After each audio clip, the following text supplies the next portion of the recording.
Alright, I'll just have to remember to keep an eye on that. I was not expecting that to happen. Oh, aside from wondering why Streamlabs doesn't realize that DA2 is a game, just fine. Champions Rise to Power is shrouded in mystery. No one questions something. There's something that nobody questions. But right now, my legs just fell asleep, literally. So, oh my god! Oh my god! Oh my god! You totally got me, see? You're evil. Yeah, I saw your Discord message. I hadn't replied yet because I figured it was an add-on to an Eve message, and I hadn't been on today. I know I'm not going to check on stream, but thanks for the heads up. Okay. We were talking about this earlier, and I was tempted to go with Mage because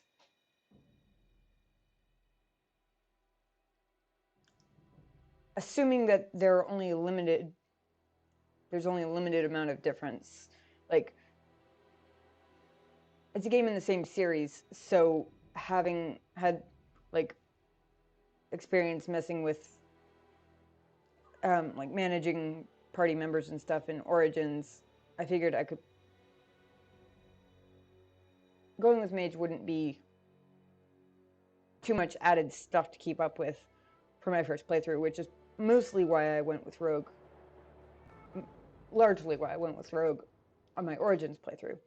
But discussing it with Genobi, and I think I'm actually going to go with Rogue on this one.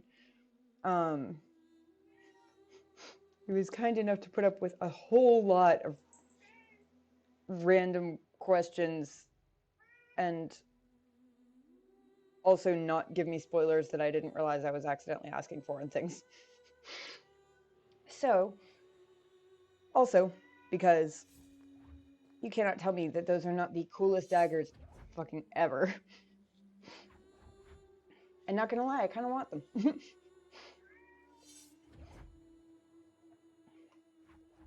Not to mention that the other reason I went with Rogue on my Origins playthrough still applies, which is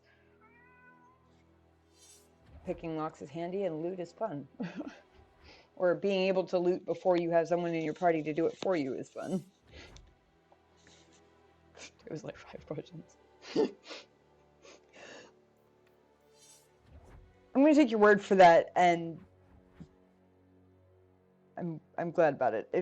It felt like I was just like peppering you with like, okay, what about this? Okay, what about this? Okay, what about this? I was thinking about it. I was like, it's probably not the easiest thing in the world to answer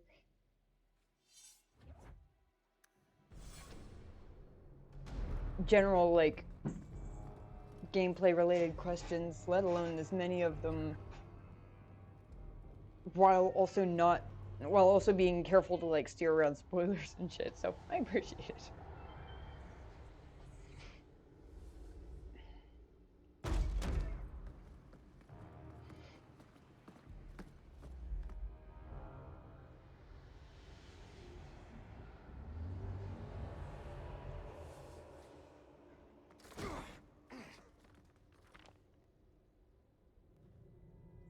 I've had gentler invitations. I am Cassandra Pendergast, Seeker of the Chantry. And just, what are you seeking? The champion. Which one? You know exactly why I'm here! Time to start talking, dwarf. They tell me you're good at it. What do you want to know? Everything. Start at the beginning.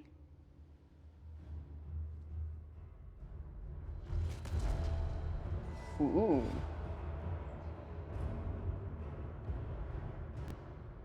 That's cool.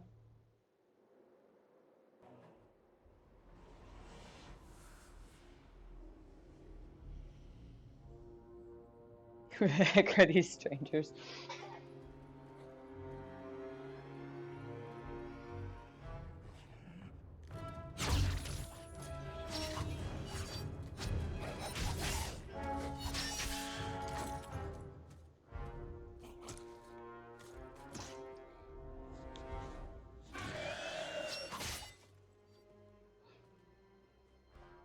scouts. We will have to fight them sooner or later. Then we make our stand here. Prepare yourself.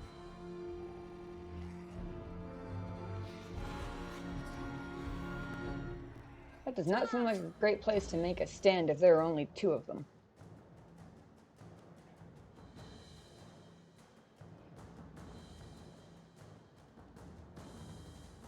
Oh shit, control. That's evil. I love BioWare for these games, but that is fucking evil. They switched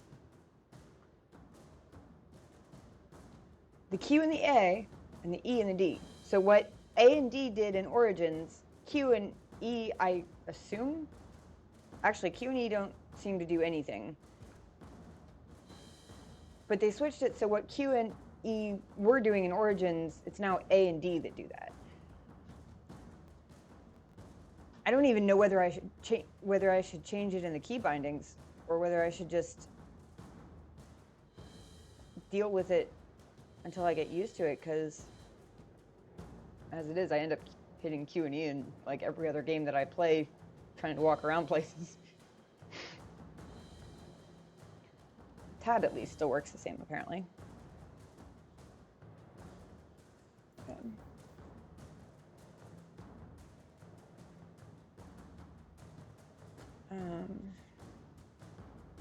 I can, I'm just not sure if I should. Because, sorry, my voice cracked there, that was weird.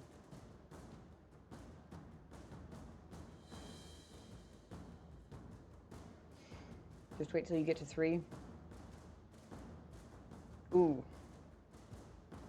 Those emotes make me think that they change again and not back to what they were in Origins. If they do change back to what they were in Origins, then I'll rebind the keys here. If they change to something else entirely, then I'm not going to worry about matching whatever's in Inquisition. But I take it that they aren't the same in any of the 3 games. Is that accurate assessment?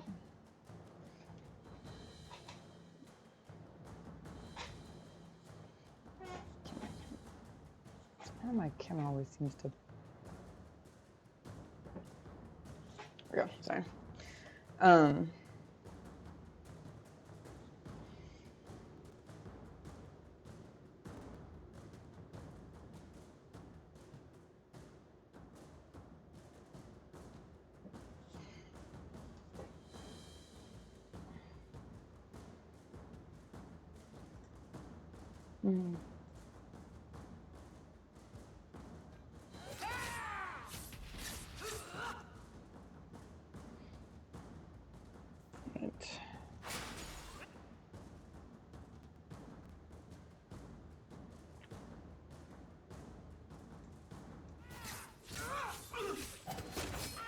Okay, that was cool.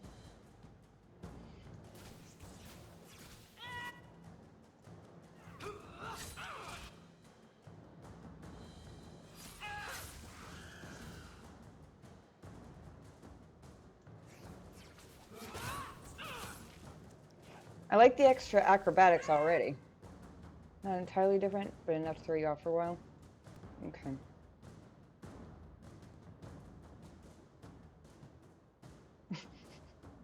Space becomes jump instead of pause. Oh yeah, that's right. I remember that conversation we had like forever ago about how Inquisition is where you start getting to Skyrim your way around things. I had forgotten about that. That is gonna throw me so freaking hard. I feel like spacebar has become almost more of muscle memory at this point than even the steering controls, actually.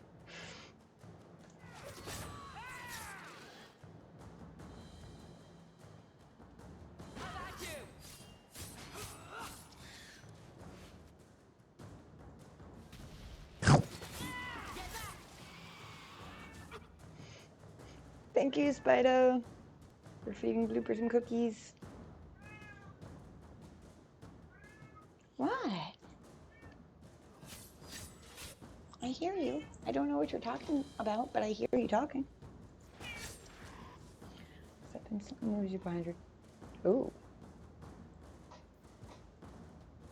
Is there a way to pull back up the little... Like, I'm not anticipating a whole lot of...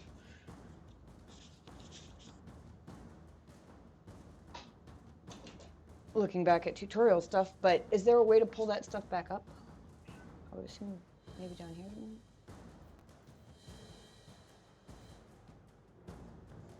Oh. Okay, there's that.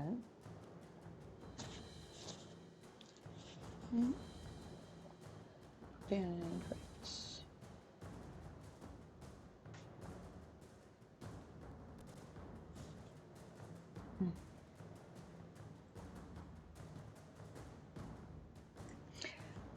I got so used to seeing the little dark half circle that shows you where backstab is. It's weird to just have a regular circle now. Okay, that was cool. Also, I really like that it pivoted the camera with the movement. Flask stuns. These thingies go way too fast. That's the only thing so far.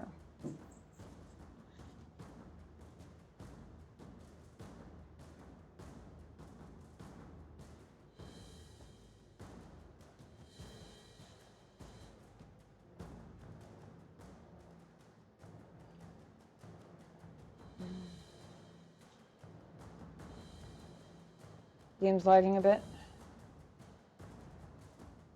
Yeah, okay. I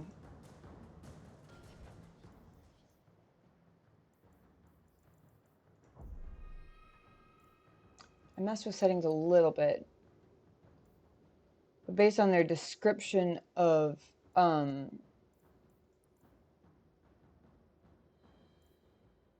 glad you said that. I meant to actually say at the beginning of the stream to let me know how it was doing. And I completely forgot, so thank you for letting me know.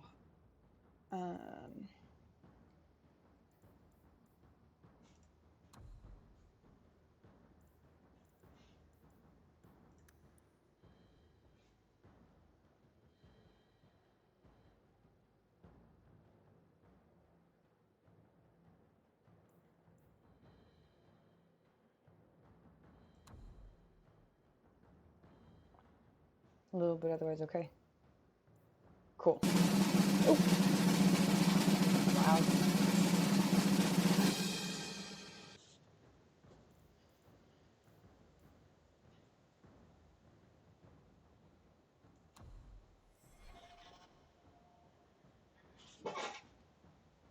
Whoa.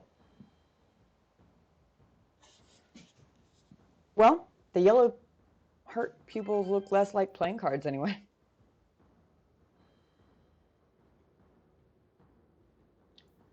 Okay.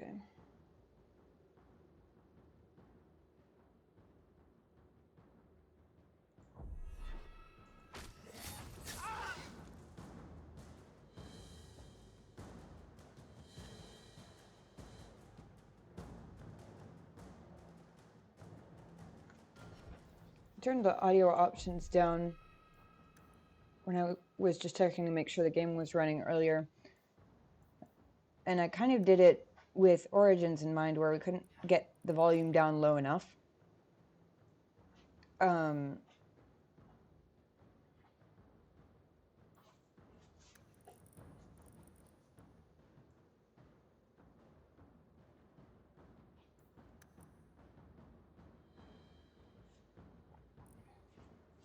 going to try that.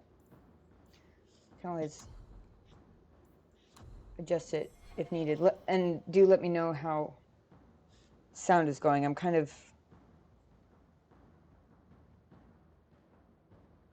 My speaker volume is not the same as what you guys hear. I was actually increasing the game volume because on my end, like, I hear like alerts and game sounds and things volume-wise relative to each other the same way you do. I just have a separate volume control for what I'm hearing that doesn't affect the actual volume of what you guys hear. And to me, it sounded like the like when Shinobi was breeding Blooper, that sound. I actually had my speakers up higher than I thought because I know how loud that usually is, and that was actually way louder. But I had it turned up because the game sounds were so quiet, so I was actually just turning them up a little bit. But let me know if they do need to be adjusted at all. Okay, so right mouse button still steers. This is good.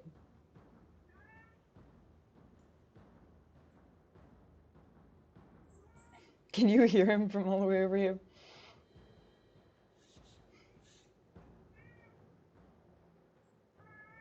Yeah, I hear you.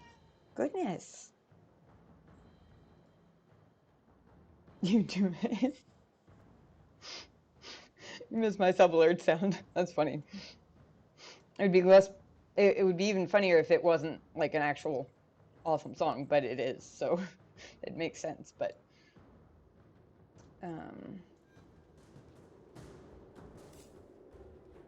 We can't keep this up forever.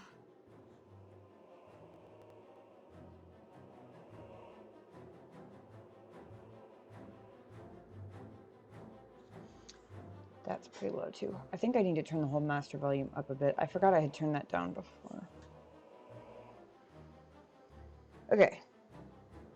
So the dialogue mod works. At Shinobi's awesome recommendation, I found, downloaded, and installed a mod that basically breaks down the wheel dialogue options into what it actually makes you say. Because let's face it, you guys all know me well enough at this point to know that we would never get through this game if you take my normally arguably excessive analysis of the in-game dialogue, and then you add in the fact that I don't actually know what words the character is going to speak. We'd be here forever.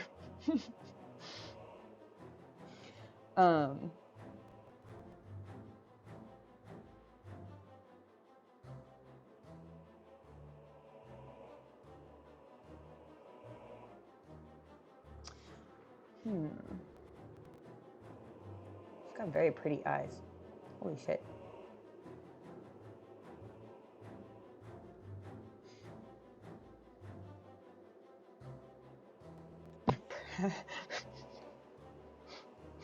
That one's kind of sassy. I like it. Perhaps we'll be lucky and I'll run out of Darkspawn. We'll take the bastards down with Wait, us. wait. Here they come. Shall I deal with them? Interesting. Hold on, which option was that? That was option 2.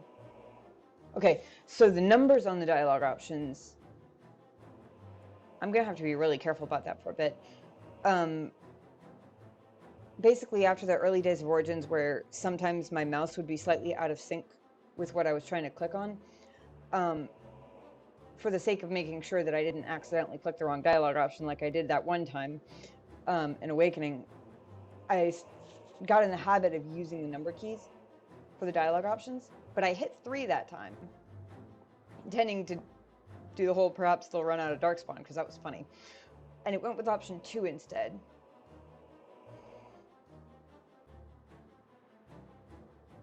I'm actually gonna experiment. I'm gonna hit 3 again. Or no, I'm gonna hit 2 and see if it's just like offset by 1. Like if option 1 is number 2, then it should at least be easier to predict. Although why it would, I don't know. But okay, so I'm hitting a 2. Intending to say allow me. Oops. Apparently the number keys don't always work anyway. So clicking it is. Allow me. Allow me.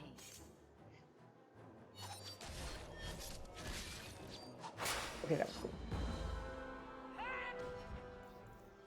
Well, I'm gonna turn. Where is there not a master volume? Maybe that's why I didn't remember turning master volume down, is because there isn't a master volume. Is the dialogue really quiet to you guys? Because it seems really quiet to me.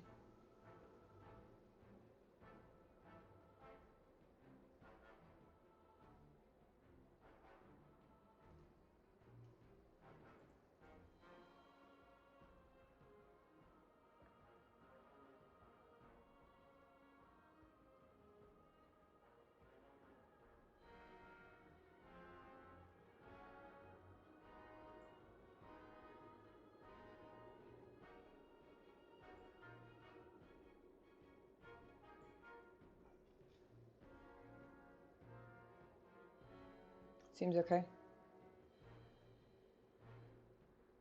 Cool. In that case.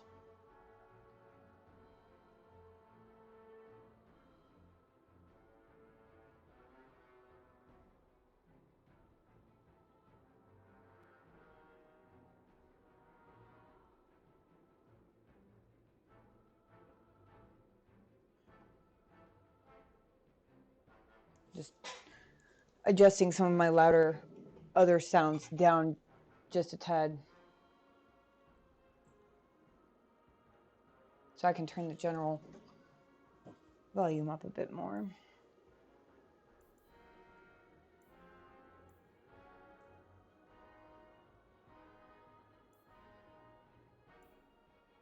This dialogue is up as high as it'll go.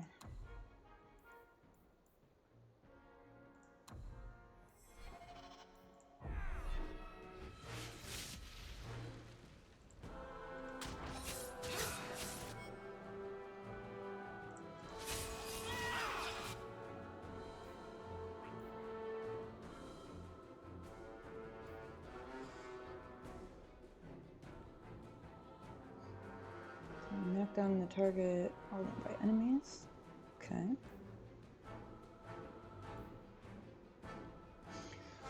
Completes the combo built up by Unforgiving Chain.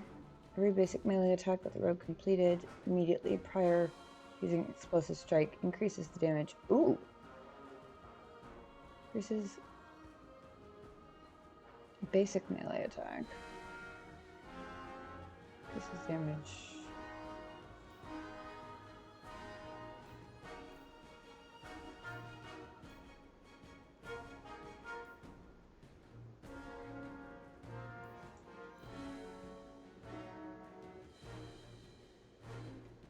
Do I have? Ooh. Yikes. That could get tricky.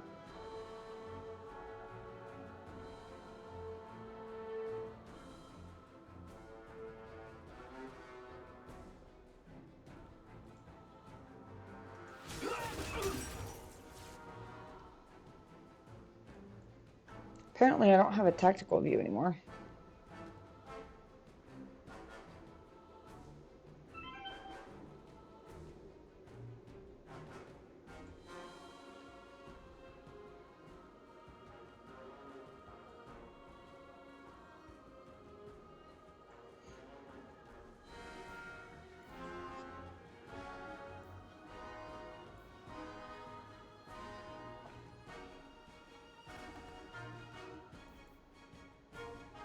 They didn't actually... This one says completes the combo built up by Unforgiving Chain. I don't know that I actually have that one. I would assume I do, but...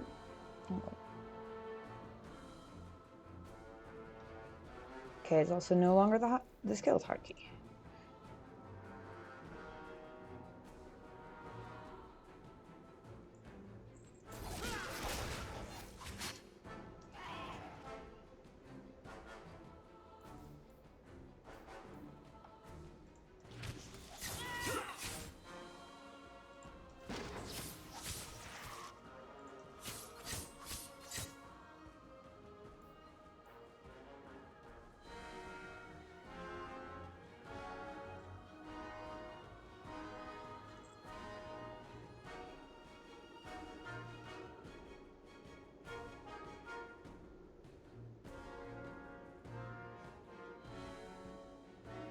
Oh, hold on. That looks like a perfect group for this. No, not that. This.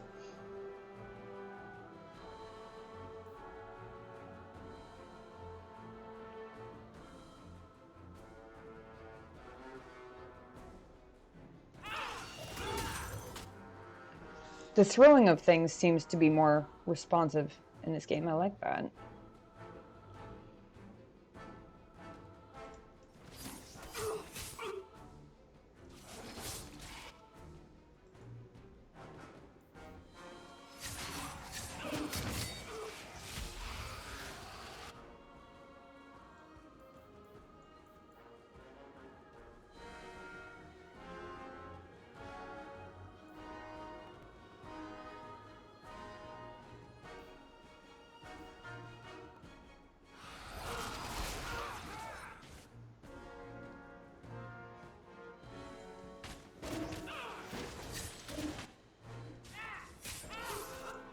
Oh, is that what that is? The...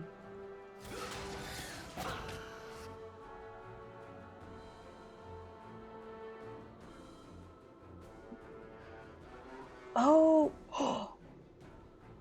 They paid attention to me. Well, they didn't actually.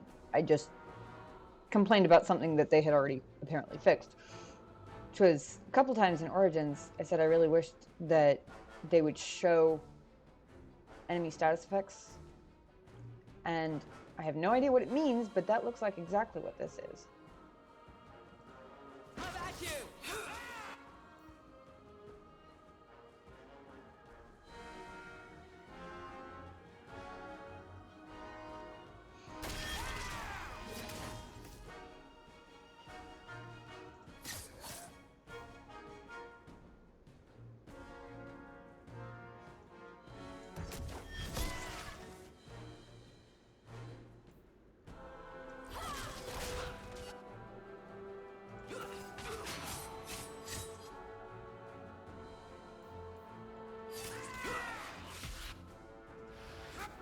Ow.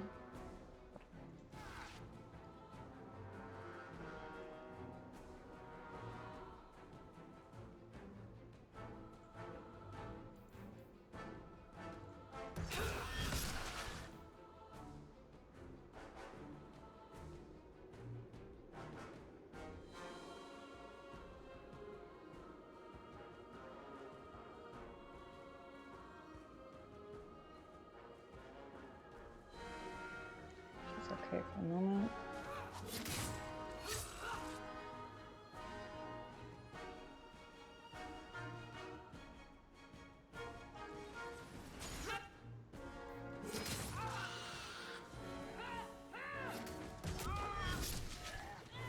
I love that backstab attack. That is awesome.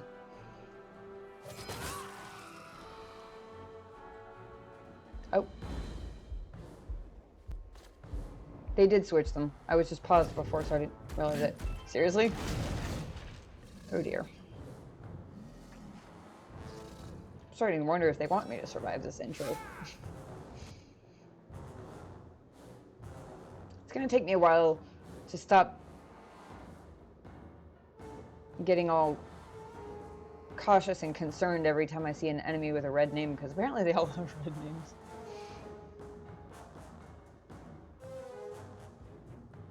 Hi. What you doing?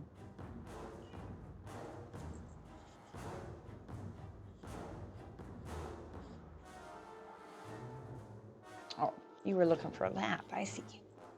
You can have a lap.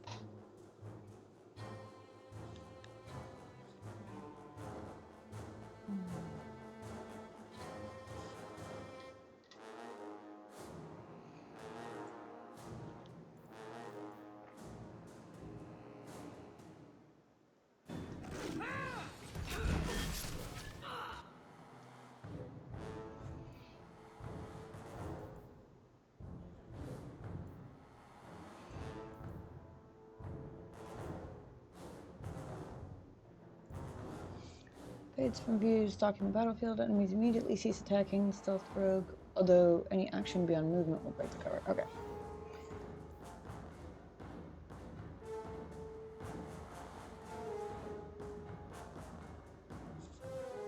I figure this is probably a good time to figure this out, since it doesn't say.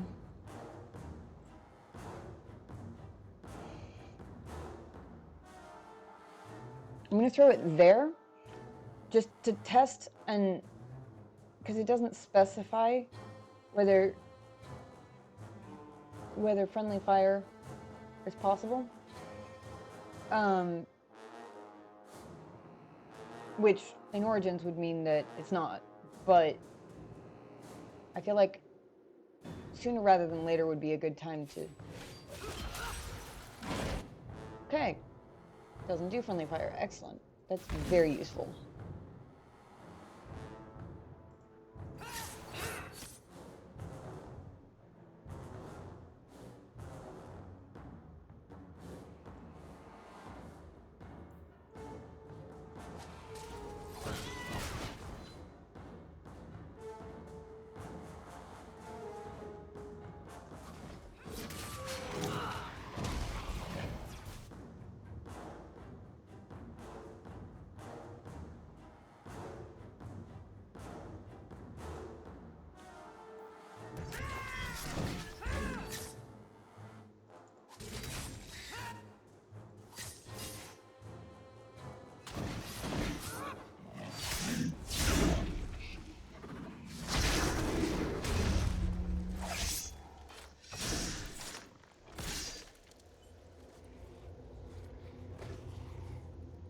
There's no end to them.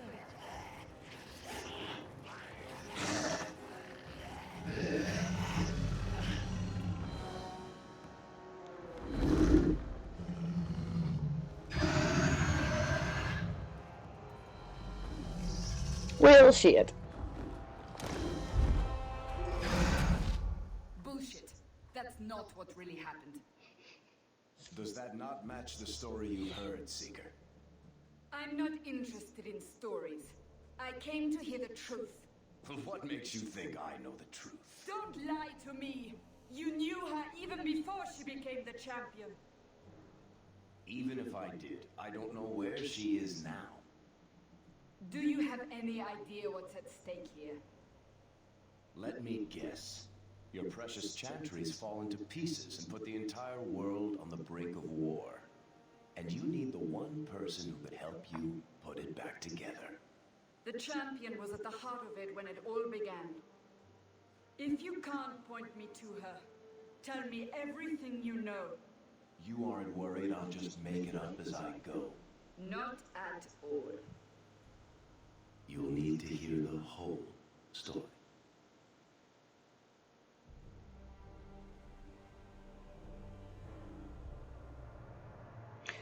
Interesting. That's cool. I like how they're doing that. Although, I assume there probably won't be many more interruptions than that. Oh, there is? Okay, hold on. I'm sorry, I got distracted. I was gonna say, so there is actual, like, customization. I wasn't really expecting that, because all the pictures I've seen look the same. Or roughly the same, anyway.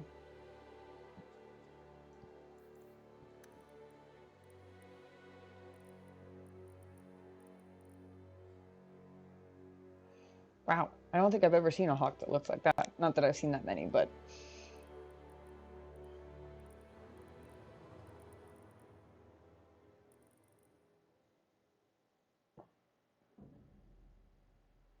Does picking a voice do anything in Origins? I mean, not mechanically, as far as I'm aware. It just, it's the voice, and I think it changes the, like, set of default phrases that your character says, like when you select something and tell them to go run over to like a chest, for example, and loot it, they'll say one of like, I don't know, 2 or 3 different things. And I think the voice may change what those things are, but I don't think it actually changes how anything functions. It's just what you have to listen to for the rest of the game.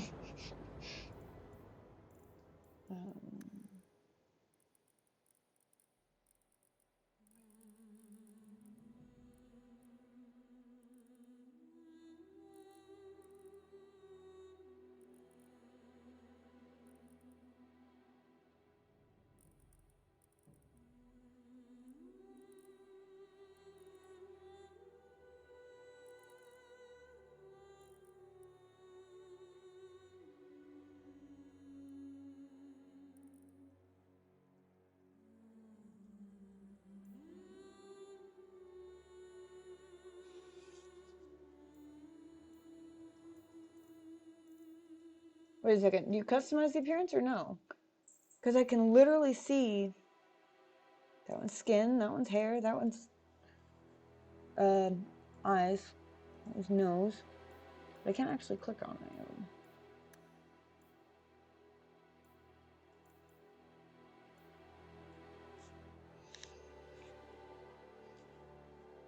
Oh, wow. Somehow I never realized that Hawk was a last name. I spent like 10 minutes picking a voice. I decided when I didn't hear it. Oh, yeah. It doesn't do anything in the dialogue, unfortunately.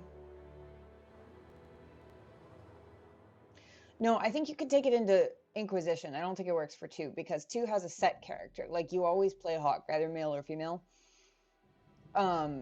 Inquisition, you're creating... Oh, not if you pick base. Gotcha. Does that count as base? Yes.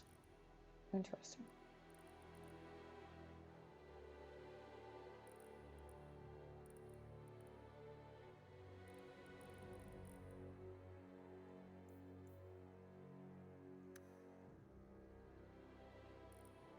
I think I probably will go with Base Hawk just because in my head she's already a character.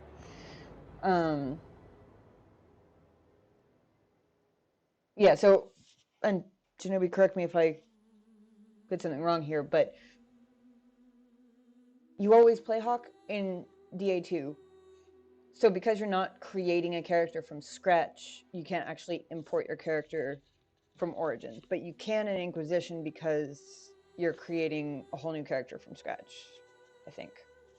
Or you can import the game data. I'm not sure if the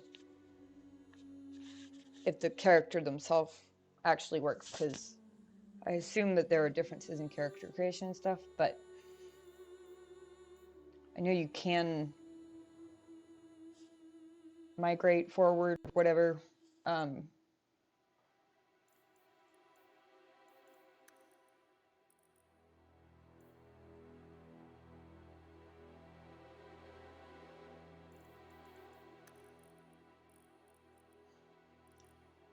I literally never even knew that this was a thing. Like, I thought you got male Hawk or female Hawk.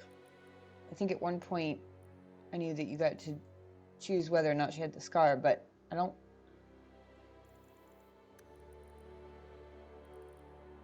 Literally never had any idea. I think I'm still going to go with the base Hawk. I just want to see... Okay, I'm not doing this on stream. I'm sorry. I'm sorry! Otherwise, we really will be here all night.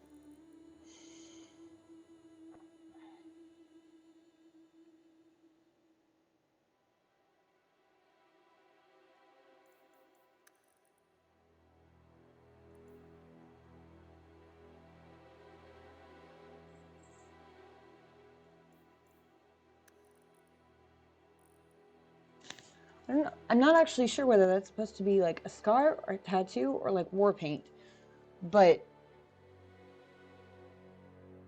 I feel like it's too erratic to be war paint.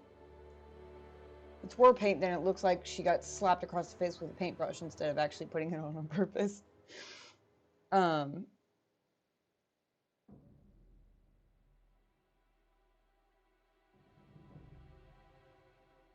You know why? I feel like it gives her a certain...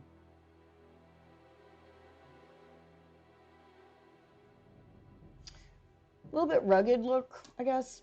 Maybe not quite rugged, but like... I feel like it makes her look a little more like somebody who's seen some shit, you know? Just a little bit. Although it is very random. Or at least it seems like it.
Now, why would you do that? In order to move the picture to the right, you have to move the slider to the left. Come on. This trailer cinematic where... Oh, it is. Okay, okay. Rubs on. So I assume it's more like... More like you might imagine, like...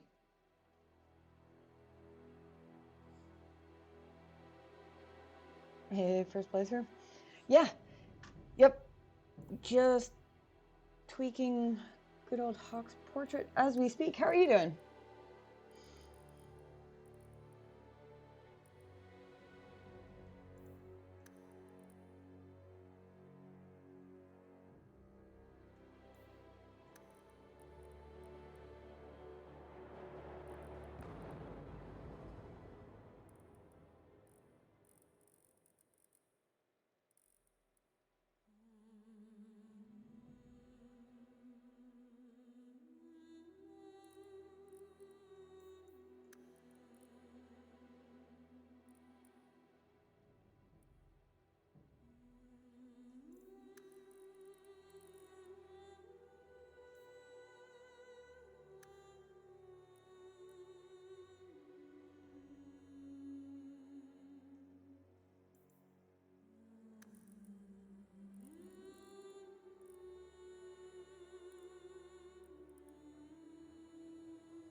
Oh, really? Having a little trouble hearing me. Let's see.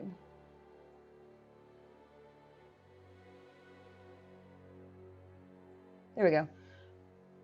Let me know if that's better and if it's peaking at all. I just turned up the mic volume a tiny bit. Thanks for letting me know. Sorry about that. I'm doing okay. I am super excited to be moving on to DA2, and I promise I will not spend more than another couple seconds on this. Because, as Shinobi well knows, I am really, really horrible when it comes to character creators in general.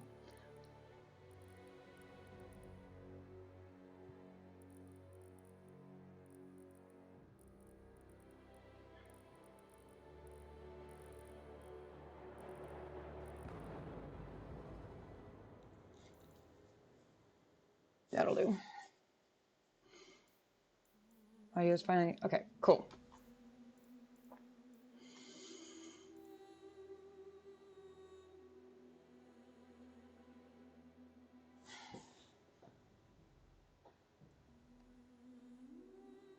Maybe it's just because I've seen her enough as Hawk. I don't think she will ever look like a Marion to me.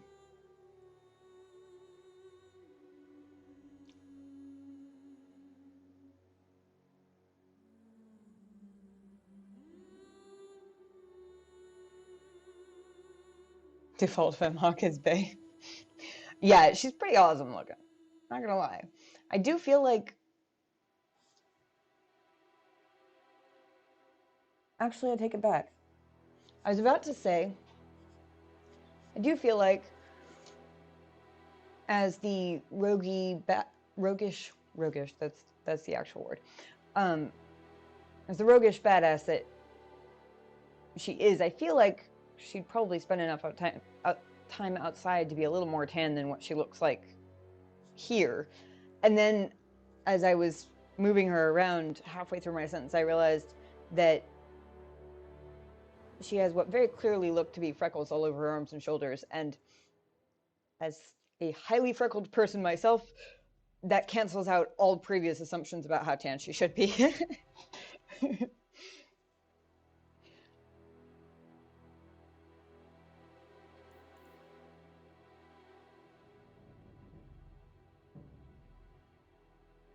Ooh, events of Dragon Age Origins. Excellent.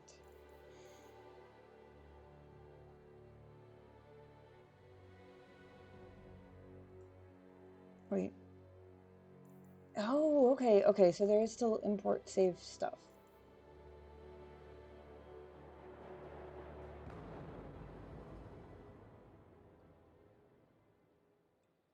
There's a pre-built... Oh, okay, that's cool. So the default is a young man from a noble family. Killed the archdeacon, survived. And Alistair Woldfelden.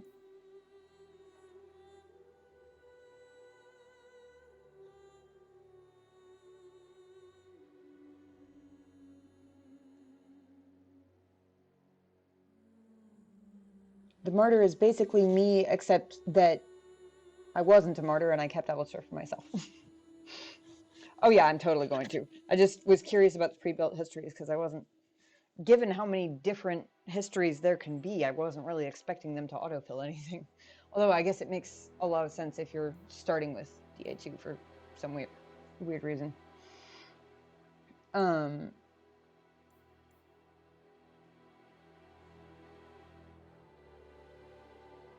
Exiled Alistair. Looking to his death against the Archdemon. Okay then. Thank you for the follow. I appreciate that. You've chatted in here before though, right? I generally trust Twitch more than myself when it comes to memory related things, and it didn't say that you were a first-time chatter, but okay, all right. Just making sure it wasn't lying to me and I was like acting like you'd been here before and you hadn't been and it wasn't telling me for some reason. I don't know. I like to make sure of things.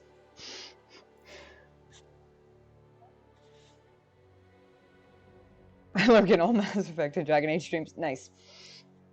Nice.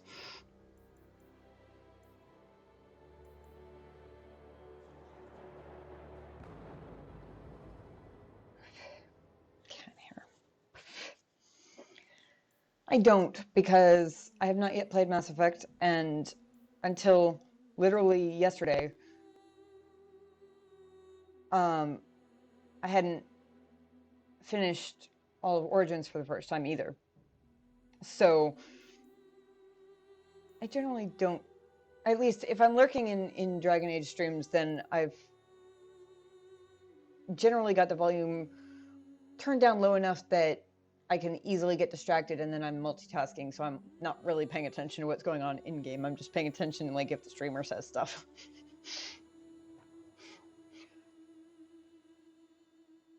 The art of strategic distraction. 35 is right. Yeah.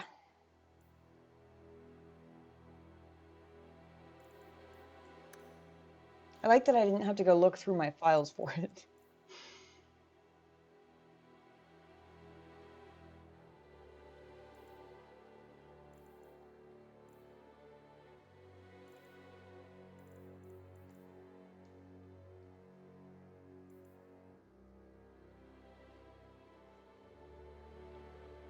$4:42 a.m. Uh-huh. 5:10 a.m. Why is everything out of order? That's weird. It's almost grouped by name. Oh, it's grouped by autosave versus manual versus quick save, and then by the name of the save. That's odd.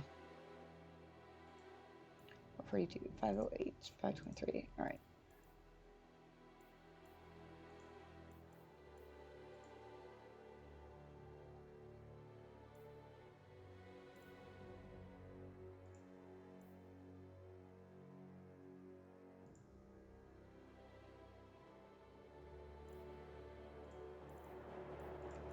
Four.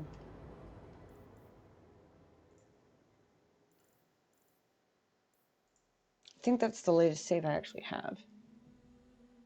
Although it's actually before.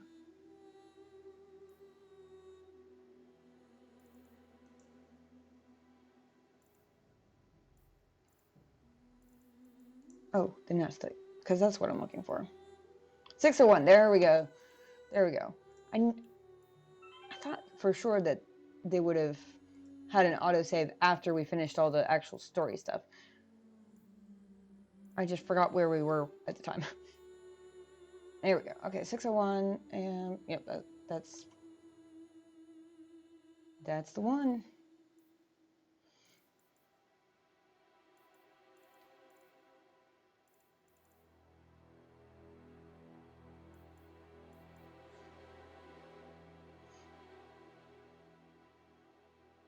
Sort by date. Where's the sort by date option?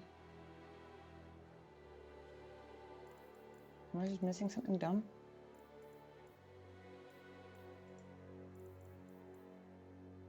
Oh, fine. Yep. Yay.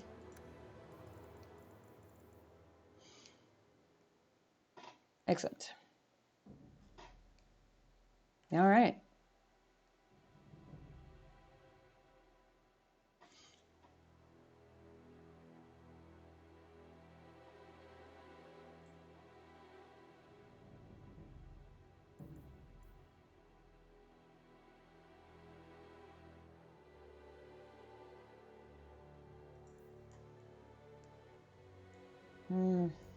I learned my lesson from Origins. Spent half the game trying to get rid of all the paranoia and anxious need to over-prepare for things that I learned in the first 20 to 25 hours from trying to start the game on normal. Which was dumb because most of what I love about these games is the story-related stuff anyway, so... You know what? Casual is just fine. I assume casual's... Yeah.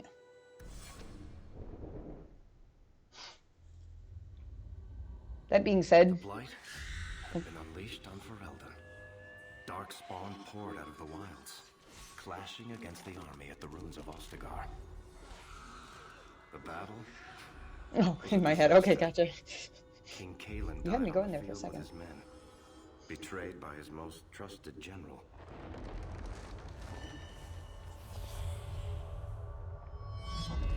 Unopposed, the Horde marched on the village of Lothering. The village burned, and many innocents were slaughtered. The champion's family barely escaped in time. Oh, they're from Lothering. Okay.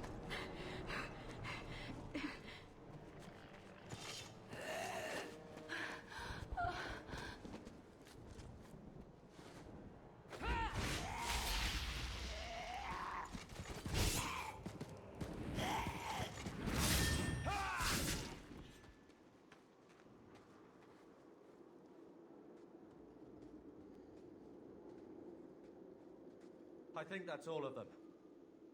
For the moment, make us save us. We've lost it all. Everything your father and I built.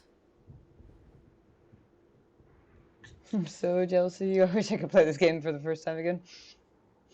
There's nothing quite like a first playthrough of a new story, is there? That's always my thing, is I love games with a good story. And I get what you mean. Like, I think, at least since I haven't actually like tried a serious second playthrough of Origins yet, since I literally just finished my first one yesterday, the example that comes to mind is actually Skyrim. Like, after my first playthrough, like, there were other playthroughs, but in my head, that first playthrough was canon, right? Like, in some part of your head, that character is the canon character for the story, even if you go back and play the story again with other characters or whatever. It's like, it can be awesome and amazing and totally different, but it's never quite the same.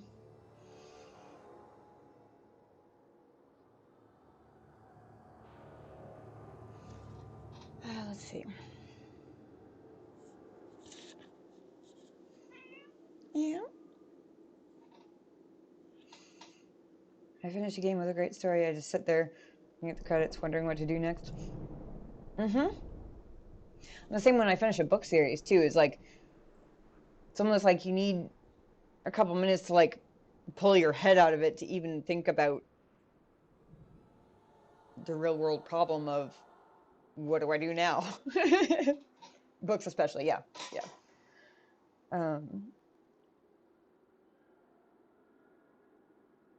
I am a total bookworm to the point where it's pretty much only ever audiobooks for me anymore because I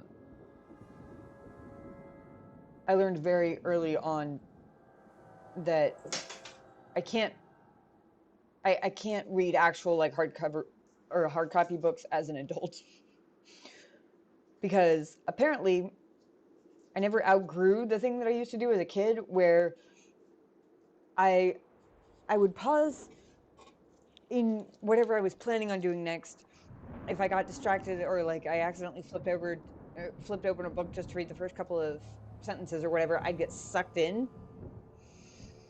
And then it'd almost be like I would wake up 2 days later and like there'd be this whole sorry, the cat's pulling things out of bags and stuff that he really doesn't need to be messing with.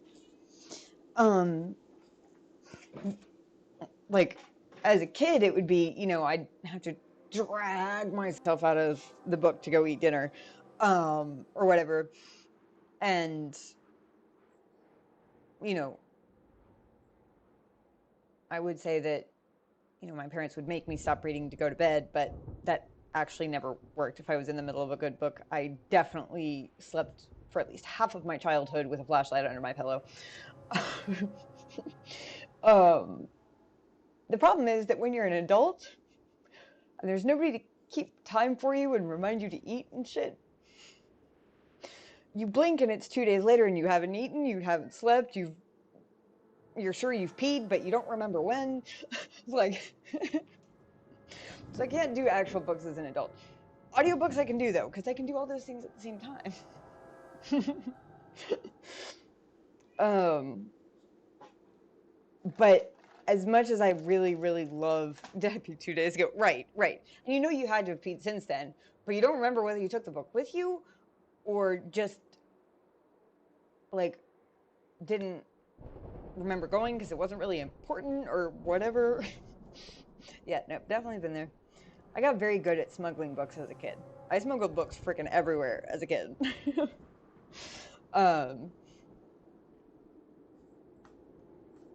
Did I pee myself?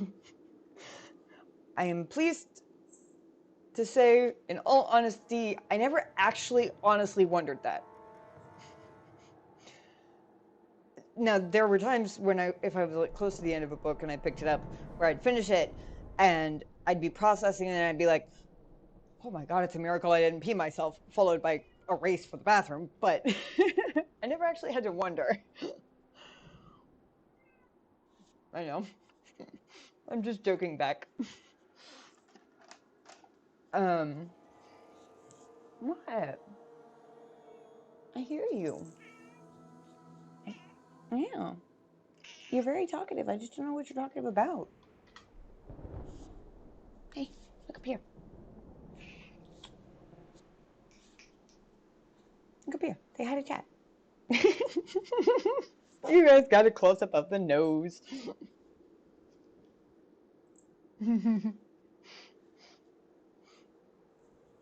No, you can't have my cookies. Those are mine. My cookies. They're battle preparation cookies. You don't need to prepare for battle. Hi. What are we doing? No, thank you. Nope. Nope. My cat is obsessed with earbuds for some reason. And on this headset, they dangle. So if he sees them dangling, he goes for them immediately. I think it's something about like the texture of the rubber. He likes chewing on them. Of course, it's not designed to hold up to excessive kitty cat appreciation.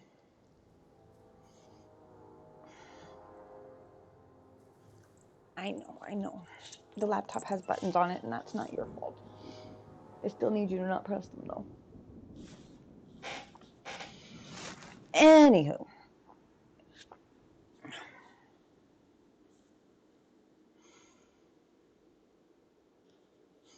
I have to get out of Azrin's head and into Hawk's. I don't know Hawk well enough yet.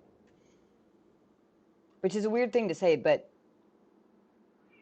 like I said before, in my head, Hawk is already sort of a partially formed character. And not one that, since she's not an invention of my own from scratch, it's more like a, okay, I have to figure out the part of you that is already partially formed. And then do something about the rest. Oh, 100%.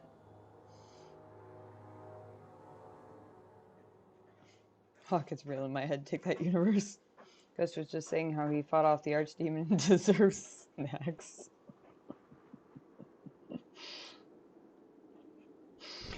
Is that true? Did you take out an archdemon dragon? Oops. Oh, good. The cat cam was still on. I thought I turned it off, and I was like, oh man, you missed him turning around to tell me that's exactly what he was saying. Yeah, let's see.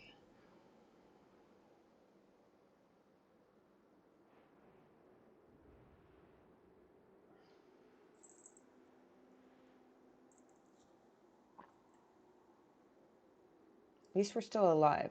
That's no small feat. At least we're alive. Oh. That's no small feat. Yes. You're right. We should have run sooner. Why did we wait so long? Why are you looking at us? We've been running since Ostergar. So I apologize in advance.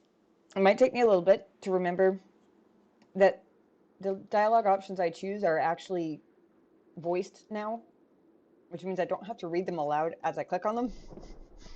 So for a while, there might be a whole lot of duplicate sentences. I apologize in advance.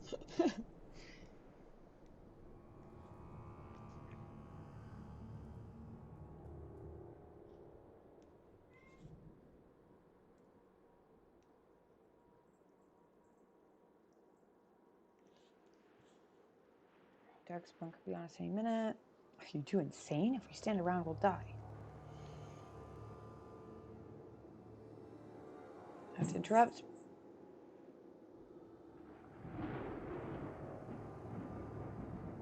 Okay, that's totally the one we're going with. Not to interrupt, but the Blight's not going to wait while we stand here pointing fingers. Please, listen to your sister.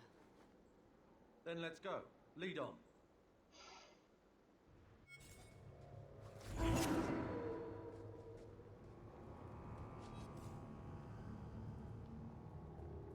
Did I just summon a dog out of thin air?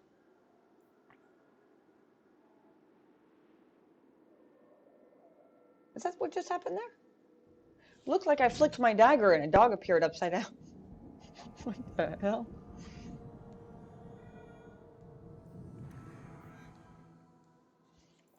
Whoa. Oh, okay.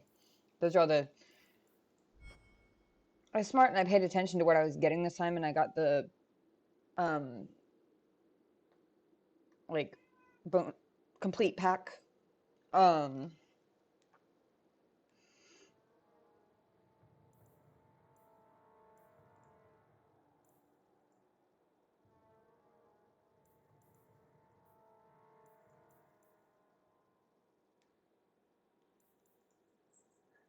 Is that a Mabari Warhound that disappeared? Yes, I just summoned it out of midair. I mean, that's kind of cool, I guess. A little odd, but kind of cool.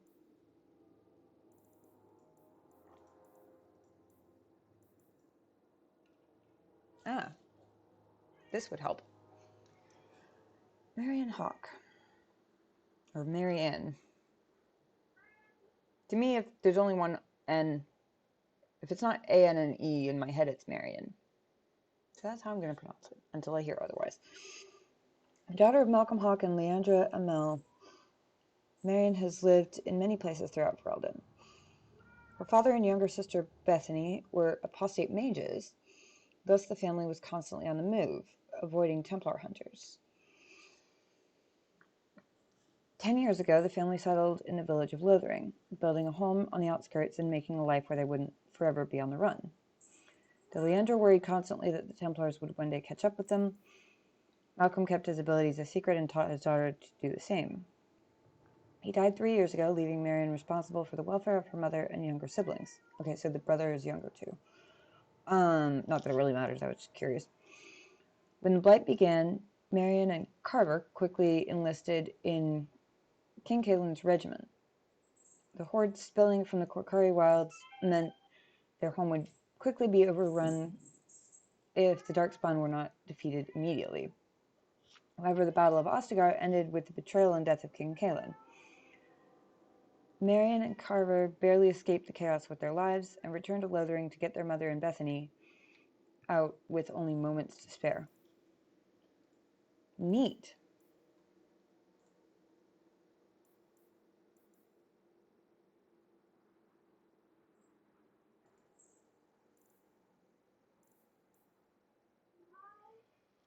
Each class has a special status effect that can set up a cross-class combo, which a character of one class uses a talent or spell to hinder an enemy with the effect before a character of another class exploits it. Oh, that's cool. They literally built teamwork into the mechanics. That's awesome.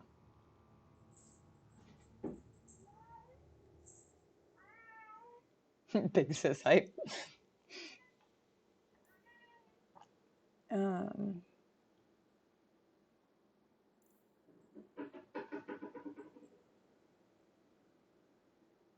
Oh, that's a cute. I like the waving emote. That's cute. Each of the status effects that enable a cross-class combo also applies a penalty to... Hey! I don't know what you're doing, but stop it. Applies a penalty to the victim. If the cross-class combo is completed successfully, the effect and its penalty dissipate. But the great damage inflicted by a cross-class combo more than makes up for this loss.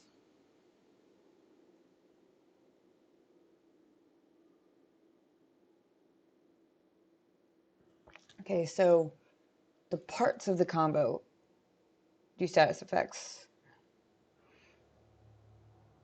which, so I guess if it's not successful, then they still get the effect of whatever the individual things are. Mages can make enemies brittle using any of several upgraded spells in primal and elemental schools. Warriors can exploit brittle using upgraded talents from the two-handed school, or rogues can do so using upgraded talents from the archery school. Neat. Has to be archery though, sounds like.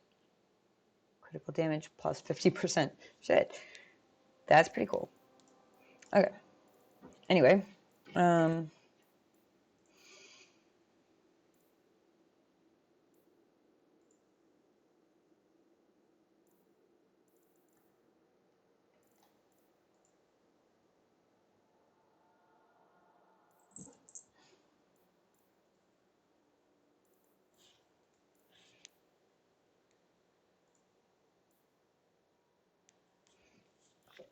Oh, interesting.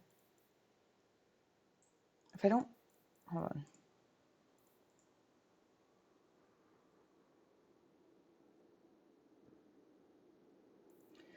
Oh, they only show the plot assist things if it's marked as active, which apparently I have to do manually?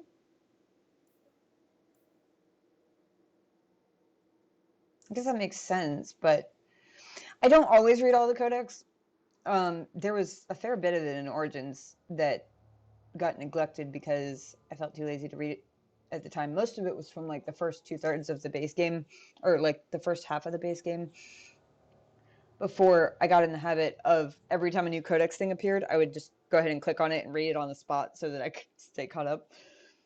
But definitely for like I'm not going to go through all of this right now, but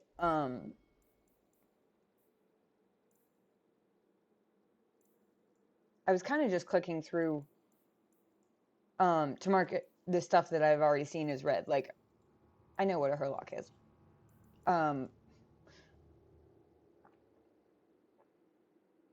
you know, a lot of, I mean, I'm kind of jumping to assumptions a little bit, but jumping to assumptions, that's not how that phrase goes. Kind of making assumptions. There we go. But that the stuff for the creatures that I've already run into a bajillion times is going to be basically the same in both codices. Pretty sure that's the plural. Codexes works too. We make up our own words on this channel. It's okay. It is normal. But then, as I was clearing the markers from that, I saw that there was actual, like, how to do the things. Like, related stuff. And if I happen to see that stuff before I get confused by it, then yeah, I'll totally go ahead and read it.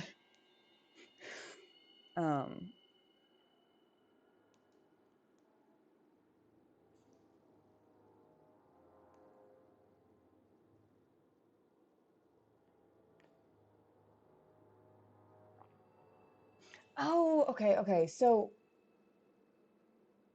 the Mabari being a summonable member of the party, that's one of those things that they fixed in DA2 and Inquisition, where it was only Origins that you had to mod it in order to make it make sense, right? Kind of like I saw when I was getting the game installed and making sure it was working and everything, that no helmets is a checkbox. Yay! No more wrestling with mods on that front, anyway. I don't think I remembered Genobi telling me that much, but I did not. I had forgotten that the summonable, or having the dog as a extra party member who can be summoned. I forgot that was a thing. Anyway.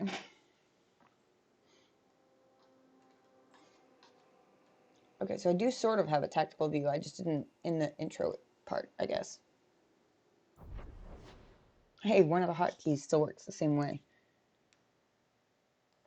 Okay.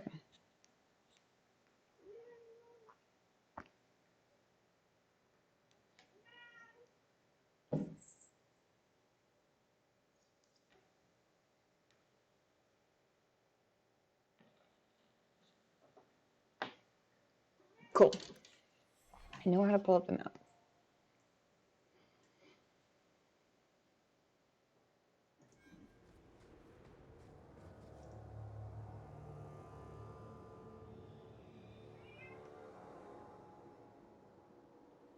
I just remembered that there were darkspawn behind us making my point for me a second ago, so I wanted to make sure that they weren't still there.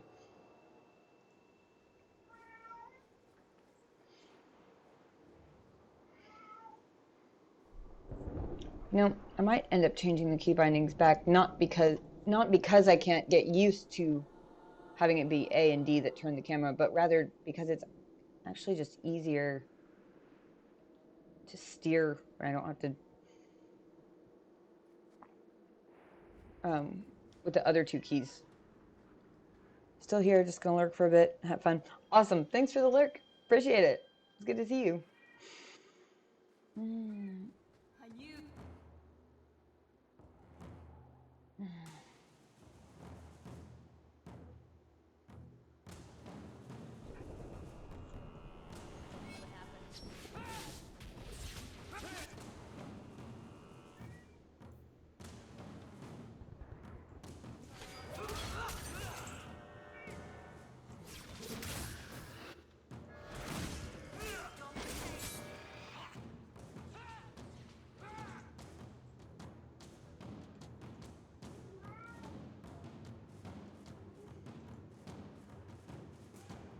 They got rid of my backstab.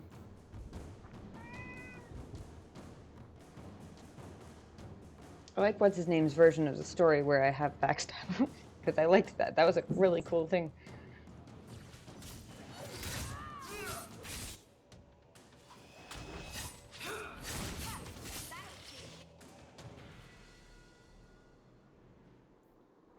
That looks good. That is a level up. Excellent.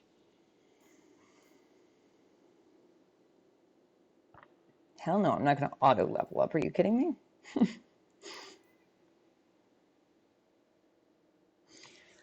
I should skim the attribute descriptions just to make sure that they didn't change anything on me in terms of which stats do what. Damage attack values for warriors. Fortitude for all classes.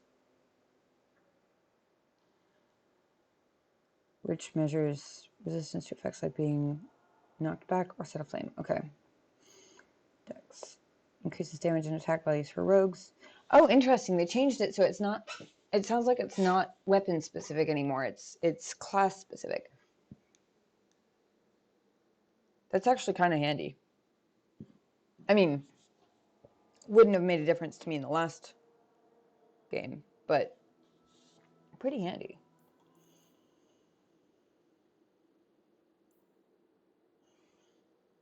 Magic increases damage and attack values for mages. For all classes, it increases magic resistance. Absorbs a proportion of damage from magical attack. Ooh. Okay, so spell resistance, basically. Or magical attack resistance, which I guess is probably less specific. Affects the duration of hostile magical attacks. Oh, well, damn. There's actually a reason to level up magic this time.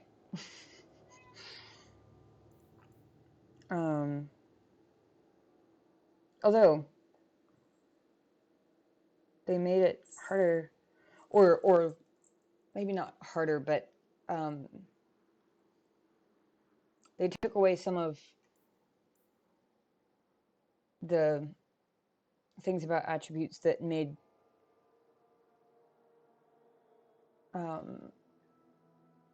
took away some of the incentive to min-max your attributes. There we go. That's what I was trying to say. Critical damage. Cunning increases defense for all classes. Oh, defense for all classes. Okay. As well as the amount of damage inflicted by a critical hit. Any critical hit. Okay. Cunning also determines rogues' aptitude for picking locks and disarming traps. Figured that much. Difficulty thresholds every 10 points. Oh, okay. Alright, so that's how they're, I guess, getting around the previous skill menu or whatever. Power increases the size of the mana pool for mages or stamina pool. Okay, that's the same. Con increases max health. Right, okay. I have 3 to play with.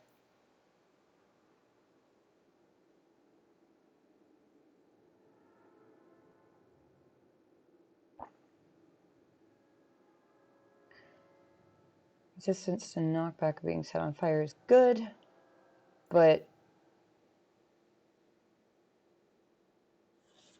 I feel like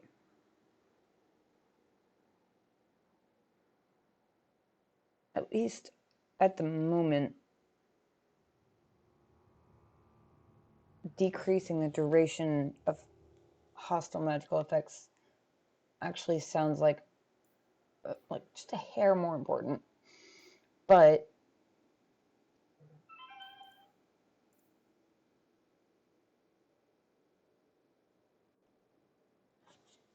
backstab, I don't actually remember if backstab was, I guess it was an auto crit in Origins.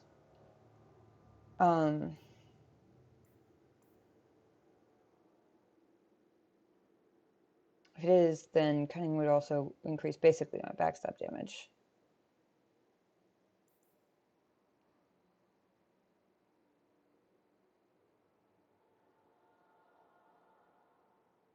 I'm definitely dropping at least 1 point in dex.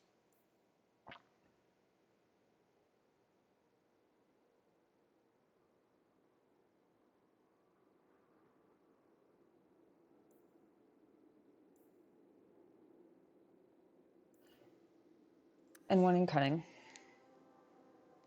Because I'll probably go pretty hard on cunning in the beginning just because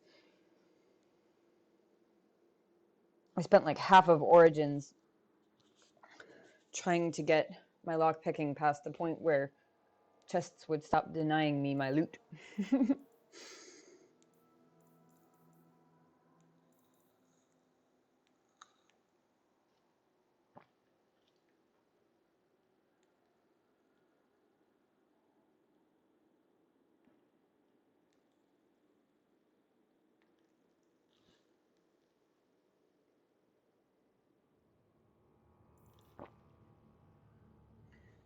I like that they define the difference between defense and armor, like in the actual spot.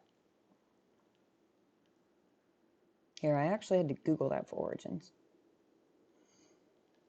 Attacks from low-level enemies are less likely to connect. Attacks from high-level enemies are more likely. Oh, interesting. Oh, wait, for a given defense score. Okay.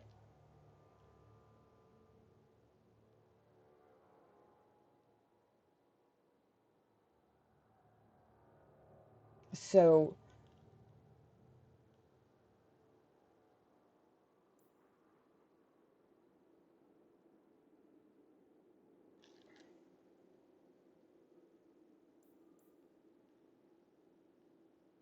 armor will counteract physical damage from spells, like being struck by a barrage of rocks.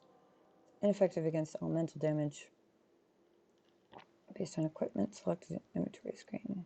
Right.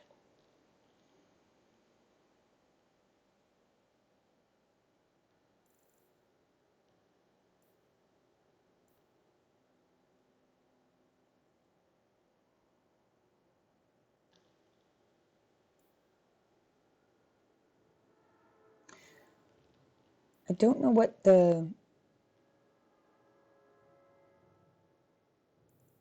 second number over here is. Damage influences all abilities, right.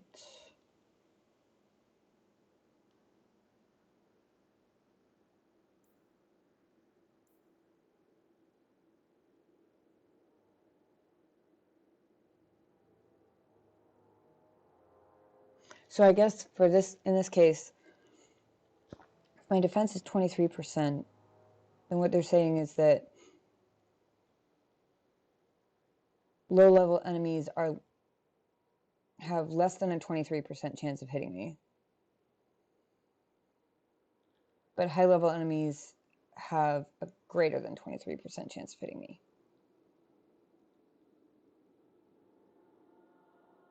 Yeah?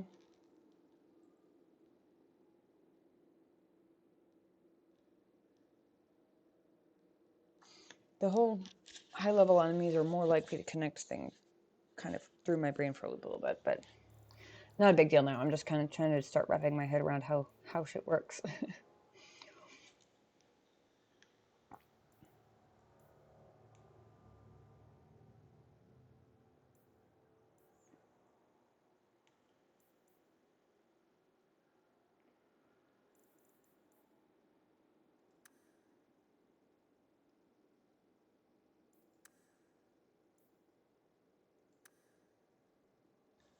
So for every 2% that my attack goes up,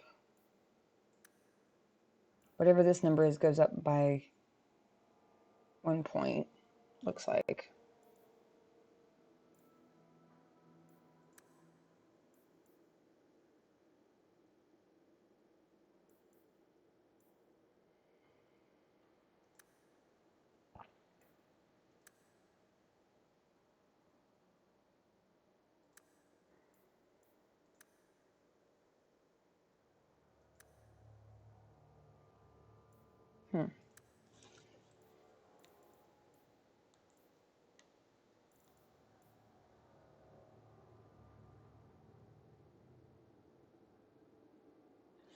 Okay. I'm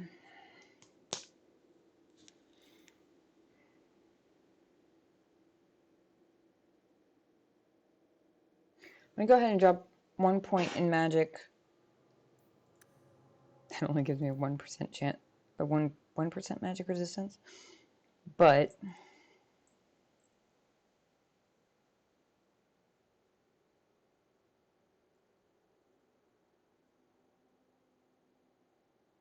that's not nothing.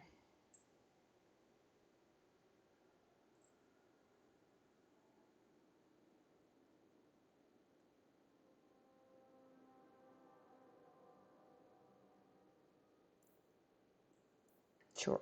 Let's go with that. Ooh, what is this? Oh, neat. They took the specialist. Ooh.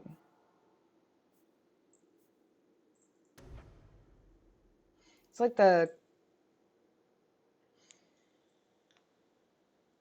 almost like they took the constellation skill trees from Skyrim and looks like sort of partially simplified them and partially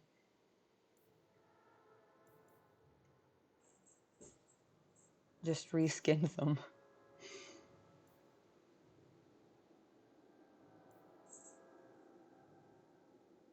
Specialists rely on precision, power, and speed to overwhelm their opponents.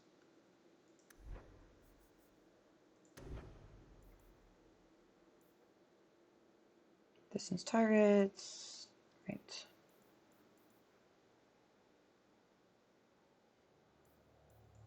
You can already equip a bow, which is good. Dual weapon. Dual weapon rogues wield an instrument of death. Each hand. Sabotage. Rogues who excel at these abilities are adept at stupefying and undermining their foes.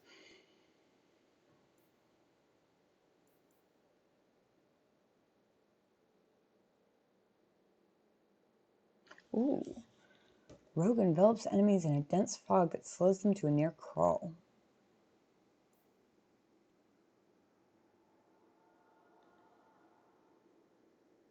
That's cool. Subterfuge. Subterfuge talents focus on tricky maneuvering and deception to gain the upper hand in battle.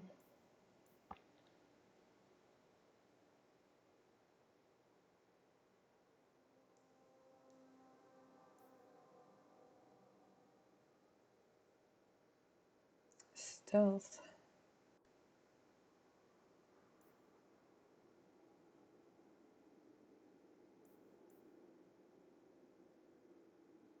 So it's like they're, looks like the same sort of 4 tiers of a given category of skills, but then they've got like looks like the modifiers that used to be built into those tiers are sort of their own separate things now.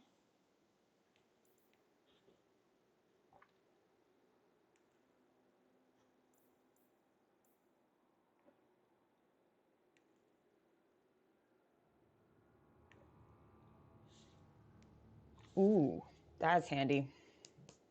A rogue tosses a flask that shatters in a haze of smoke, obscuring nearby allies for a short time, which means that enemy attacks are much more likely to miss them. That's very useful.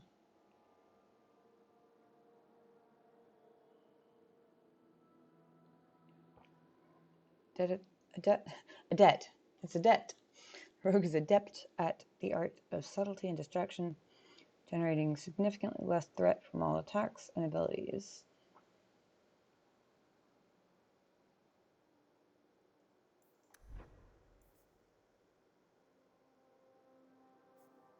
Scoundrel. Rogues proficient in these dastardly talents delight in exploiting their enemies' weaknesses and controlling the flow of battle.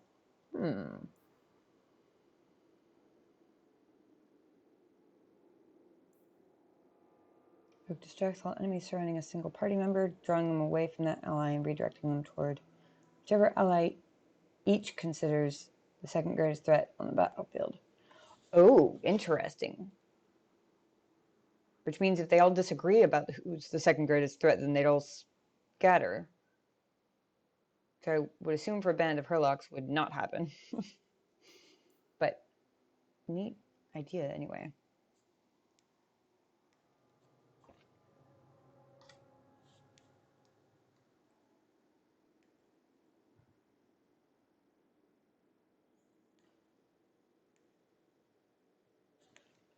Rogue incites all enemies in an area into attacking a chosen ally instead of their current targets.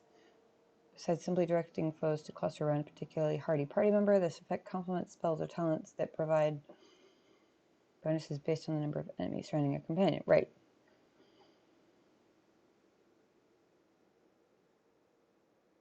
Ooh. So basically they took the, like, grievous insult from Awakening, or I guess maybe Taunt from,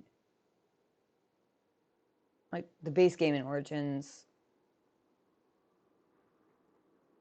put it on the rogue, and made it so that they could assign it to anybody. That's kind of cool. Rogues are collaborators and conspirators by nature, not solo powerhouses. After the rogue selects an enemy for allies to destroy, any warriors or mages in the party become much more likely to land critical hits against the unfortunate designee.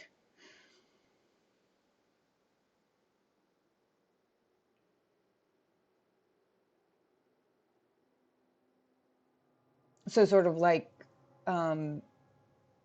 the Mark of Death assassin skill in Origins, except instead of, I think that just increased damage like straight.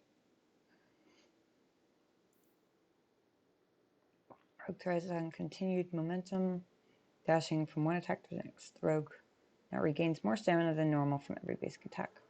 Cool.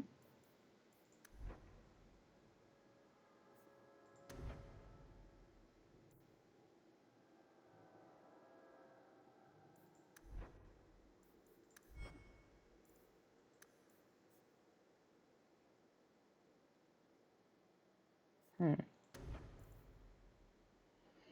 think I might have to do backstab with this one, because really, why the hell not? Also, it looks like a lot of the first skills that you can take in a lot of these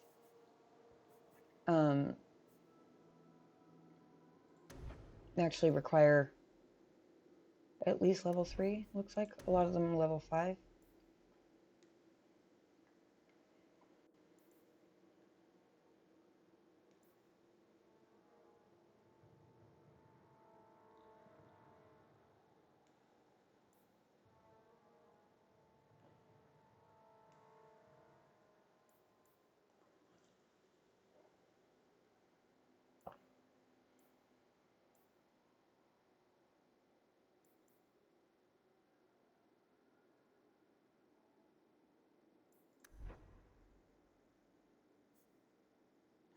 In fact, it looks like I have 3 options. I like that they still highlight the stuff that you already have the prerequisites for.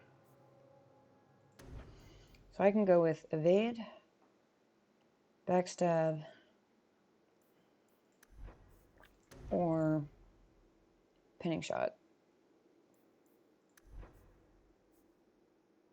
Pinning shot's handy. I think it'll probably be... Evade is the lowest on my priority list of the 3 for sure.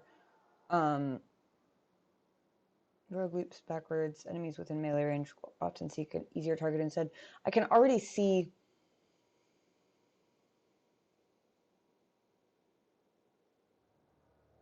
Hawk being sort of the protective sort. I mean, she's got 2 younger siblings for starters. And a widowed mother. And she was sort of left in charge, it sounds like. So all of those things sort of back up the idea that personality-wise, she's a bit of a protector. And so I don't see, and unless it's, until it becomes a matter of sheer self-preservation and I'm with people who are more likely to be able to take care of themselves than I am, which is not currently the case. Evade is pretty low on the list. I think I'm actually going to go with backstab because they let me play with that one, and that one was super fun, and I want it back.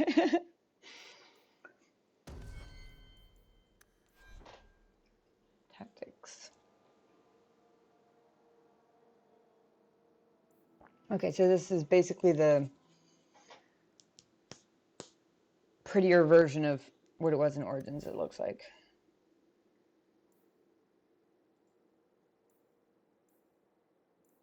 Damager.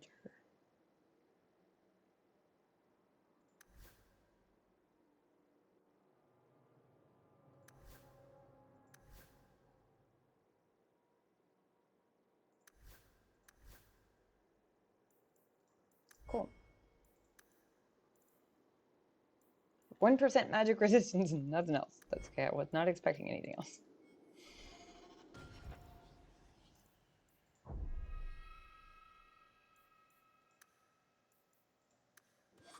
Okay. One last thing.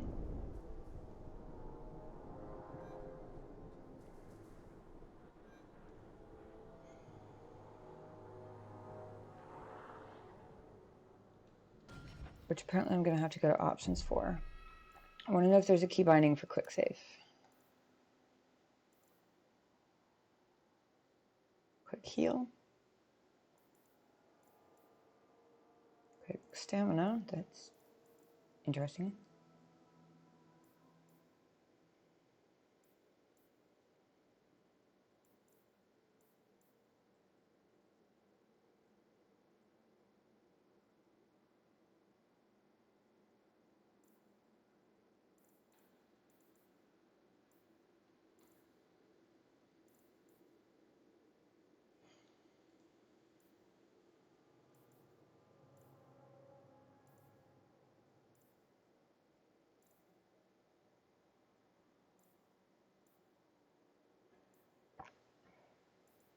Oh, okay. So abilities did change. Journal didn't, though, and neither did character menu. I guess I just wasn't in a place where I could open it before.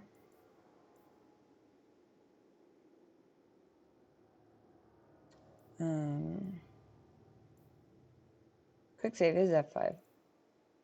Maybe you can't do any of that stuff while you're paused anymore.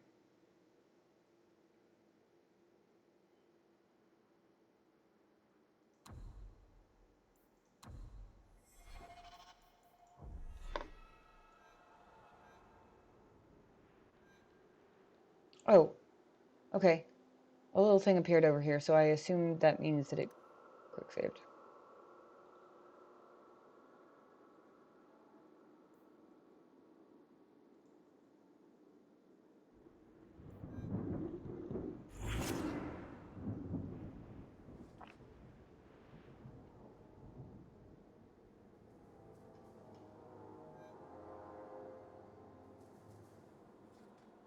Oh, was he still?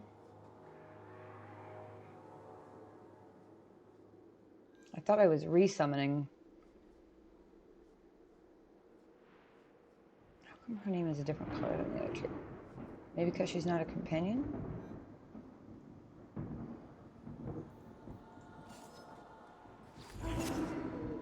Oh, okay. I thought I was resummoning Doggo. Apparently I was unsummoning him.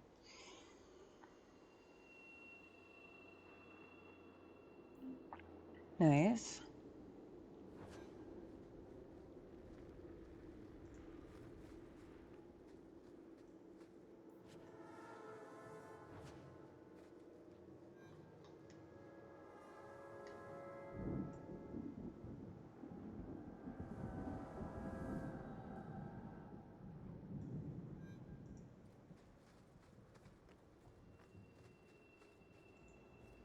I'm not sure we can survive much more of this.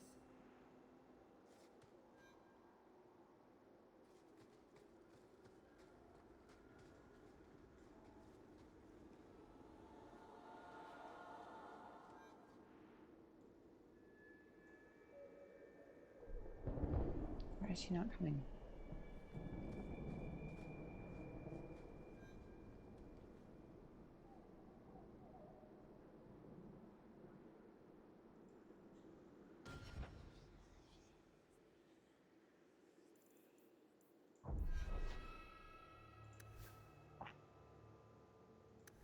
Oh, apparently I have to get... Okay.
Why is she not coming?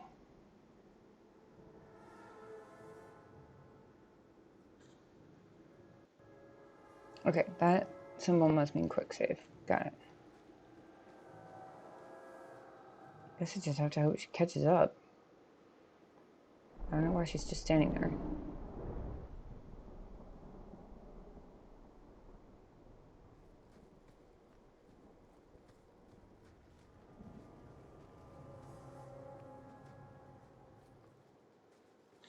Wait, Oh, there she is. where are we going?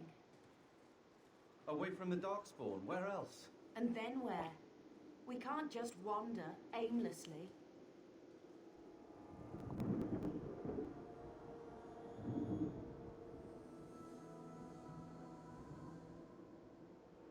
So long as we wander aimlessly away from the horde, I'm happy.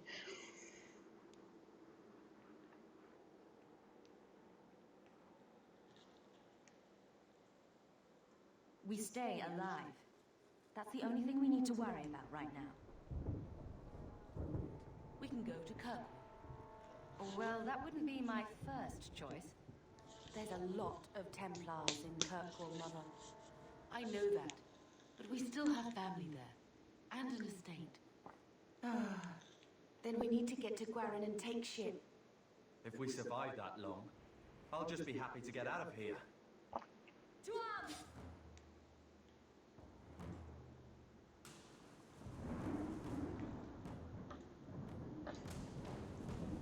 Let's play with my new backstab.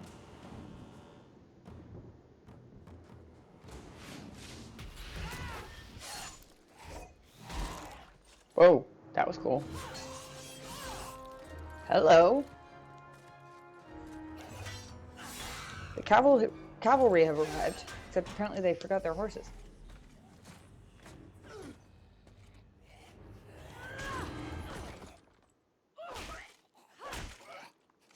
You will not have him! Shit, I like her. I like her a lot. They will not have you. Not while I breathe.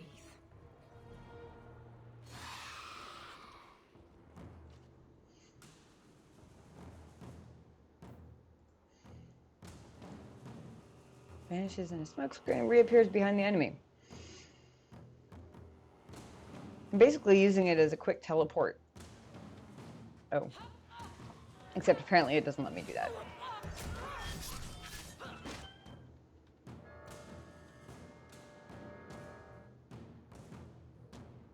We've established that doesn't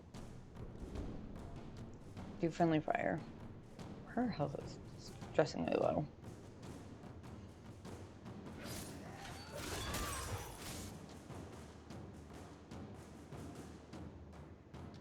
I really hope Fireball doesn't do friendly fire, because at least in casual mode, because good old sis is about to drop a big one on us.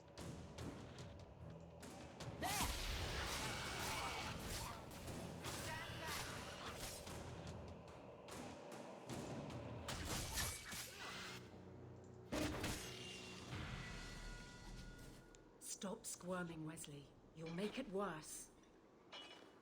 Apostate, keep your distance. Well, the Maker has a sense of humor. Darkspawn and now a Templar. I thought they all abandoned Lothering. The Spawn are clear in their intent, but a mage is always unknown. The Order dictates.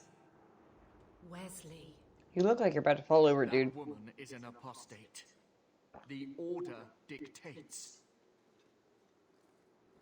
Dear, they saved us. The Maker understands. Of course. I am Aveline Valenne. This is my husband, Sir Wesley. We can hate each other when we're safe from the Horde.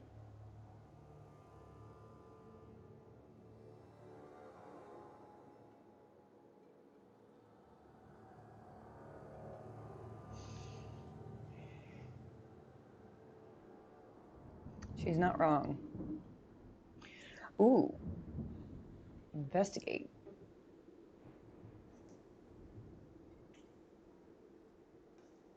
Let's go with that.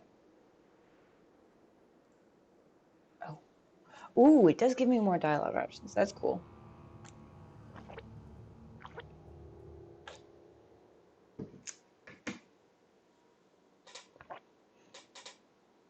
Strange time to be hunting apostates. This fellow's left with the chantry priests.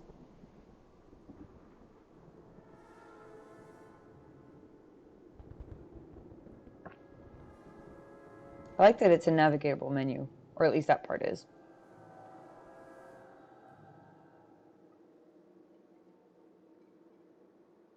For a while, it looked like we were the only ones to escape the Darkspawn. For a while, it looked like we Oh, were the only right, ones sorry. to escape the Darkspawn. We aren't free of them yet. Just like at Ostagar, this is just the start. You were there. Yes, I see it now. Third Company, under Captain Varro. Then you saw how the whole of the army was defeated. We fell to betrayal, not the Darkspawn. This arm of the Horde will not have the same advantage.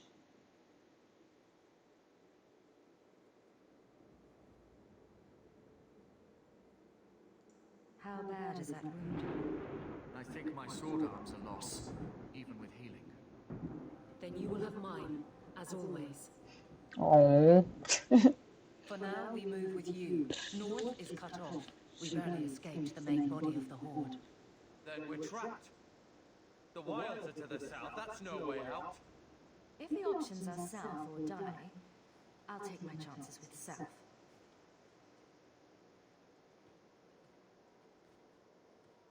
Come on, Mom.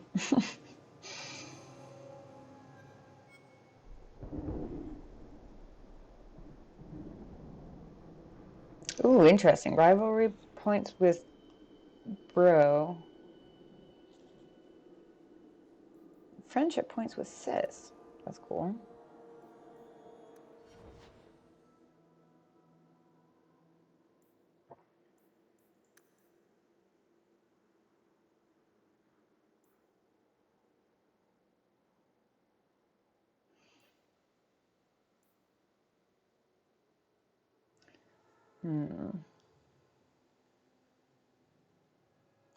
Damage and attack value for mages. Obviously, she's getting a point in that.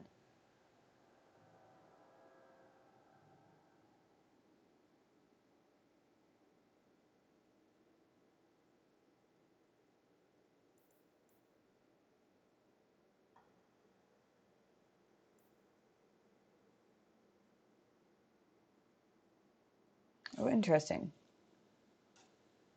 We have the same constitution score, but her max health is lower than mine.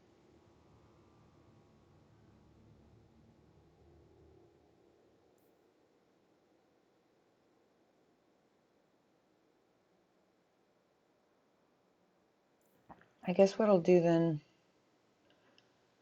a point of magic, a point of willpower, and a point of constitution.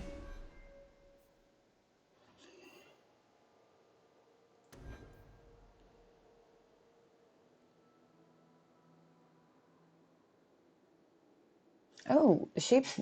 I didn't even notice that there were different shapes before. That's probably bad.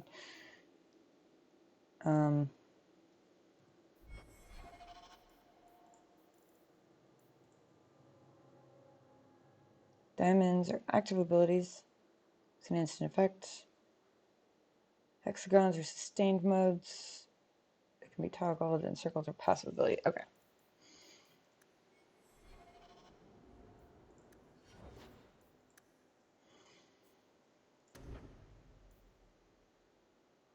Ooh, Mind Blast. Knocks enemies back and diverts hostile attention. That is not the same as it was in Origins. Spirit Bolt. Other spells may be more powerful. The bolt can be cast with great frequency. That's useful.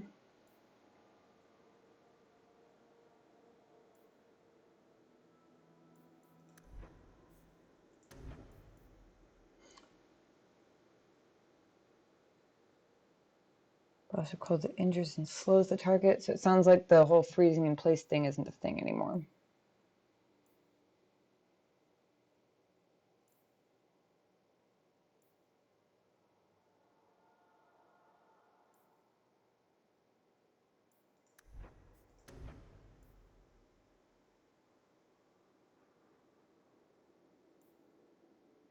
Hex of Torment.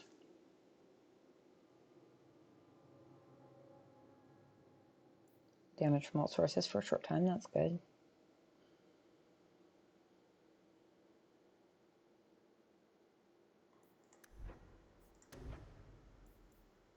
Ah, heal.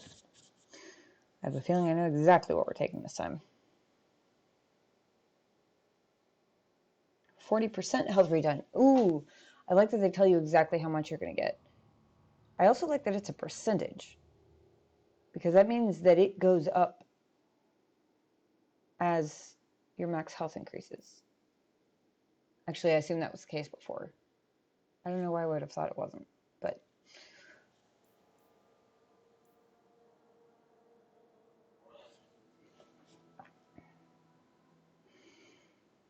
Enhances the party's aptitude in battle.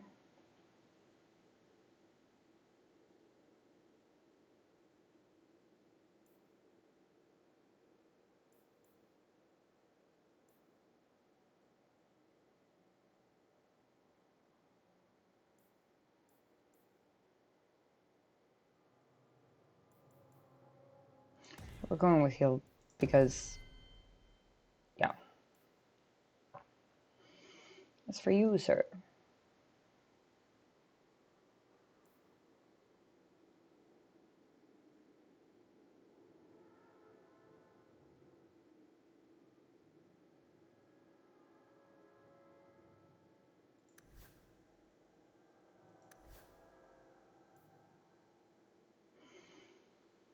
Okay.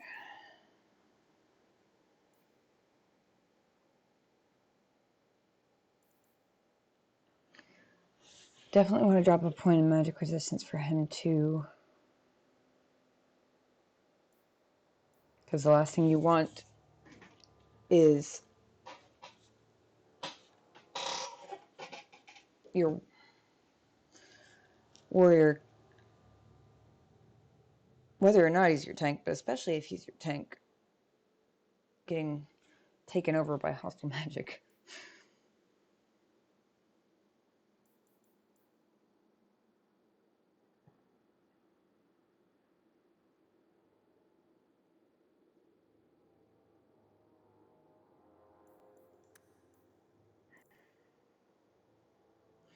We'll do a point in strength for him since that's his primary attack and damage stat.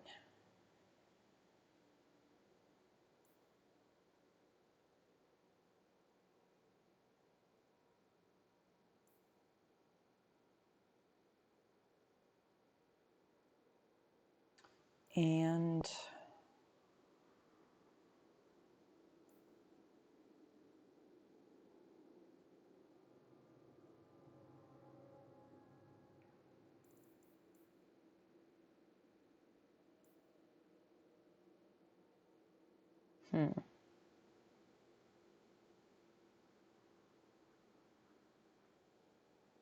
debating between willpower and constitution. It probably doesn't really matter that much.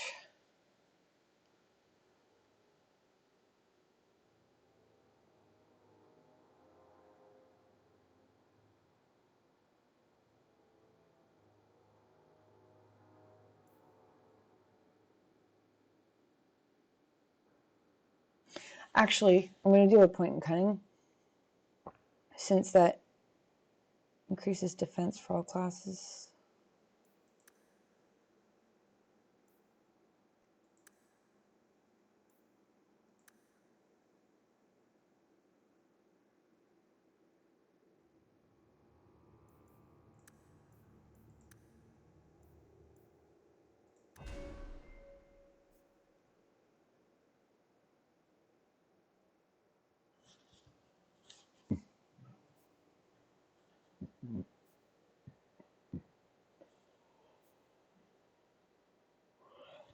We'll worry about his other stuff later. Looks like he only qualifies for 2 things at the moment. I guess he is currently wielding two-handed blade, isn't he? Maybe? Leaps into the air, crashing down on foes with tremendous force. That's cool. Defender. Your braces for impact, shrugging off damage for a brief moment, pushing back against any foe who attacks.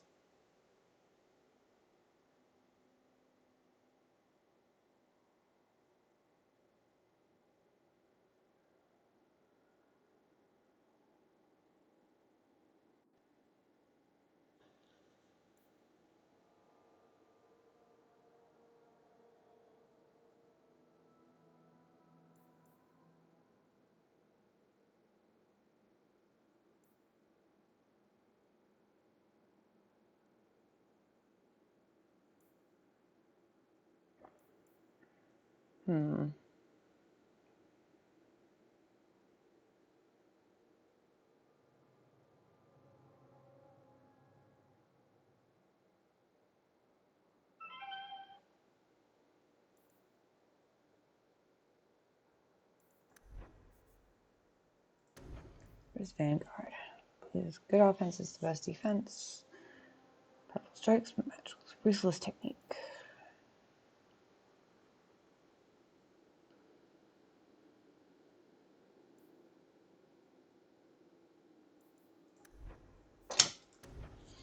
Warmonger.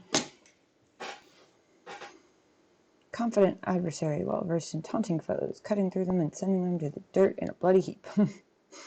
Warmongers are also experts, controlling enemy aggression, possessing abilities that draw foes toward them in that.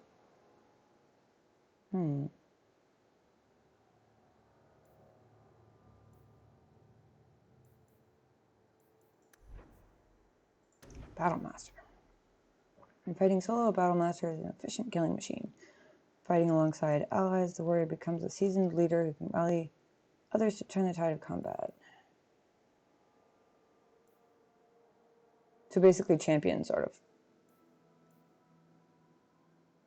Or at least they get rally like champion does.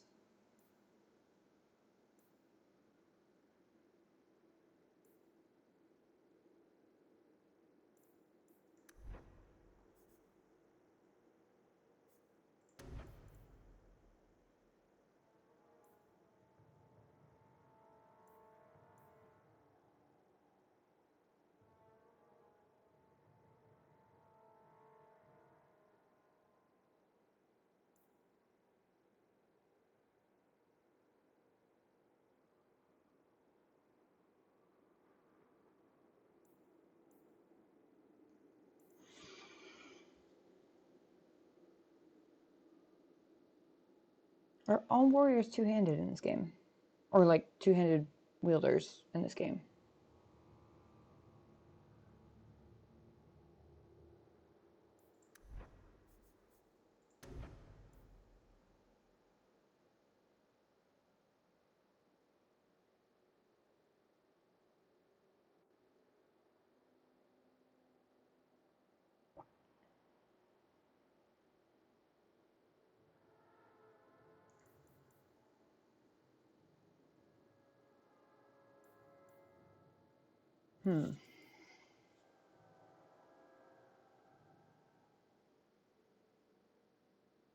I'm going to go ahead and take Stonewall on him.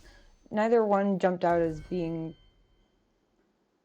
a massive difference to the other. But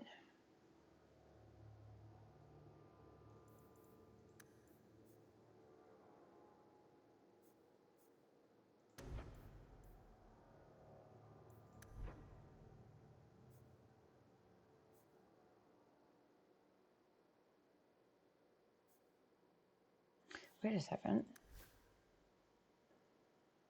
Oh, interesting. She has a whole section he doesn't have.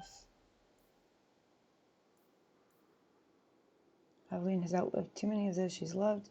Years of hard training and loss have shaped her into an immovable force and an invaluable ally. So I guess it's specific to her? Whoa.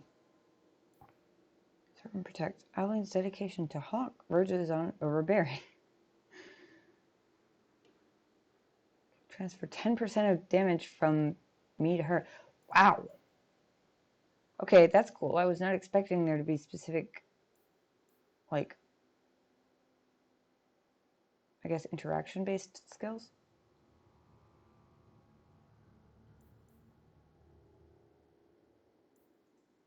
That's pretty cool.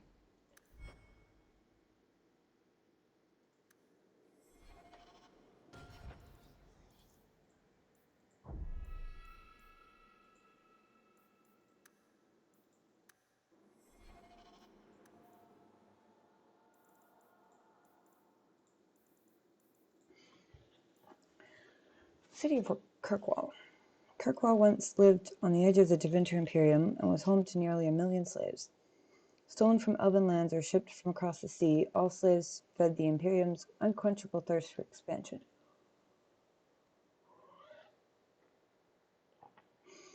They worked in massive quarries and sweltering foundries that produced stone and steel for the Empire. The city's complicated past is not easy to forget, history having earmarked many corners of the stone city. A ship approaching the harbor spots the city's namesake, an imposing black wall. It is visible for miles, and carved into the cliffside are a pantheon of vile guardians representing the old gods. Over the years, the Chantry has effaced many of these profane sentinels, but it will take many more years to erase them all.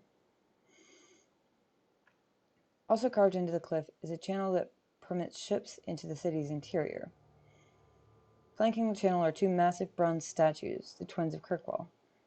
The statues have a practical use. Kirkwall sits next to the narrowest point of the waking sea, and a massive chain net can be erected between the statues and the lighthouse, closing off the only narrow navigable lane. This stranglehold on sea traffic is jealously guarded by the ever-changing rulers of the city, as the net trolls taxes, tolls, and extortions in from the sea. An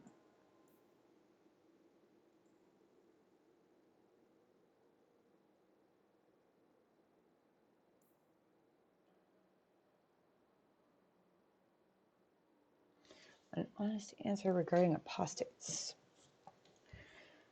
A mage who does not receive the teachings of the Circle and who does not have the words of Andraste in her heart is an apostate and a danger to us all. Without the guidance of the Holy Chantry, a mage may foolishly dabble in the darker arts, blood magic or demon summoning, thus becoming maleficarum. And a mage's mind will ever be a doorway to spirits of the Fade. Without proper instruction, this doorway remains open and unsecured. If a demon should come through this doorway and possess a mage, an abomination is created. Abominations know only madness. They cannot be reasoned with, and will slaughter man, woman, and child without thought. Whole cities have fallen to these creatures. Thousands have died at their hands. The Chantry and her Templars have a duty to ensure that this does not happen. If I knew a better way to deal with magic, I would seize upon it immediately. You say we should let the mages guard themselves. I tell you that this is no solution. Look at the Tevinter Imperium. Their magisters do not know restraint. Without Chantry oversight, the magisters abuse their power. Those without magic are trampled underfoot and forced to serve. Slaves are slaughtered by the hundreds to feed the magisters' hunger for power. Even some mages are not spared, for in mages, as in all humans, there exists a spectrum. On one end, the very powerful, on the other, those that can barely light a candle. The Empire cares only for the strongest, and those who do not compare favorably are thrown to the wolves.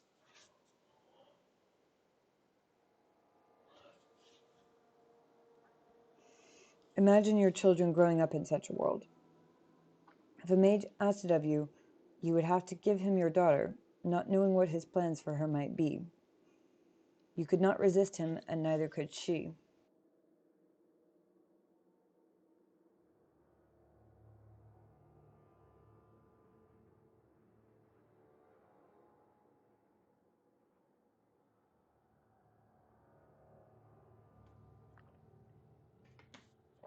Sorry, I had to cough, didn't want to deafen anybody. Without our Templars and without the Circle, the common man would have no defense against magic. We must deny the mages certain freedoms for the common good. I wish there was another way. I tell the apprentices this is a test of their faith, that it is the will of the Maker. Many understand that we do what we do for their own good. Excerpt of a letter from Glenn Grand Cleric. Grand Cleric Francesca of Starkhaven to Lord Guthrie Abholtz. Alright, Codex is caught up.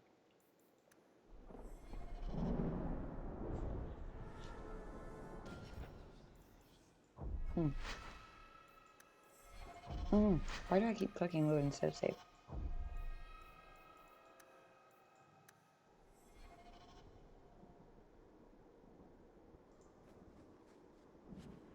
Oops. I'm driving the wrong person at the moment.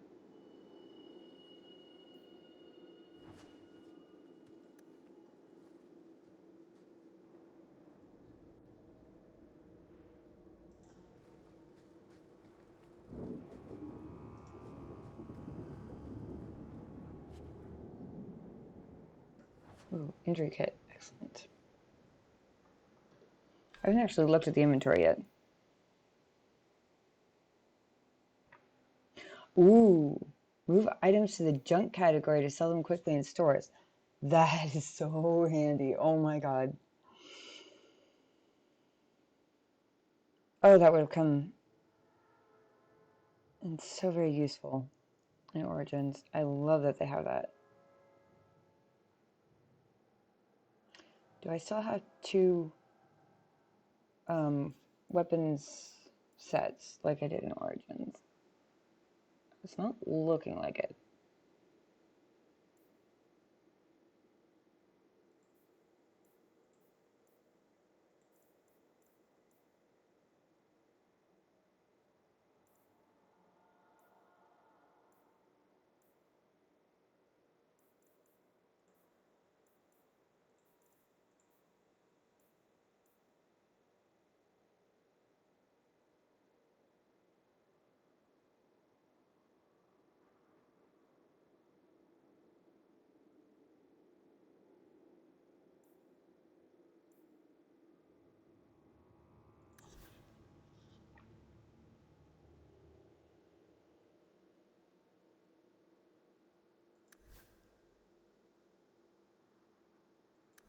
But even, like, cool. Like, cool. As in, I like it.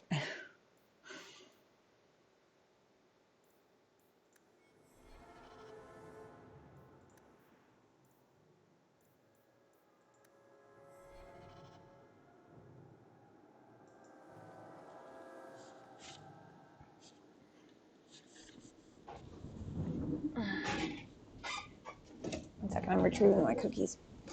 Now that the cat is no longer attempting to nose his way into them.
Okay, I'm a big fan of this miasmic flask. It's basically like having the Mind Blast from Origins on my rogue as a throwable weapon, as a throwable thing. Except that it's also 100% stun, apparently. And it wasn't in my inventory, which means presumably it doesn't run out, which is amazing.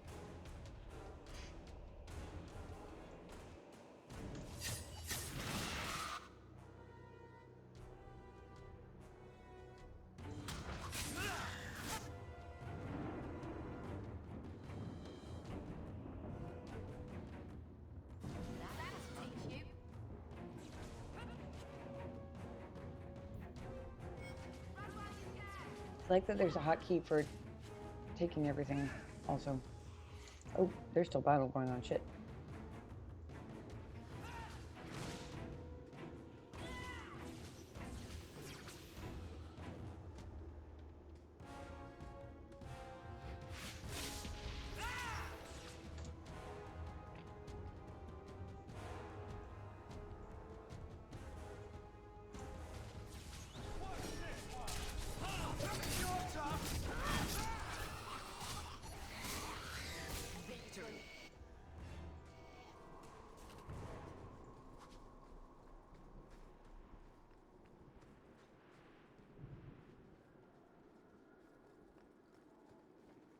Want to double check that none of them dropped goodies.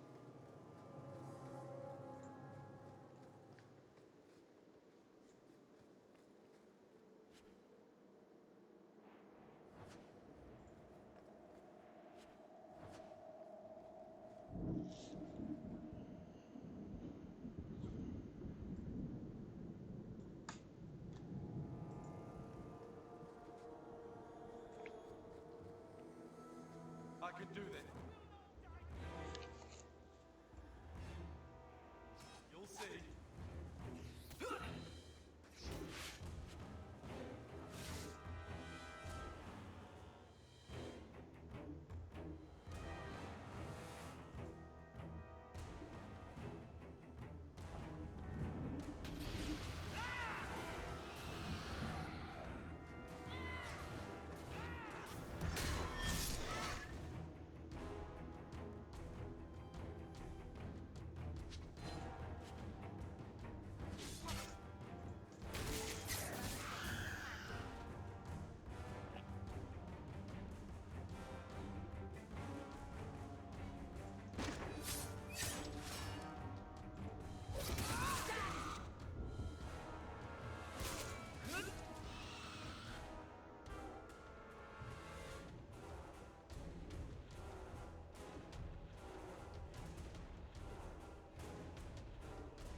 What a mess.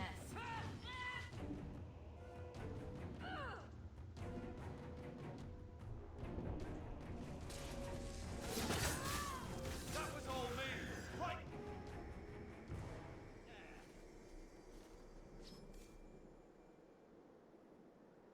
And magical mother appears out of nowhere.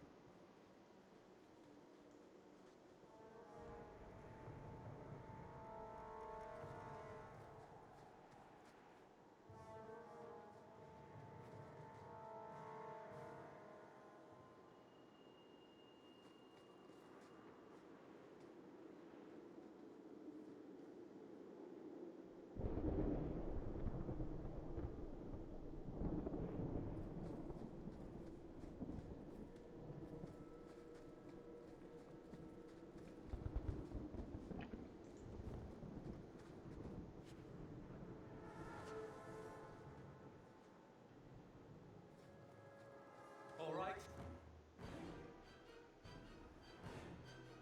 What?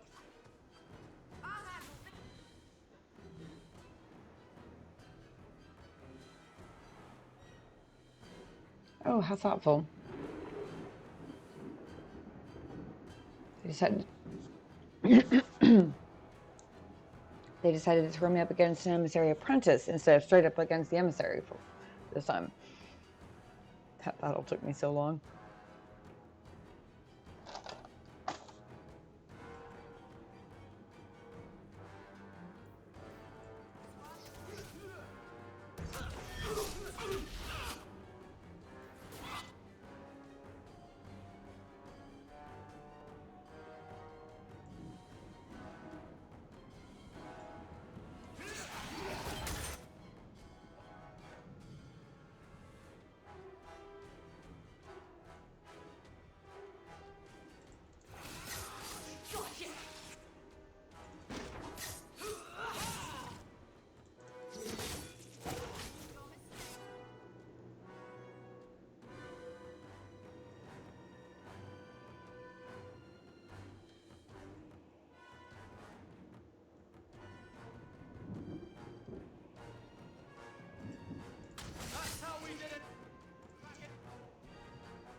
quickly, before they regroup.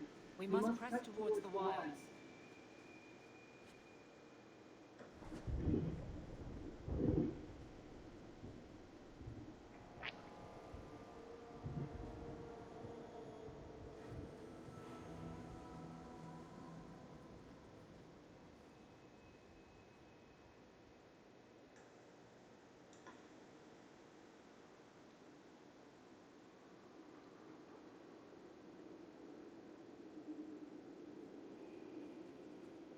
This one, oh, there's, yeah.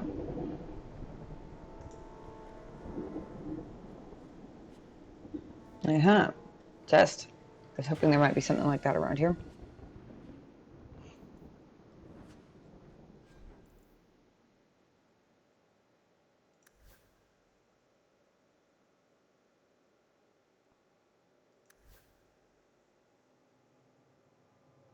The stamina, not health. I was gonna say, does he have higher health than me as a mage? That'd be mildly embarrassing.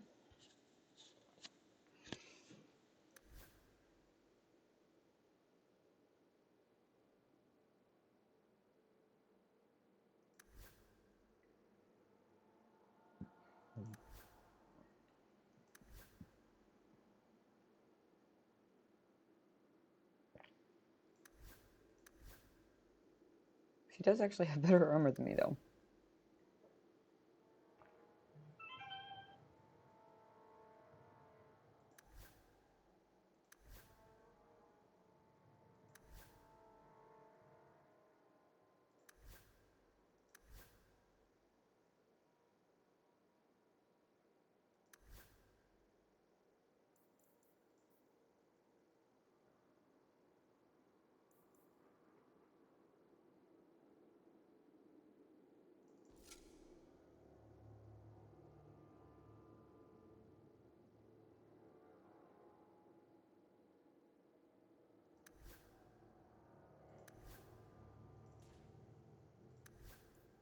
Nope, she can't wear the light helmet. Ah, well.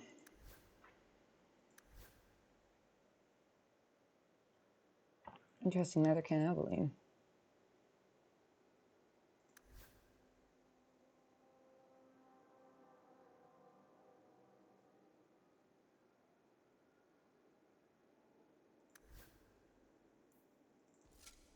That makes it an easy choice, I suppose.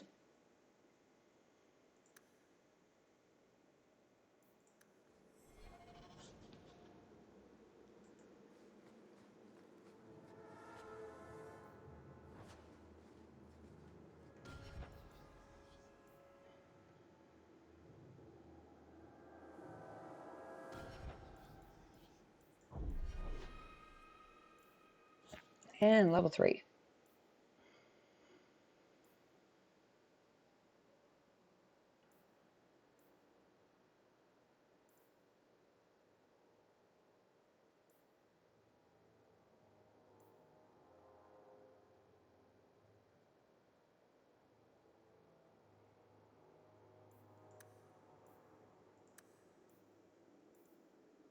And you get 3 points every turn.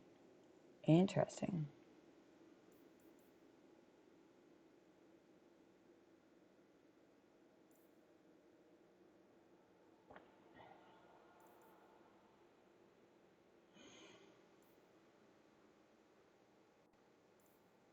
I think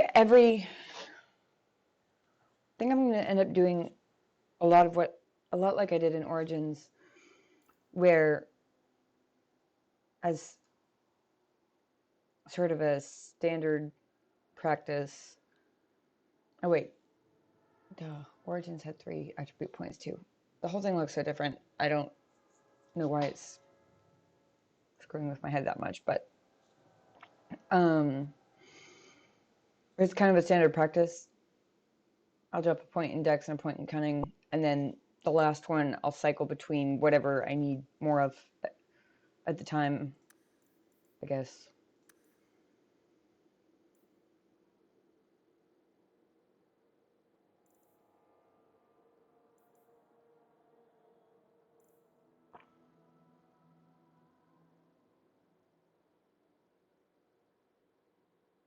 I think I'm doing okay on willpower and constitution so far. We did just run into our first hostile mage.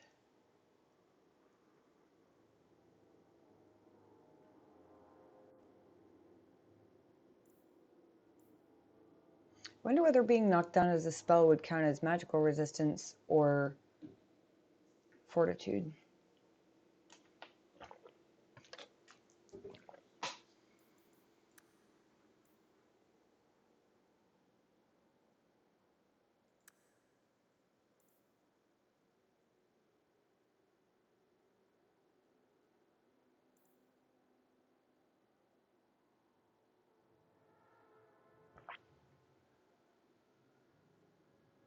I do already have...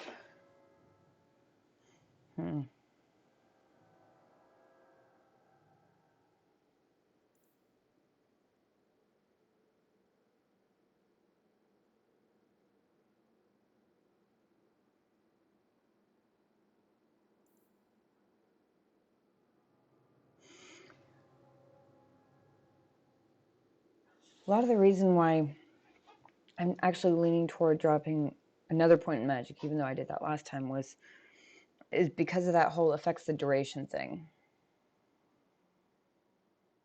I have health poultices. I guess technically I don't know for sure that I can use them in battle with this game, but I don't see why they would change that. And Bethany has the heal spell now. But what neither of those things can do is break me free of a magical stun or whatever other magical effect trap I get stuck in.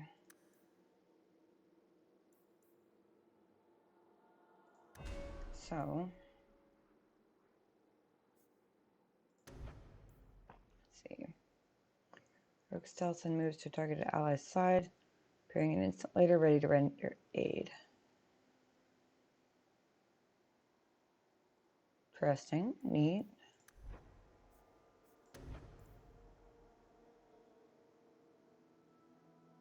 Focuses on accuracy. Gain bonuses to critical hits and attacks.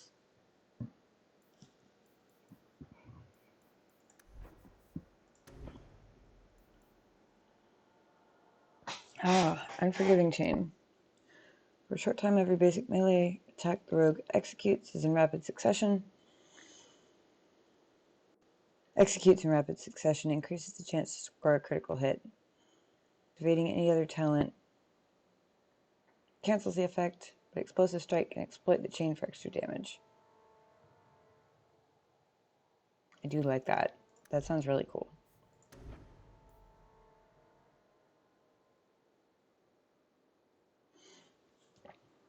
Bursting Arrow also sounds like fun.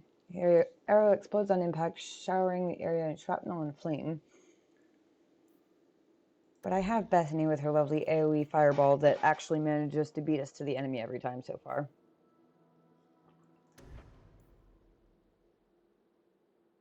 Continue to knock down the target and all nearby enemies.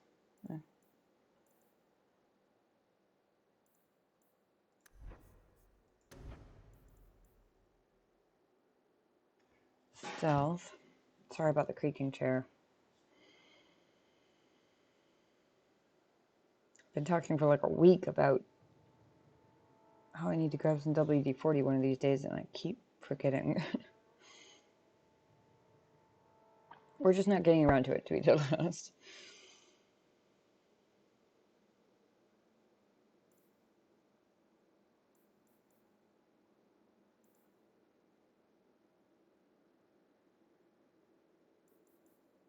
Lingering Shroud. The rogue is obscured in stealth at the same time. The rogue is able to take a single action, like making an attack or using an item while still maintaining stealth. Oh, neat. Only the obscure effect is lost. The rogue's second action will still break stealth. Cool.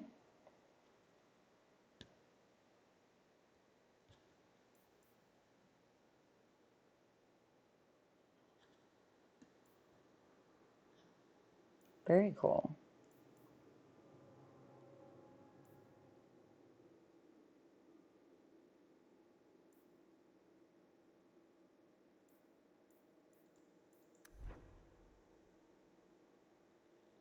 Hmm.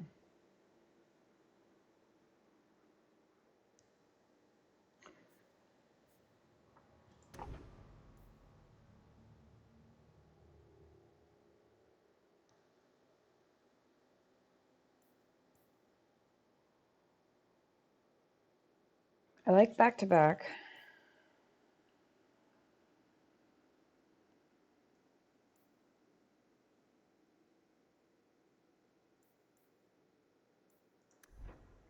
Looks like a lot of the scoundrel skills are like teamwork based or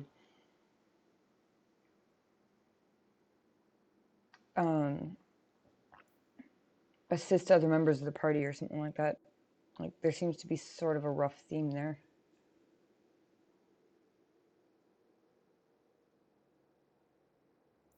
The exception of the follow through one, I guess.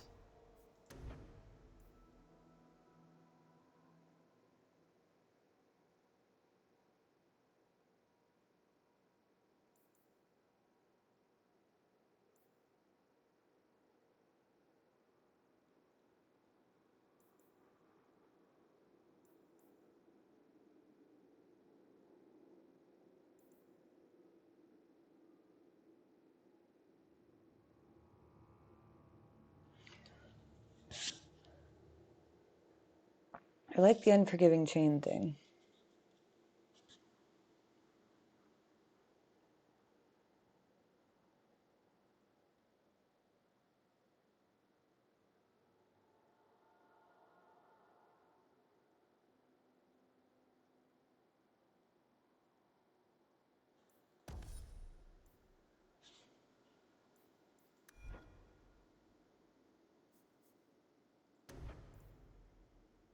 Oh, I missed one. Improved formula. Magnet flasks are now available more frequently, and the stun effect lasts longer. That's handy.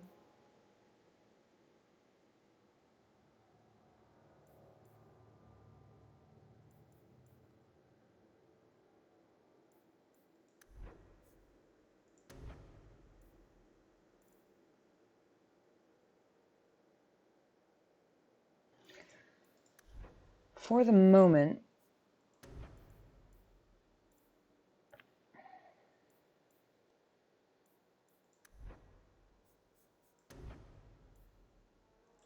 I'm still going to go with unforgiving chain. That seems most useful for the time being. Certainly while I'm leveling up this fast.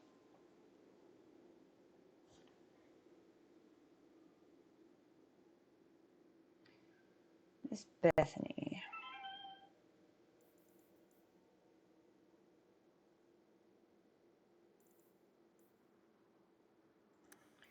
Same thing, point of magic.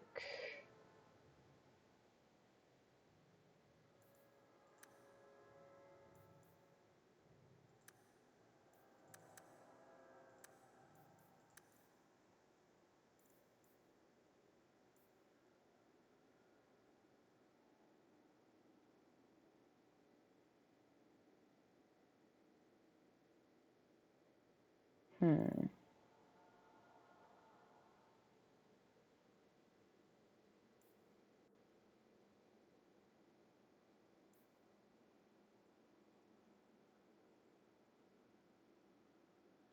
I think I'm going to do magic, a willpower, and a strength this time to keep from getting knocked over mid-spell. Actually, magic, strength, and a constitution.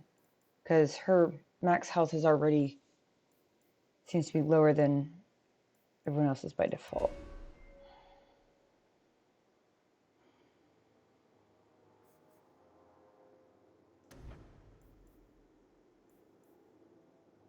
Arcane Shield.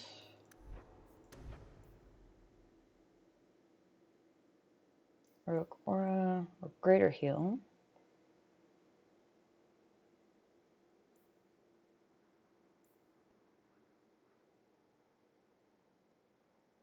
Health regen plus an additional 40%. Ooh. 80%, that's nice. pyromancer.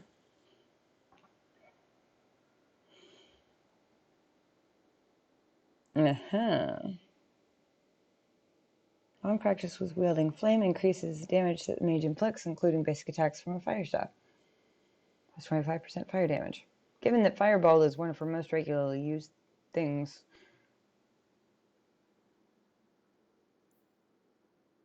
could be pretty nifty.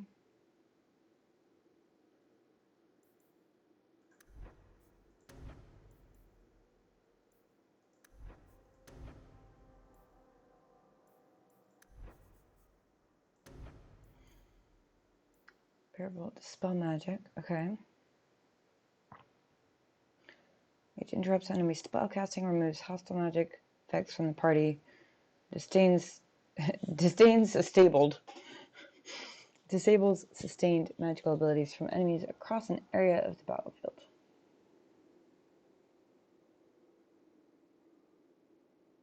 It specified enemies every time. One of the reasons I never really used it much in Origins was because it was a universal effect, which meant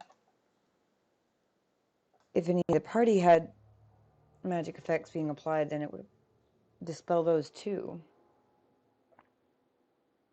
This sounds, frankly, way more useful.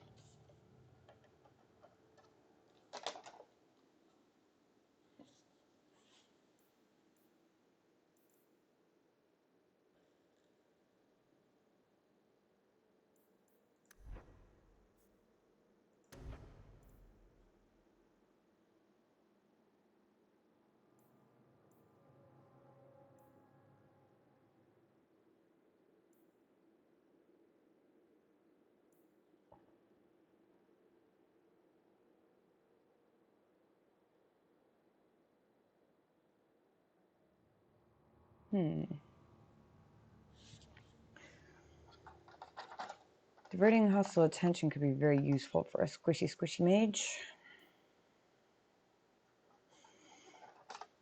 I need to start paying better attention to how low everybody's health gets during battle.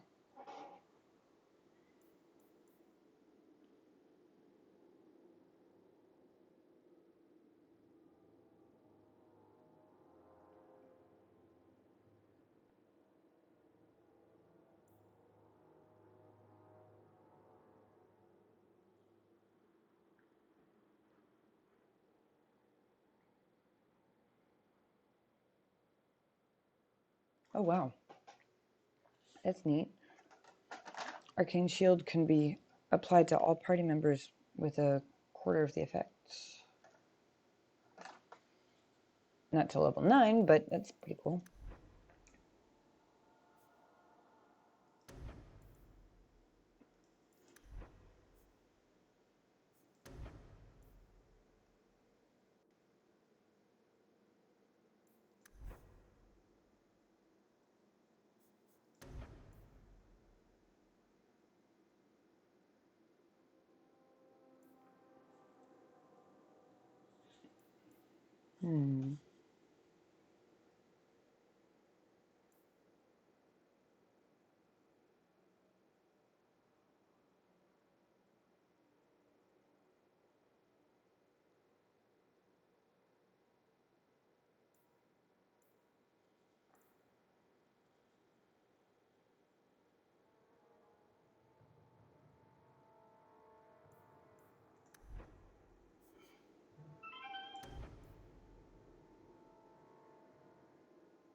Not gonna lie, Pyromancer is really tempting.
Hmm.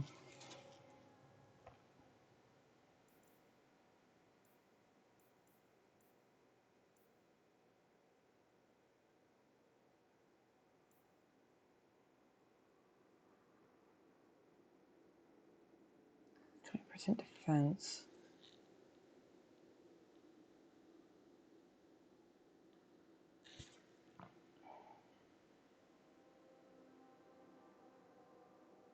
We're gonna go with Arcane Shield. I think.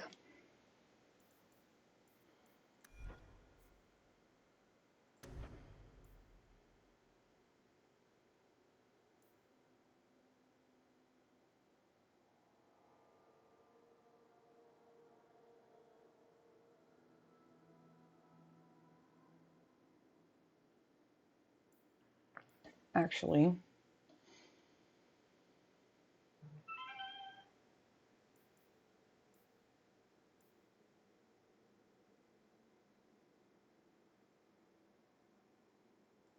Actually, we're going with Heroic Aura because it boosts attack stuff. It seems even more useful at lower levels when it kind of sucks a little bit. Or at least when it's not super OP. Let's see. Okay. For a second, I thought my headset had died on me.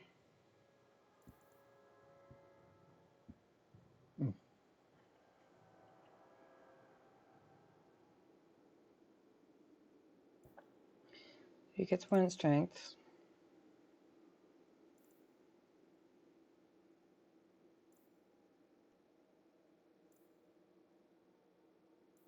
He gets one in Constitution also.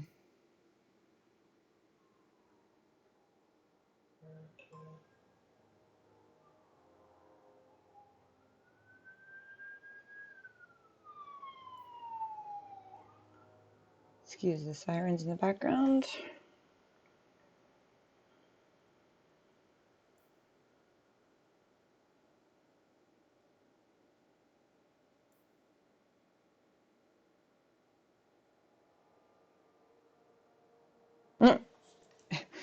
Well, if this is to be believed, he currently has a 0% chance of landing a critical hit, so we're going to fix that also. It's only a 1% chance, but, you know, that's okay.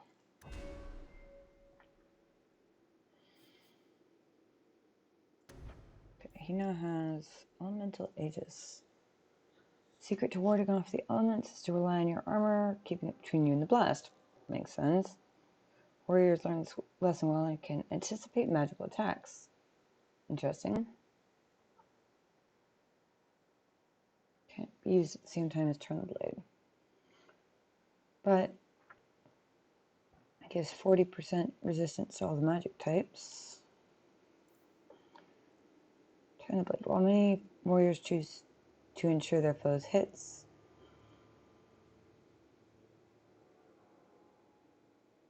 endure their foes' hits. That makes way more sense.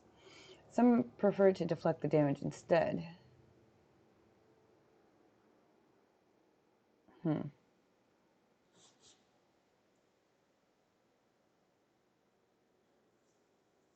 So shielding it versus tanking it, basically.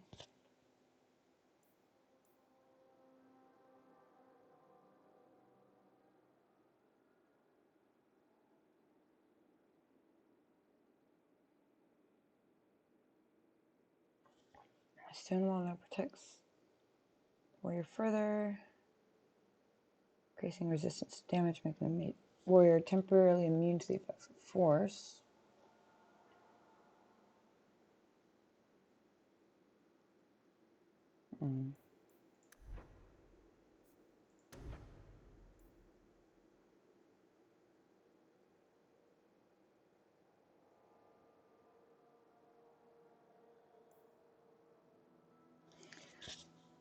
Okay, 10% increase to attack or damage.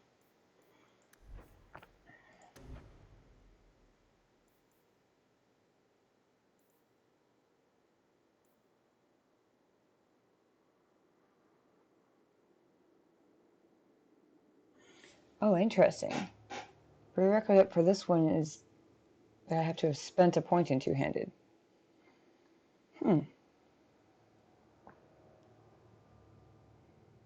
Whereas two-handed attack rips through the air with such power that each generates a shockwave past the point of impact, effectively extending the weapon's reach. Effects: basic attacks, whirlwind, mighty blow, and scythe.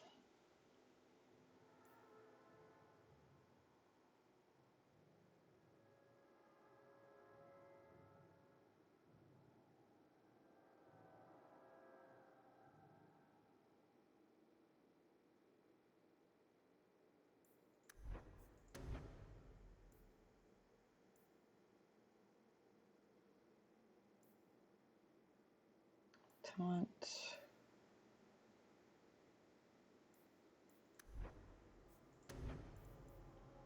Bolster. Stealing for battle, the warrior takes a deep breath to regain some stamina. Pretty useful.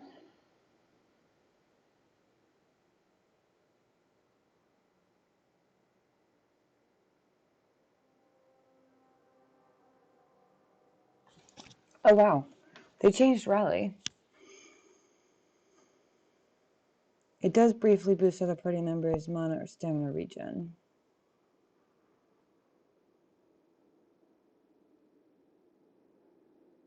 It also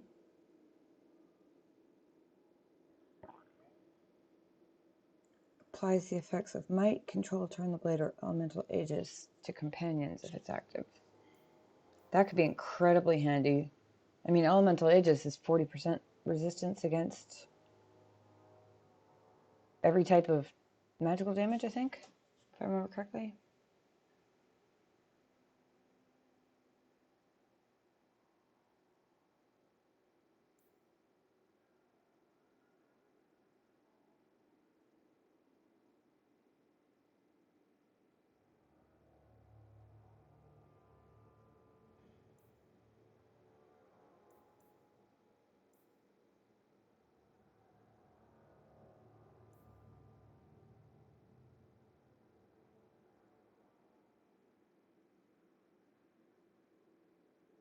Last 10 seconds. It could be very handy, especially when there's moments when you see an enemy mage. Well, actually, I don't know if they do the spell loading bar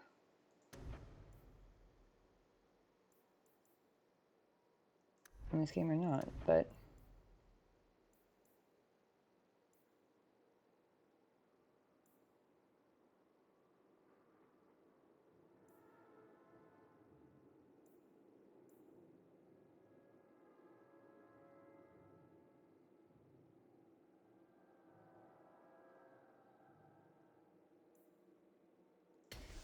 I go with Mighty Blow this time.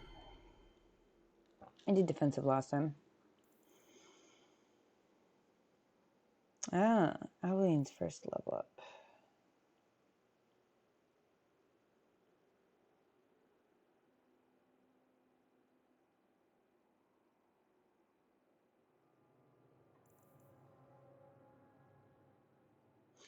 She has extra cool skills and stuff, so I'm definitely going to drop a point in willpower so that she has the stamina to use them. No idea how much stamina they take, but there's some pretty neat stuff in there. One in strength because warrior. Actually,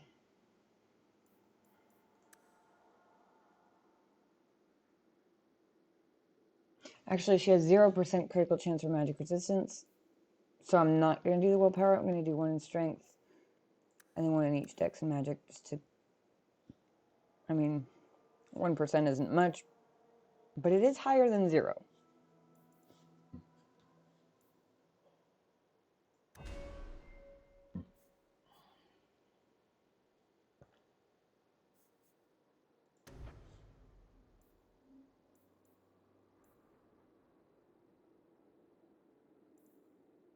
Oh, I didn't even realize before that these two skills are actually based on, like, I guess, your relationship level with her.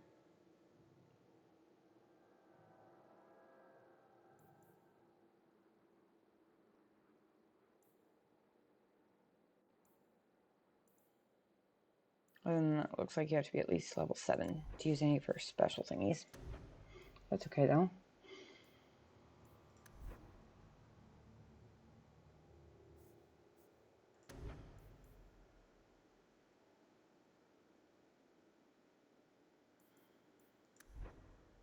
Bolster.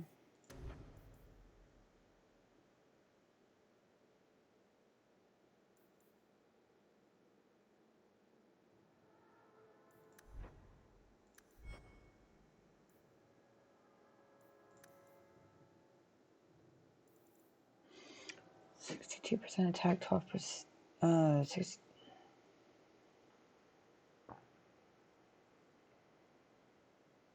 13 damage per second.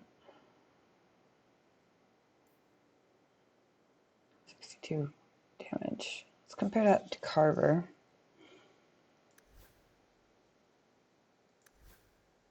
He actually does less damage per second, but has the same attack. Oh, we all have the same attack because our individual class attributes are all the same. Duh.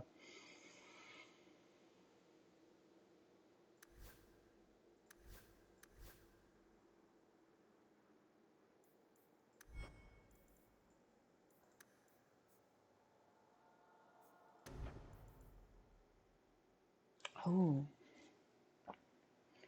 Shield bash, weapon and shield.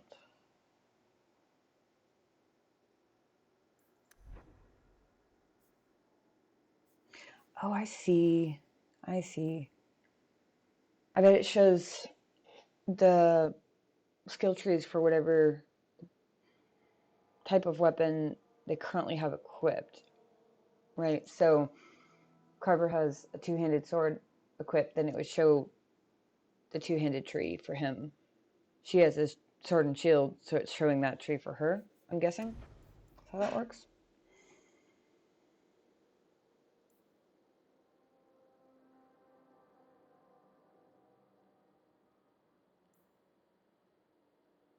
We'll go with shield bash, because why not?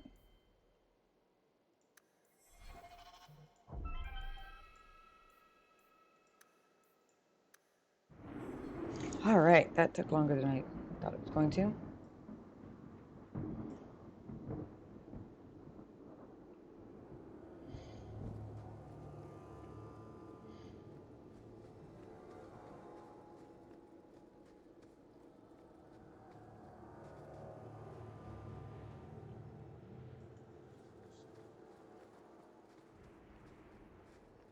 Thought I remember there being something else down here, but when I hit tab before, I didn't see it.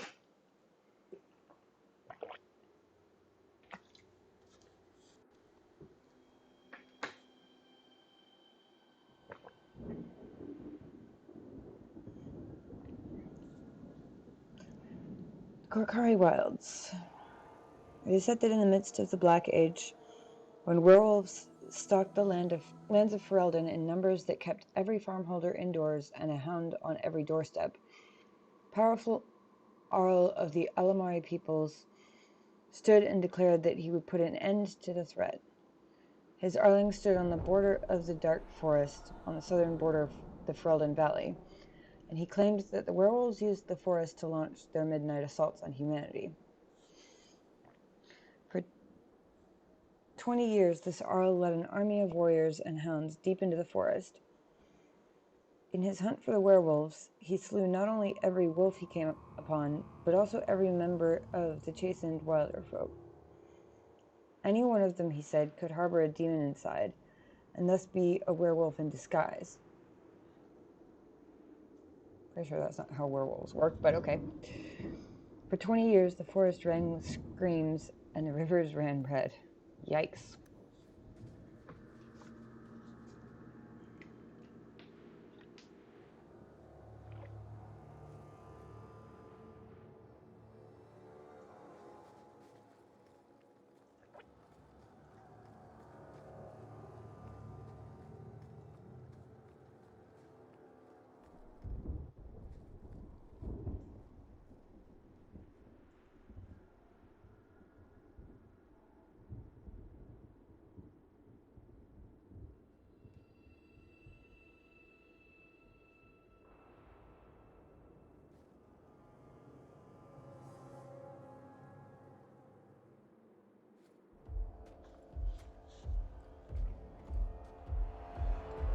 Uh-oh.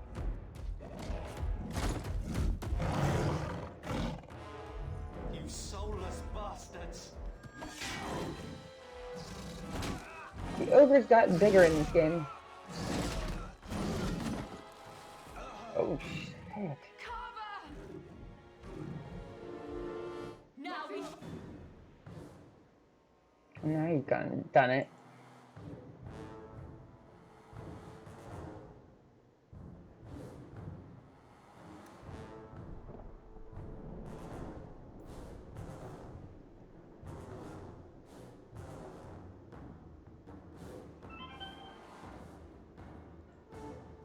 Activate her aura on her.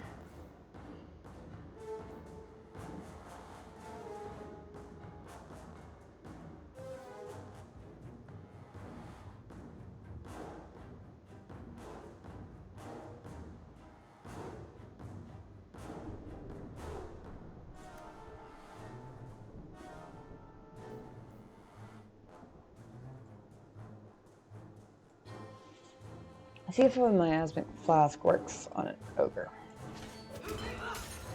Yeah, it does.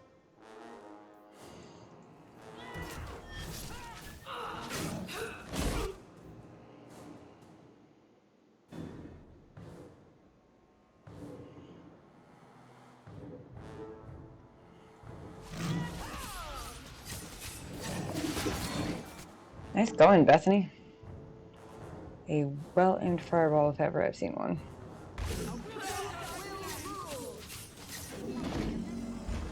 Got up just to fall again.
Let me check people's status here.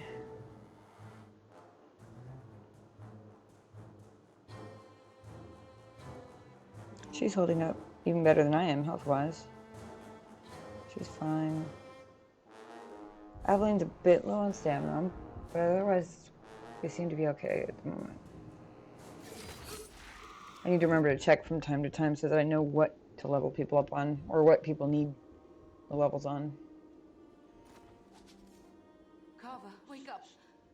The battle's over. We're fine. Oh no. I'm sorry, mistress. Your son is gone. No, these things will not take Carver.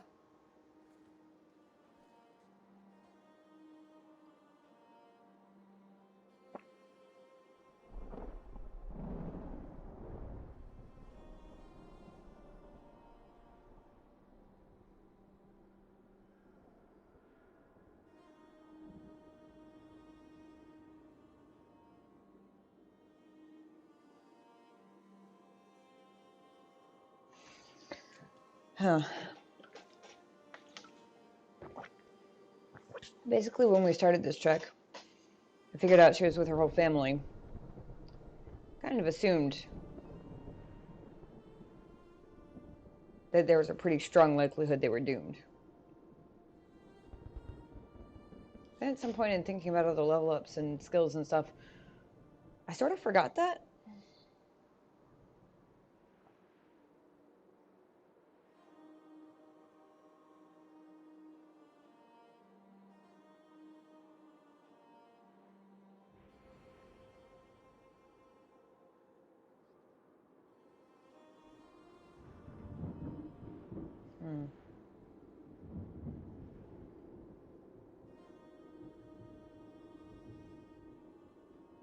Is it a moment for tough love?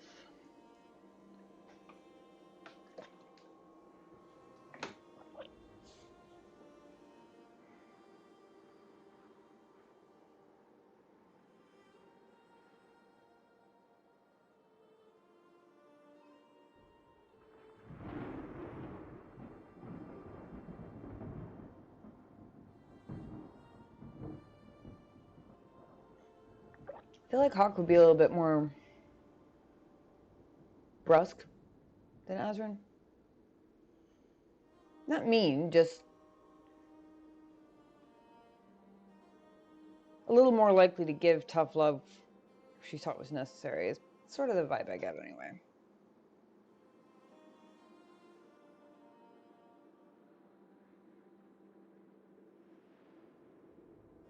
Like, obviously we love Mom and all. At the same time, she's denying that he's already dead, which is not a great start. I feel like she needs sort of the verbal equivalent of a bucket of ice water over the head. If you fall apart now, you endanger us all. Maybe we should grieve when we're safe. Oh, shit, I hit the number instead of clicking. This is your fault. How could you let him charge off like that? Your little brother. My little boy. Mother, we can't stay here. Carver wouldn't want his sacrifice to be meaningless. Allow me to commend your son's soul to the Maker, Mistress. Ashes we were, and ashes we become. Maker, give this young man a place at your side. Let us take comfort in the peace he has found in eternity. I hit the number instead of clicking on the option.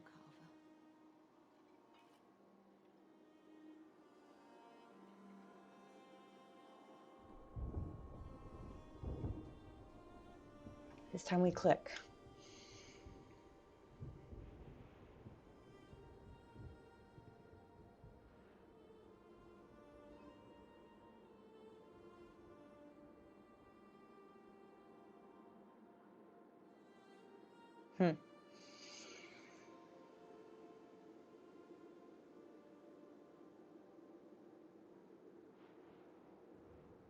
Somehow I feel like going with at least Father will have company now. The option one picks for a character one is designing to be explicitly socially awkward. Maybe. At least given what I've seen of the mother's personality so far. That's what I would say. Some people you could say that to and they'd be like, yeah, they're probably sitting up there laughing at us or whatever, you know. But I feel like that's not the sort of thing that Hawk's mother would take very well.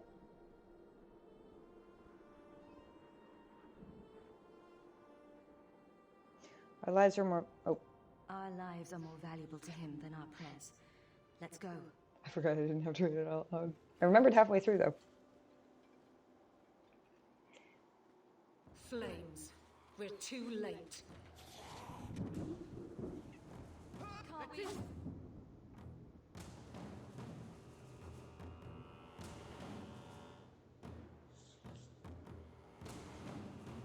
What are we looking at here?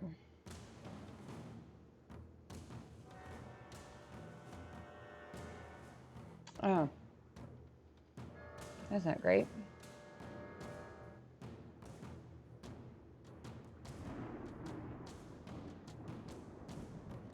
You're still way over there. Let's see how fast we can get these guys out of the way.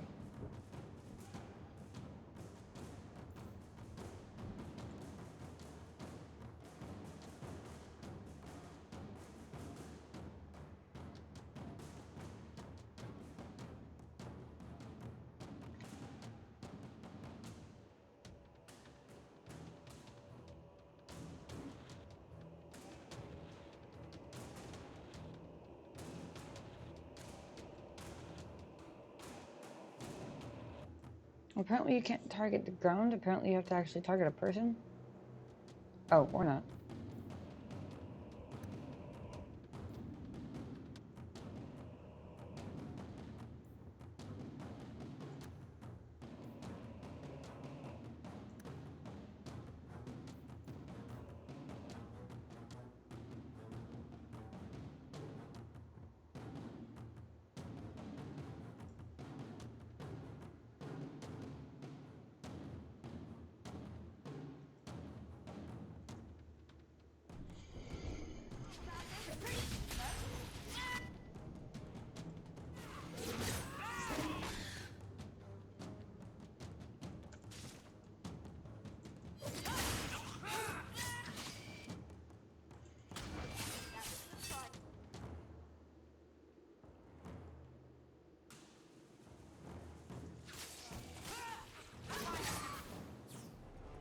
end to them. No, we weren't supposed to win it anyway, I guess.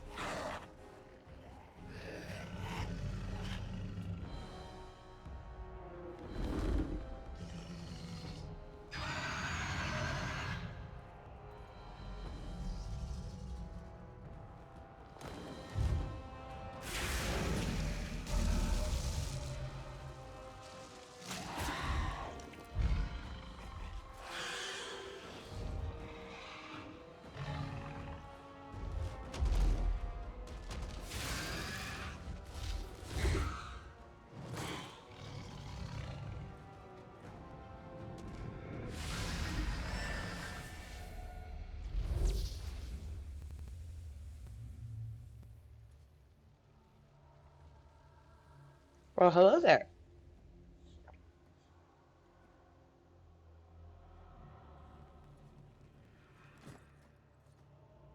Well, well, what have we here? Could I ask you the same question? It used to be we never got visitors to the wilds, but now it seems they arrive in hordes.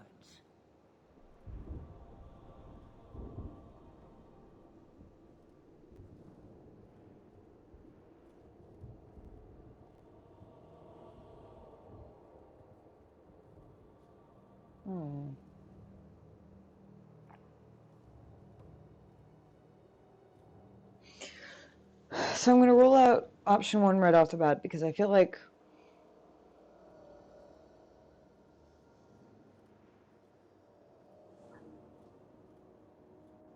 Hawk strikes me as the type who would be too...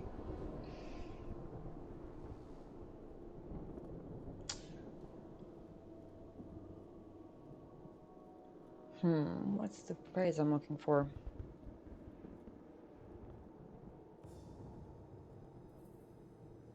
I feel like she'd be the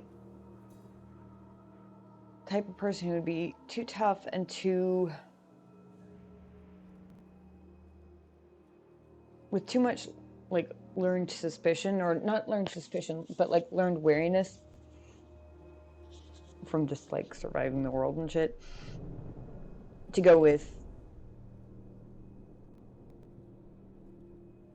an option like number 1 that goes straight to, I'm indebted to you, at least as a conversational position to take right off the bat, if that makes sense.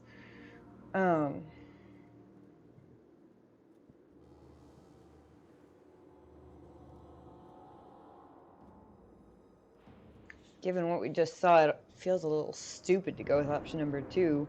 I don't know what you are, but I won't let you harm us, because I highly doubt there's anything any of us can do if she decided she wanted to try. And also, why would she have been eating the Darkspawn and then stopped to talk to us and changed out of the super powerful dragon form if she intended to harm us?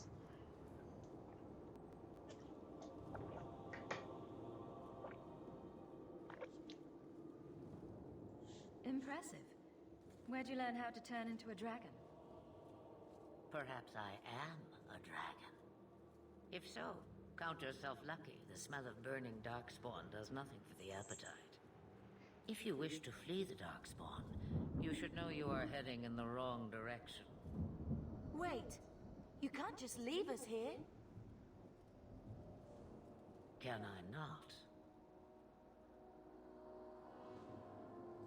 I spotted a most curious sight. A mighty ogre vanquished. Who could perform such a feat? But now my curiosity is sated and you are safe for the moment. Is that not enough?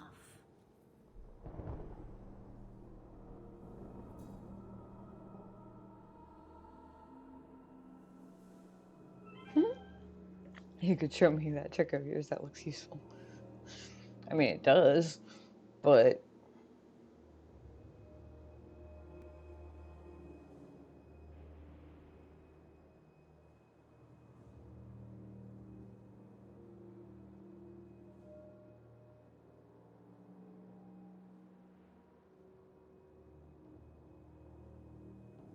I'm not actually sure what we're dealing with. like, I haven't gotten a good visual of what we're up against in terms of the actual layout and numbers and distribution of the Darkspawn and all that stuff. Which makes me hesitate for either option 1 or 2, because I don't know the likelihood that either one of them is true, or the likelihood of the statement being true in either case. There we go.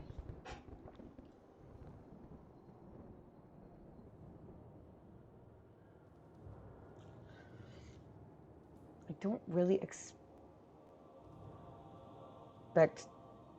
her to teach me how to turn into a dragon, but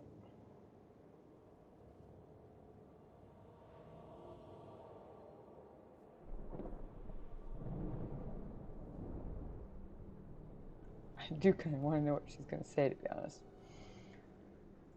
You could show me that trick of yours. That looks useful. If only a clever tongue was all one needed.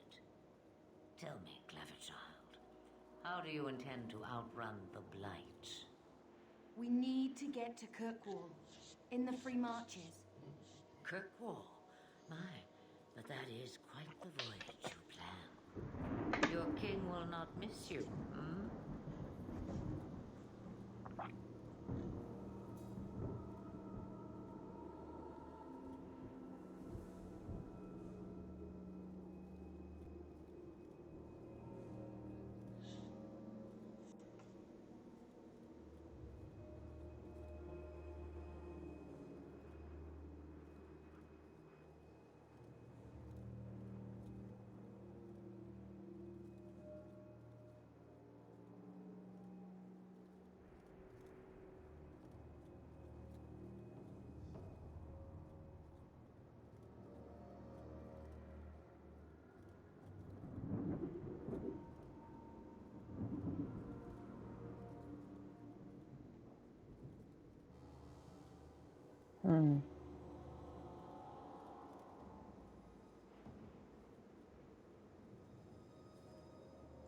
King Caelan was betrayed.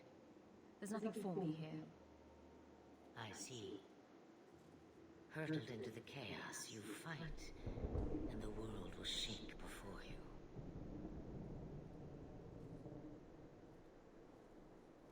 Is it fate or chance?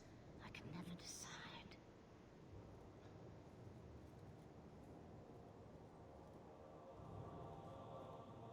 It appears fortune smiles on us both today. I may be able to help you yet.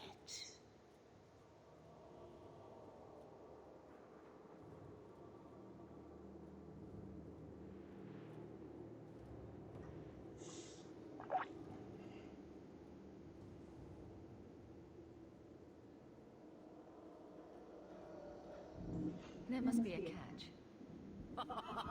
There is always a catch. Life is a catch. I suggest you catch it while you can. Fair. Maybe we shouldn't trust her. I don't even know what she is. I know what she is. The Witch of the Wilds. Some call me that. Also Flemeth. That's Flemeth? An old hag who talks too much. Does it matter? I offer you this. I will get your group past the Horde in exchange for a simple delivery to a place not far out of your way. Would you do this for a Witch of the Wilds?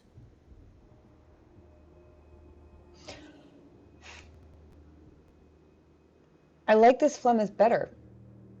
She looks way different. I mean, I suspected she was some sort of witch, and clearly she lives in the wilds, but I didn't realize it was Flemeth herself, because, which is probably dumb, because I fucking know she turns into a dragon. Now I feel stupid for not thinking of that before just now. But in my defense, the difference in the looks and the graphics between Origins and DA2 is just insane. Oh my gosh. At least for some. Like, I've seen how Morrigan looks in Inquisition, and I recognized her instantly. And it wasn't just because of the outfit. Although that did help. But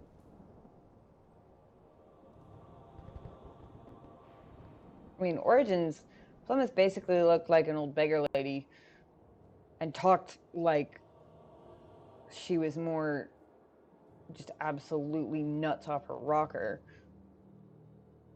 Is that a mixed metaphor? Pretty sure that's a mixed metaphor. Whatever. Talked like she had just completely lost all her marbles. There you go, there's number 3.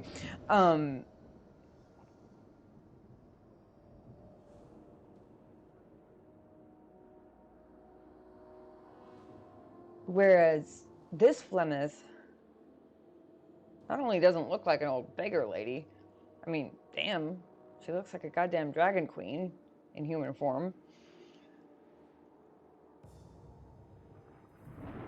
But she acts and talks a lot more like I would have expected of a legendary, almost mythical, or a witch of legendary, almost mythical power. Or an almost mythical witch of legendary power. Whatever.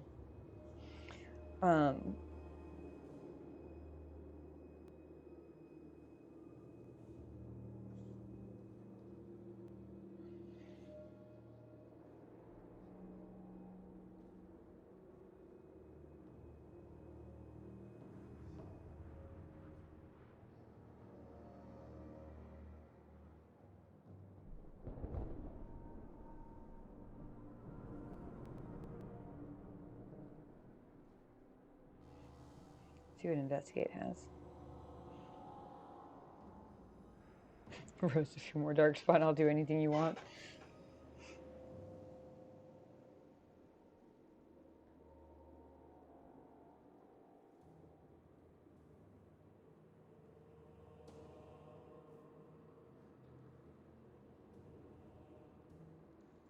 What is a witch of the wilds exactly? A chastened legend. Witches that steal children. Bah, as if I had nothing better to do.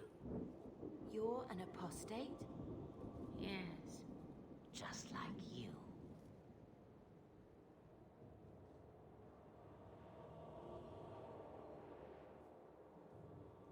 How much trouble will this delivery be exactly? About as much trouble as my saving your lives not 5 minutes ago. To be fair, she didn't seem like she had much trouble with that.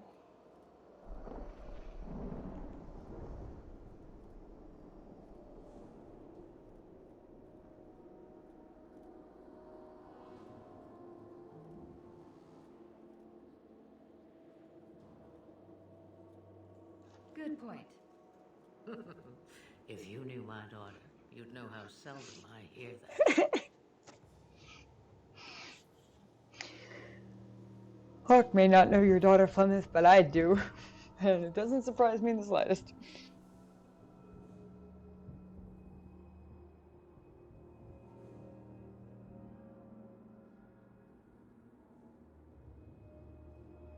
Ordinarily, I'd go with should we trust her, assuming that that's gonna, like, give the party a chance to give me their input. Which I like, by the way, and I hope that that keeps happening. Or I hope that that's what that does, and that they keep giving me that option. Because so many times in Origins, I would have loved to know what specific companions thought about a decision before I went and made it. Nothing like game breaking or anything. It's just, you know, really nice to know where people stand on stuff. But in this case, when it sounds like we really don't have a choice, so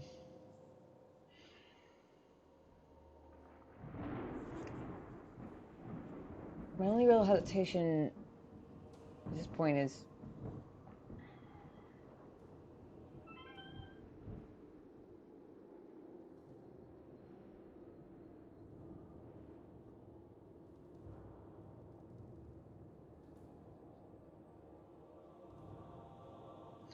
whether to try and get her let me reach Kirkwall first, since I do have my elderly mother in tow.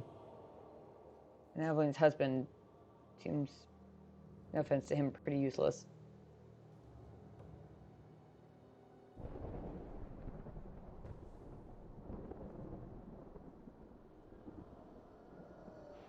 Plus, it seems like the sort of thing Hawk would do to double check that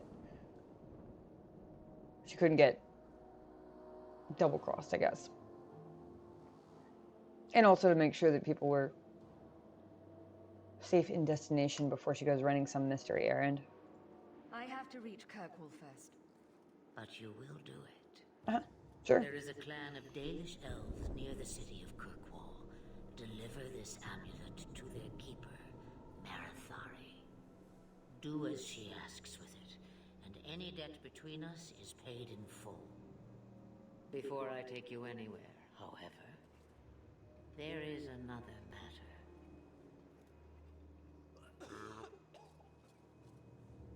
No, leave him alone.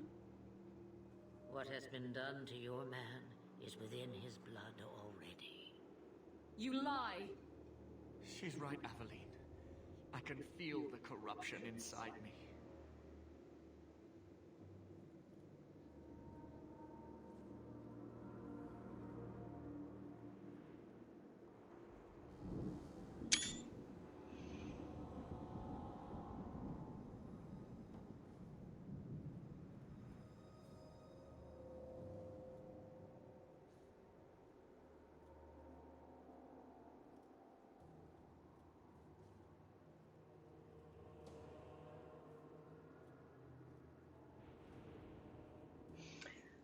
Debating two things at the moment.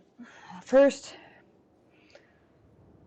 how ruthlessly pragmatic is Hawk? And second, to what extent do I want to ask questions for the sake of the roleplay, even if the answers are likely to be things I know already?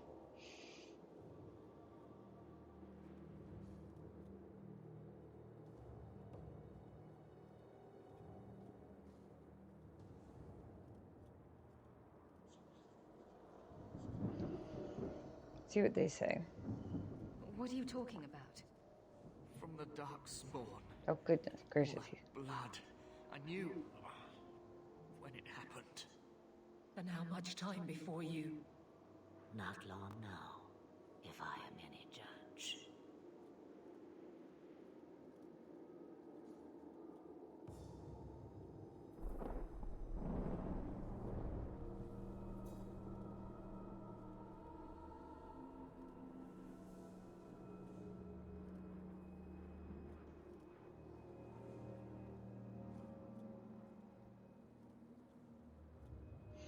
Given that she's surrounded by allies, and therefore, even if he goes full corruption, like right this second, he's not really a threat to anybody she cares about, because he's literally surrounded by powerful people who can take him down instantly.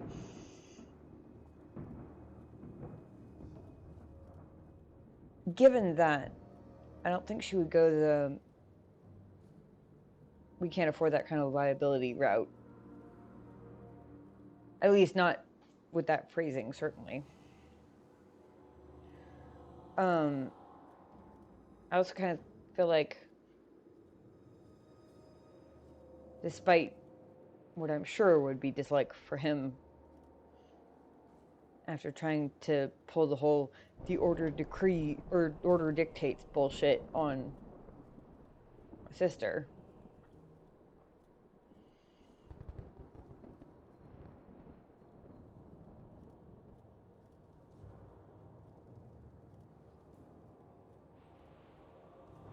I feel like since he's not an active threat to anybody she cares about right this second,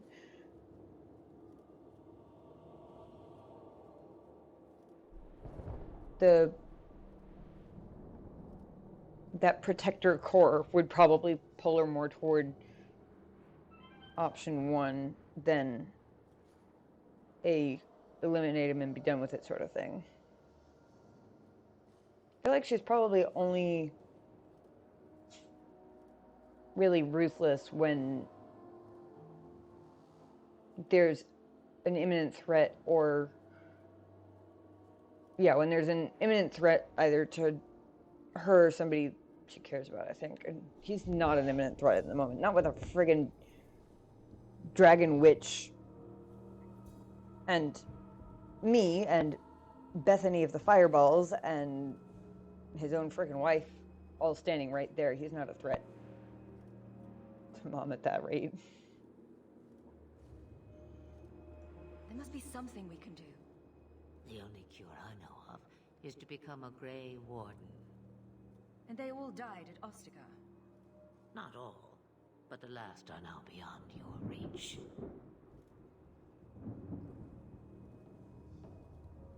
Aveline, listen to me. You can't ask me this. I won't. Please. The corruption is a slow death. I can't. Doesn't look terribly slow the way his veins are going.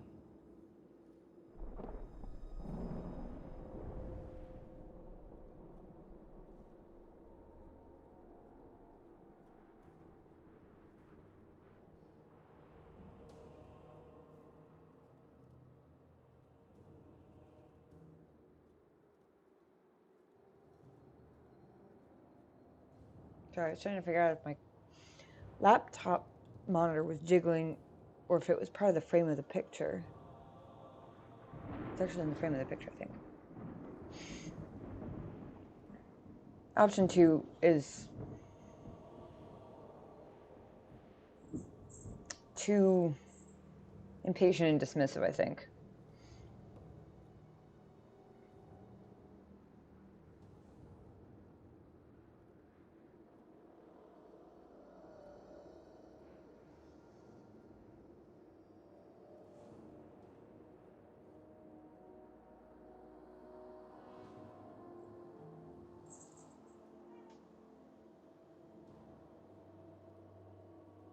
I think normally she would probably go with the he's your husband, I can't decide his fate. Except that if Aveline decides to let him live,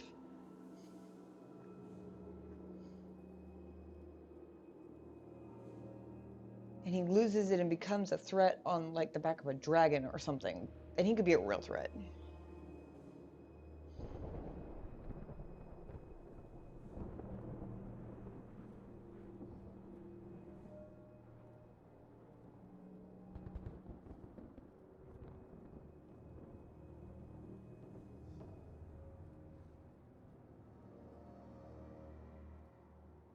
I guess what I'm currently trying to feel out is where Hawk would draw the line between how much she values human life and how much she's willing to do anything and everything that it takes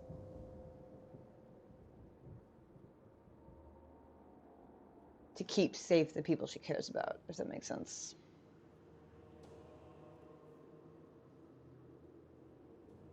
And also how practical she is versus how much of an optimist she is. Although I feel like she's probably more on the practical side, rather than the foolish optimism. Well, maybe if we let him, maybe if we refuse to kill him and force him to endure another couple of days, maybe he'll be the one and only person who miraculously recovers or something. I don't know. I say that dismissively, but it's totally a self-roast because I'm very much that person. That's terrible. I'm sorry, Aveline. This has to be done.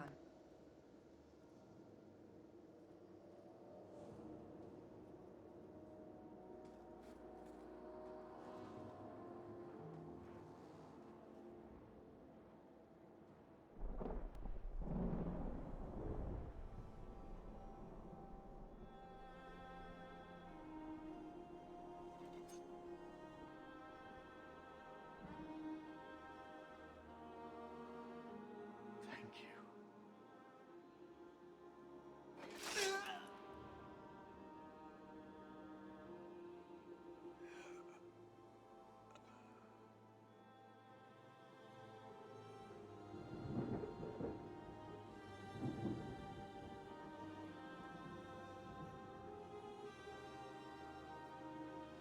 Without an end, there can be no peace.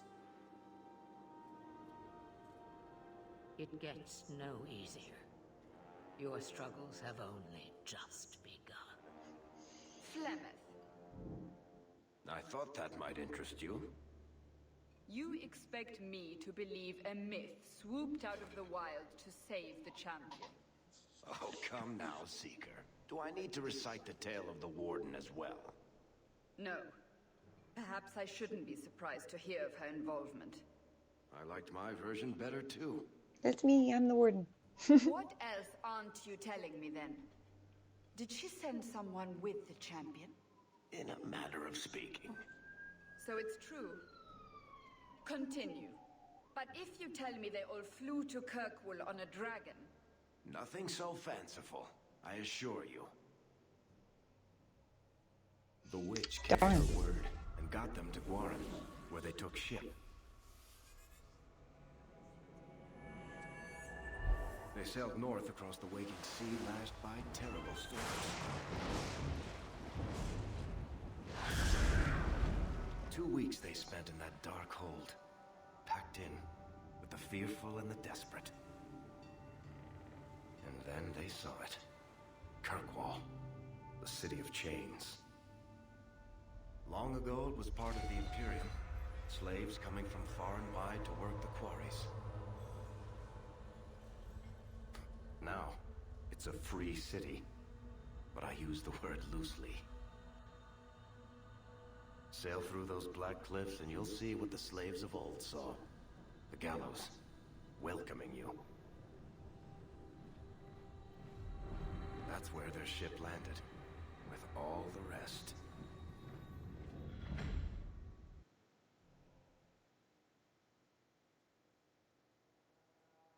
I like the storytelling interruptions. I really like how they did that as like part of the game layout or whatever you want to call it.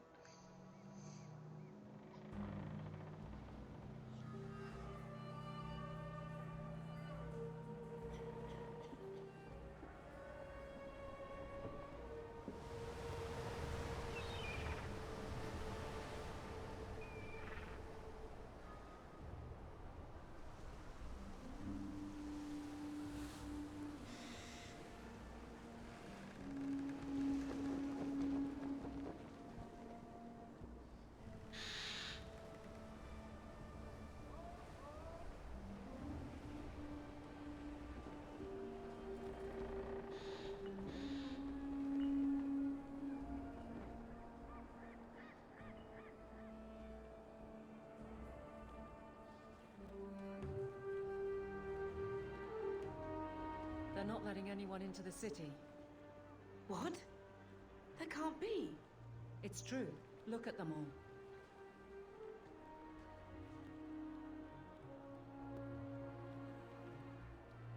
They're Fereldans, just like us.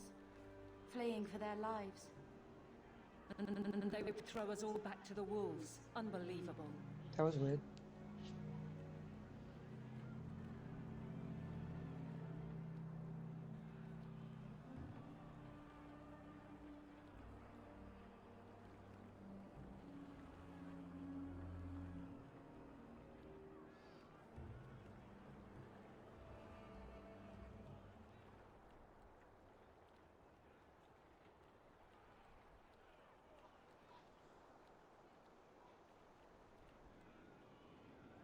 I'm only surprised they let us dock. We need to find Gamlen. Our family has always been highly regarded in Kirkwall. He can do something, I'm sure of it. Let's hope he received your letter. The guards seem to be reporting to that man. Perhaps we should speak to him.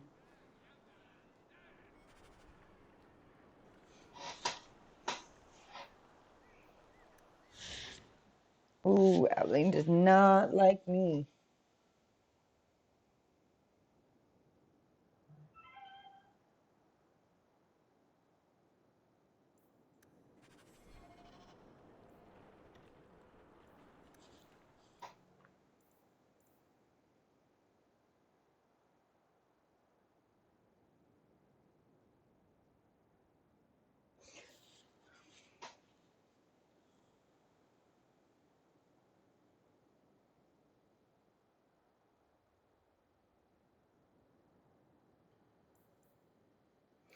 Just skimming the mist because I was curious whether... I assumed it would be the official version that was in the Origins Codex as well. about how she ran off with a mage and then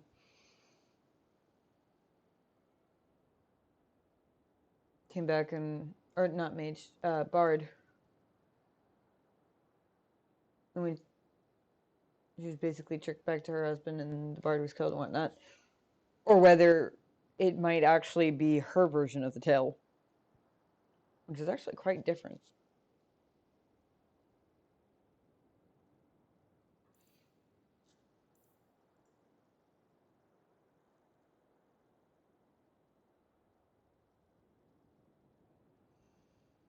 Carver grew up surrounded by magic he couldn't truly understand. He cared deeply for his family, but sometimes felt like the stupidest person in the room. Carver foundered in Lothering, caught between the gifts of his apostate sister, Bethany, and the growing skill of his more focused sibling, Marion.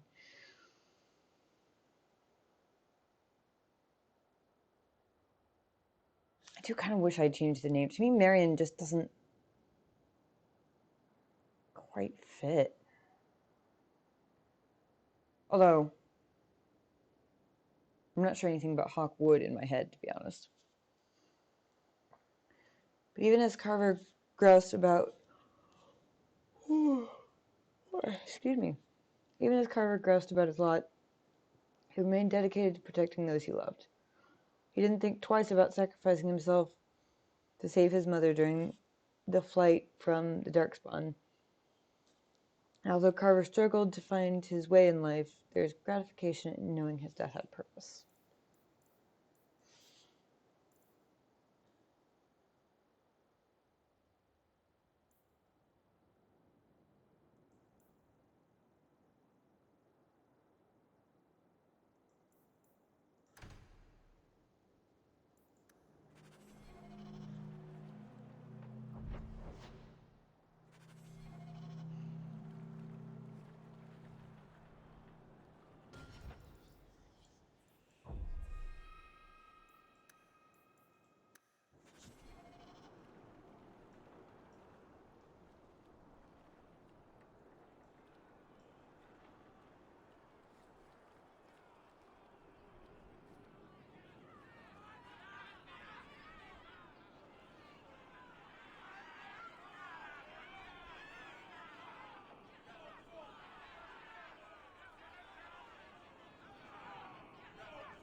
Get back to the crowd, you lot.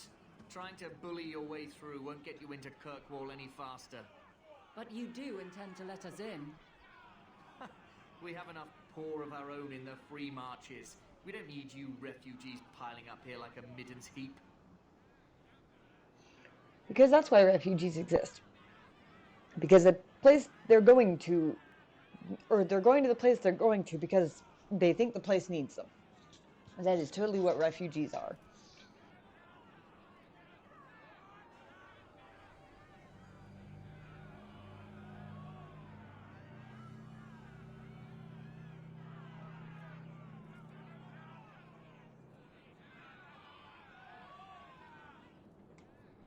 Sorry.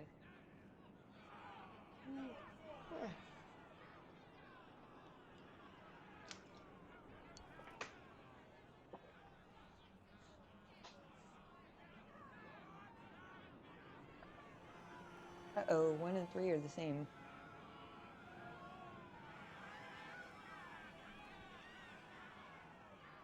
Mod bug, I guess.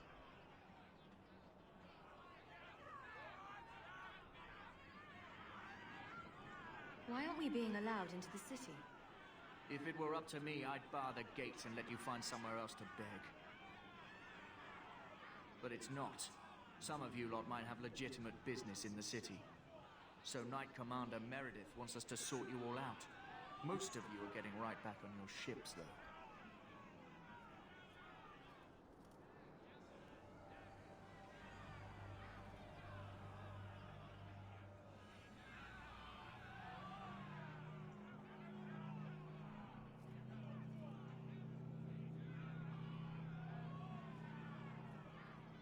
Templar title. Why would a city guardsman answer to the Templars?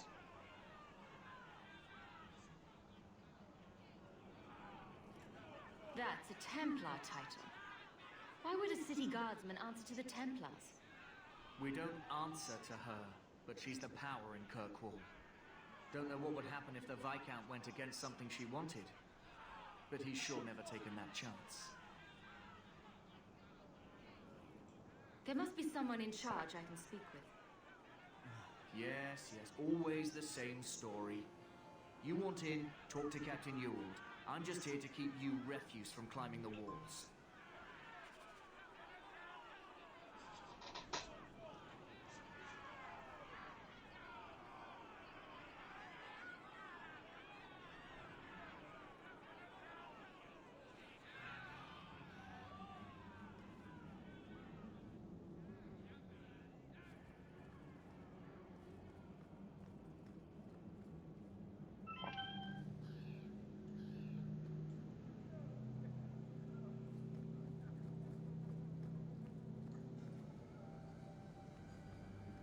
Was Wesley based out of the Lothering Chantry?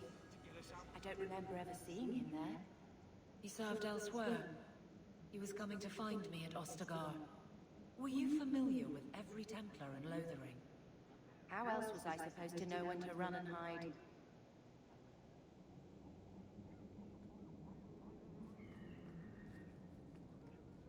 Kirkwall has been sealed. You cannot enter.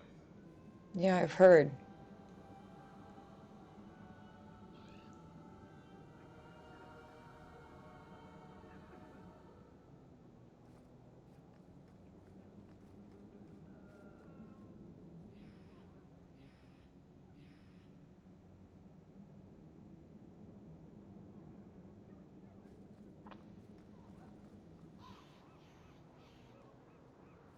Awfully big gatehouse.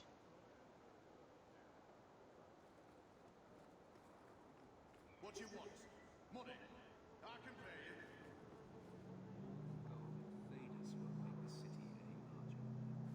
Don't press that shit. Where are we supposed to go? I don't know, sir. But there's nothing for you here.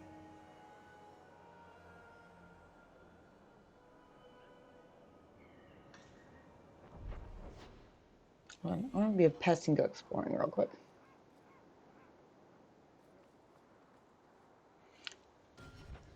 It is so hard to walk with these stupid controls. Fuck it, I'm changing them. Till I have a reason not to.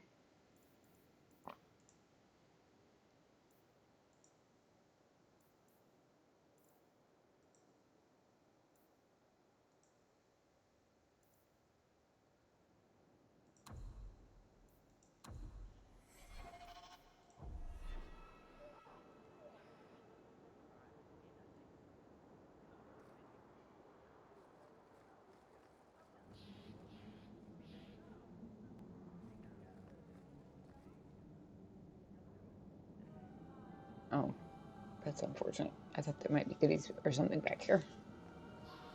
Don't know why I thought that, but... What do you want? Let us through, you flaming blighter. We're not staying in this pit. Then get back on your ship and leave. Kirkwall has no more room for refugees. The ship's already gone. We paid good coin to get here. He's corrupted. On behalf of Ferelden, there's nothing I can do. The city is full.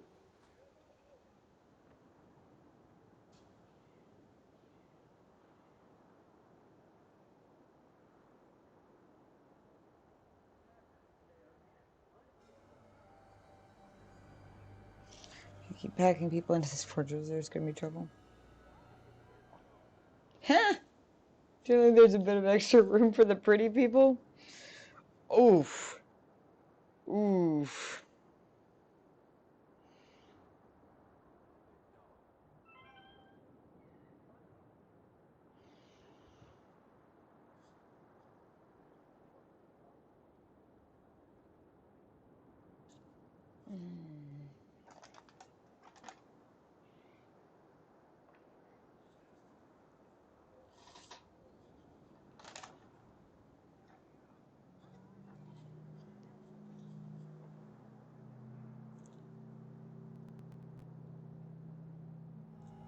Hmm.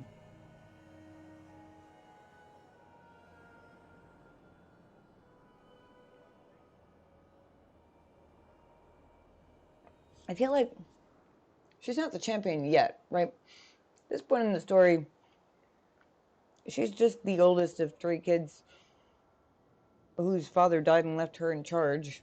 She's trying to keep her mother and her one remaining younger sibling safe.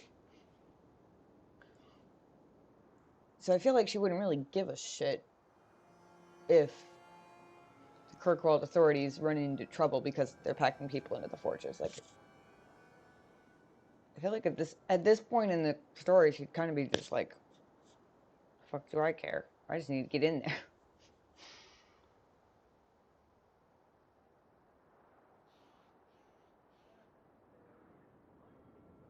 Part of me wants to go with the pretty people option just to see what happens. You wouldn't be out here if nobody could enter. That's right. We've seen you let lots of people through. Citizens and merchants that make it worth our while. I'll assume that you don't have any more coin than these gentlemen. We've been letting you Fereldans in for months. You're too late. There's no more room. But we have family here. Doesn't that mean anything? I've heard claims like that 1,000 times already, trust me. We'll find some ships to take you all back to Ferelden, eventually. Until then, you stay here.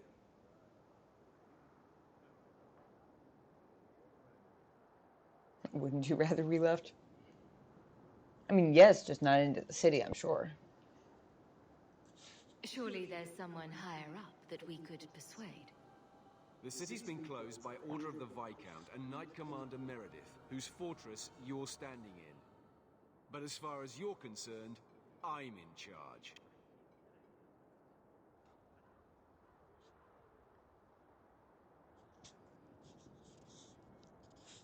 There must be something we can work out. No foreigner can enter unless they can prove they have coin to bring into the city. You mean a bribe? Technically, the Viscount's ordered that no one enters. You want to be a special case, you have to be special. That's outrageous. It took all our coin just to get here. You want eyes looking the other way? That takes convincing, and the price goes up each day this continues. If you find our uncle, Gamlin Amel, you might just have a few less refugees bothering you. Gamlin? I know that name. He's a nobleman here in the city. Our family has an estate. A nobleman? The only Gamlin I know is a weasel who couldn't rub 2 coppers together. Oof. He comes back, I'll bring you to him. But I don't have time to... What? You gonna let them through? I didn't say anything about... We've been here for 4 days. They just got here. That's it. We're carving our way out of here. Men? Saw that coming.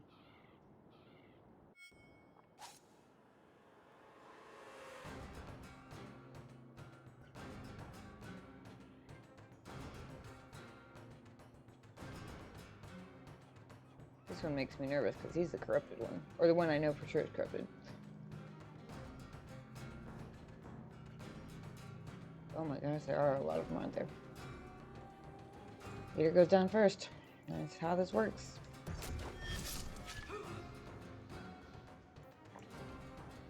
I love that move so much.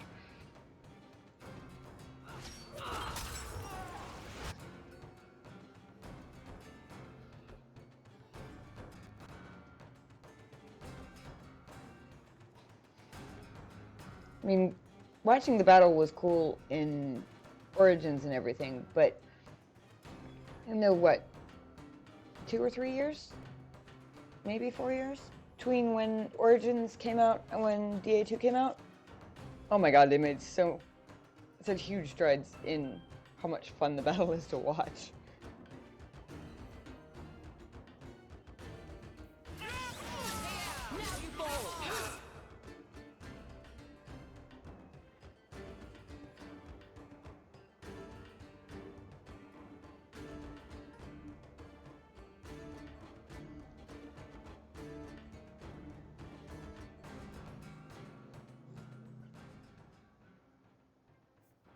Oh, does it not?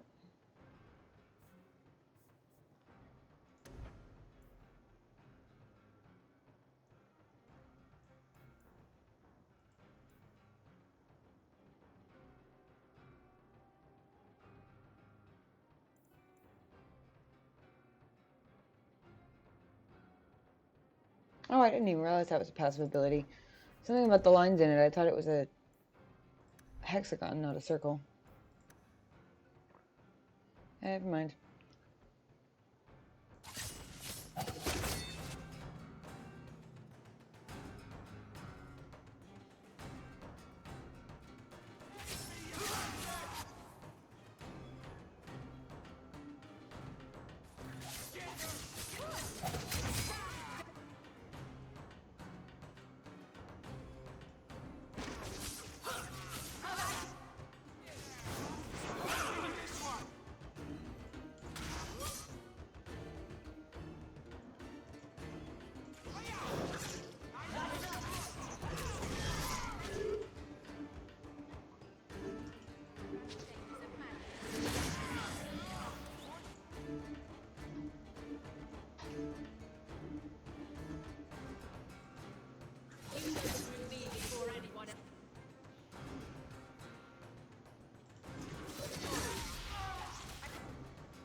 Captain, are you all right? I am, no thanks to you. Where is everyone? Go find them. I want this kept under control. You have my thanks. Look, I can't get you into the city. It's not my decision. But I'll find your uncle and bring him here.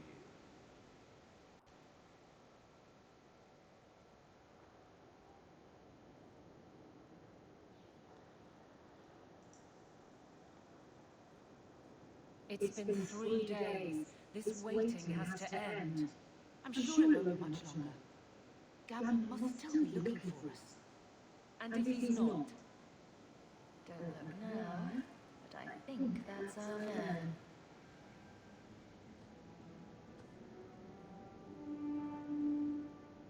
Leandra!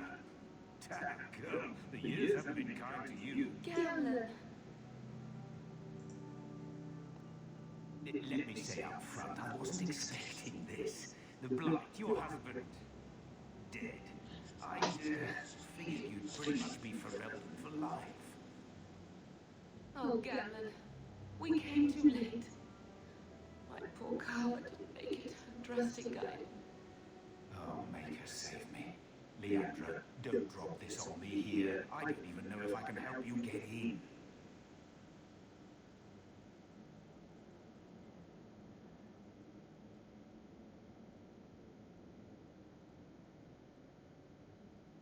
Would I hope if I said you were my favorite uncle?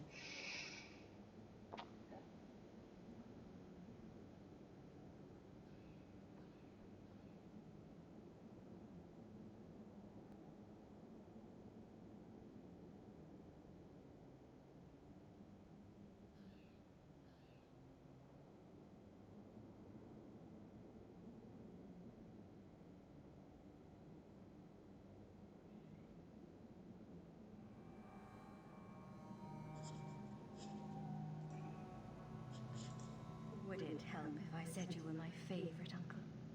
It'd make me feel better, but that's about it. I was hoping to grease some palms, but the Knight Commander's been cracking down. We're gonna need more grease. But what about the estate? Surely Father left something when he died?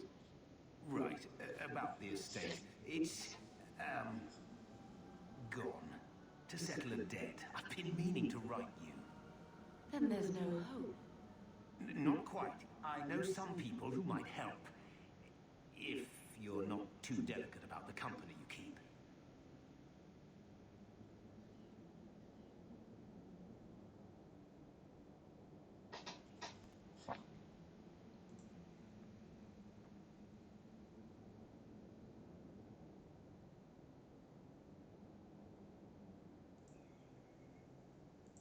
What do you mean exactly, Gammon? I talked to my contacts, and I found some people who might be willing to pay your way into the city. The catch is, you and your sister have to work off the debt for a year. What? A year? It's the best I could do. Trust me when I say a bunch of refugees won't get a better option anywhere else.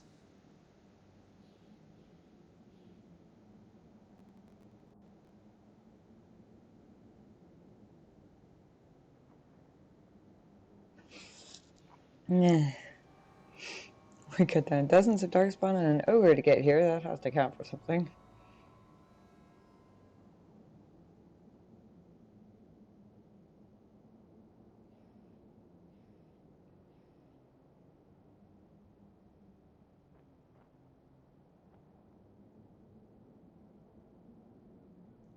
We cut down dozens of darkspawn and an ogre to get here. That has to count for something. Unless you brought an ogre's head along on the boat, I doubt it. No, I wish I managed to had. convince my contacts to come to the gallows to meet you personally. Mirren heads up the mercenary company, the Red Iron. They're looking for recruits. Thenril, I guess you might call her a smuggler. Either one of them can help you. All you need to do is find them in the courtyard and convince them you're worth the trouble.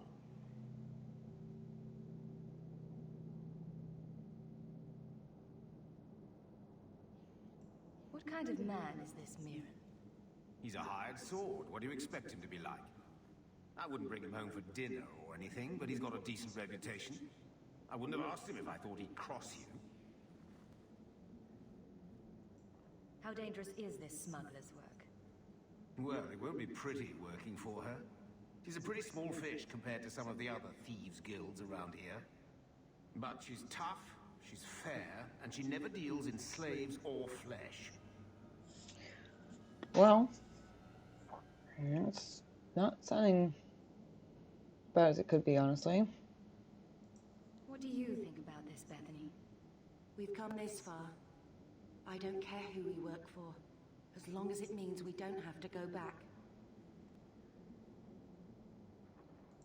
Let's find them and see what they have to say. I really am I liking... don't know about this. It's a lot of coin, Leandra. Don't go expecting our name to carry the kind of weight it used to. And what of me? I will not allow others to incur debts on my behalf. Can't see that it makes a difference. You look like a lady who can pull her own weight. Then you'll come with us. I have no real option. Thank you.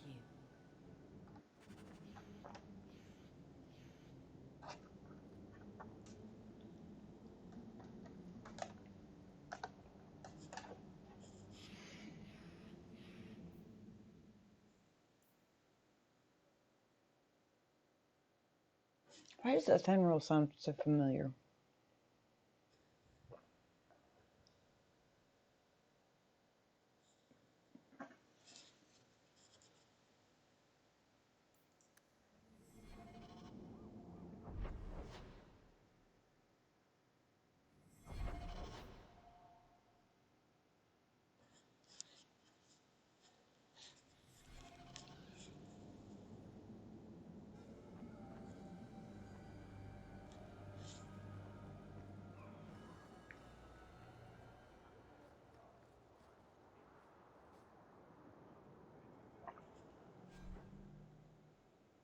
What if...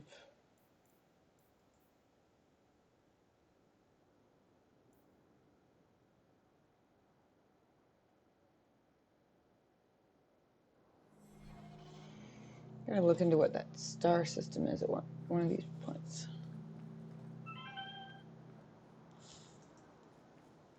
Mirren. And you must be Hawk. Nice. Mm. Your uncle talked up a storm about you. He better not be blowing more smoke out his arse.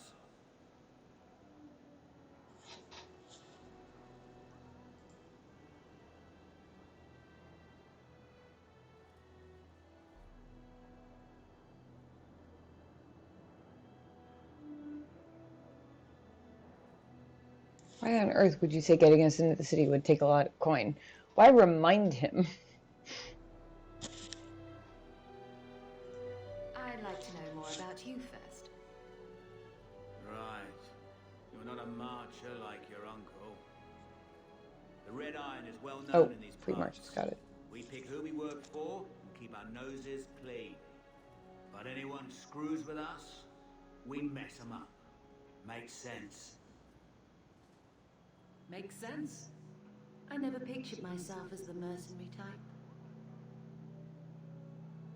So I have a hard time imagining Bethany is the mercenary type either.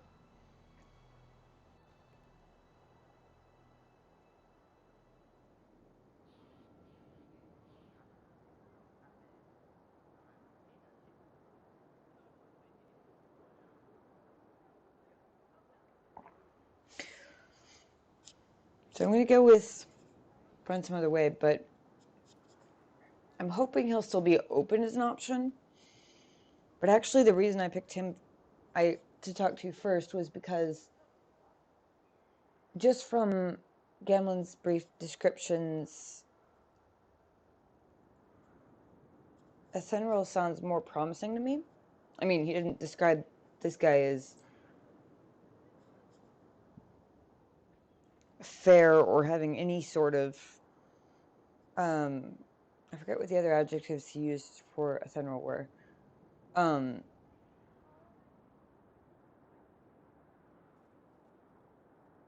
But he described as fair. Said she doesn't deal in slaves or flesh. She sounds like basically about as much of a straight shooter as you could possibly get from a smuggler, honestly.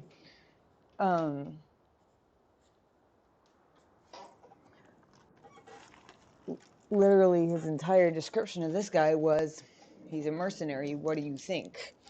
Which is really not a glowing endorsement.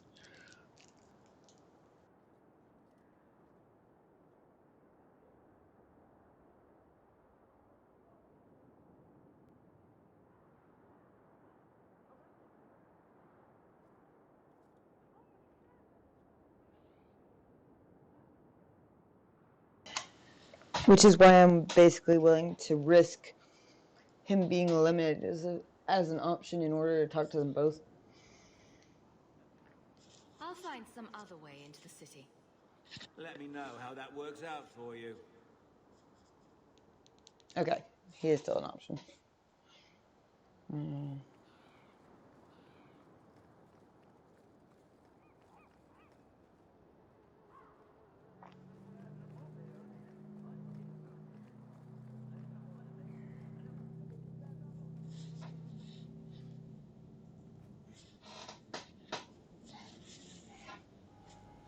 Are you Ethenril?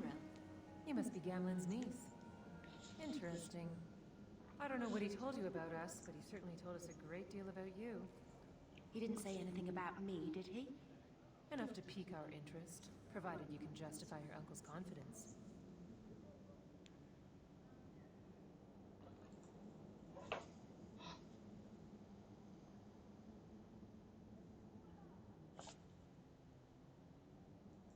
I'd like to know more about what we'd be doing for you. I can be honest. We don't compete with the Thieves Guild, but we keep our fingers in a lot of pots. That said, we're not killers or slavers. Anything short of that, however, is fair game. Do what you want, but this sounds fishy to me. We can't afford to be choosy.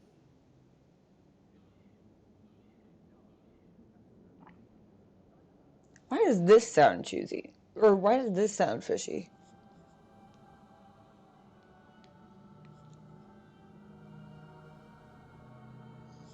I suppose our new friend would rather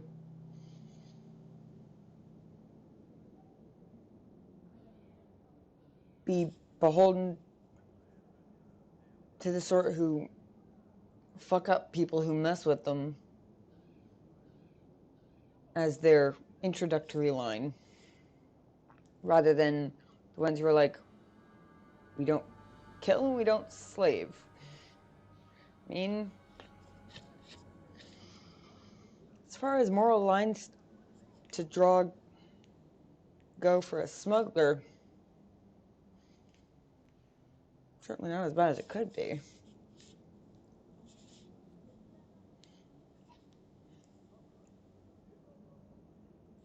How did you get to be one of my uncle's contacts? Is that what he calls me? He owes us after that last big idea. If you turn out, though, we'll consider things even.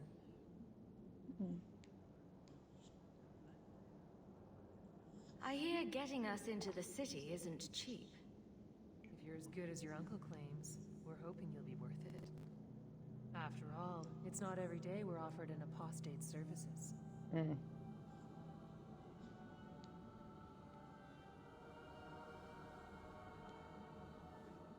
It appears our uncle likes to talk.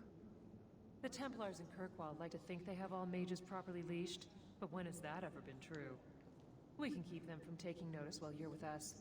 Wouldn't be the first time.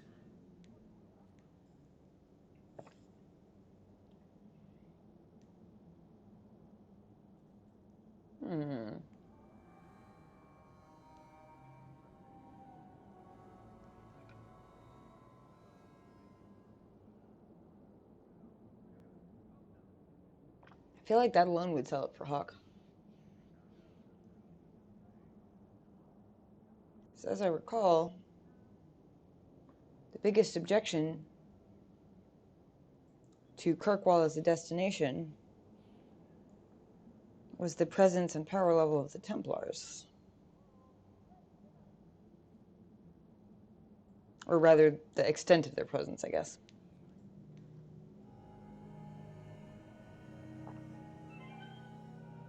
Uh-oh.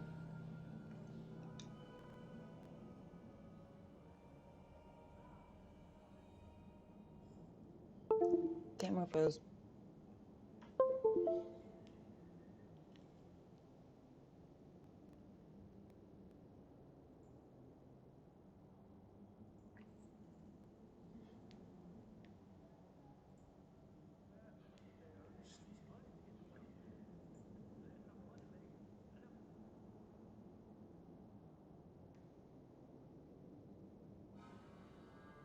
There we go.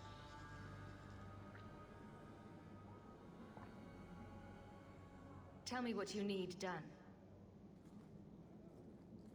There's a merchant named Cavril, friend of the Templars, so they let him set up his little shop here in the Gallows. We supplied him in return for a piece of the take, but now he won't pay up. We can't go near him without him screaming for the guard, but you can. Get our money from him and you're in.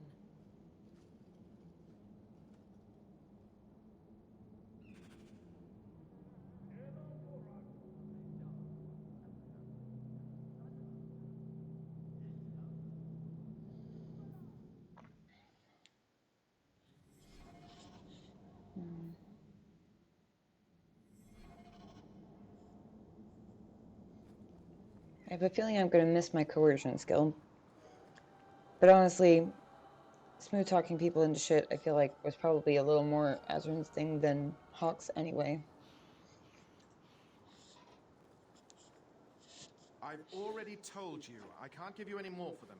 But that was everything we have. It's all we brought with us. And I feel for you, Sarah, but it's the best I can do. If they just let us into the city, I could get 3 times that price. Myron? Your business is done. But... Oh.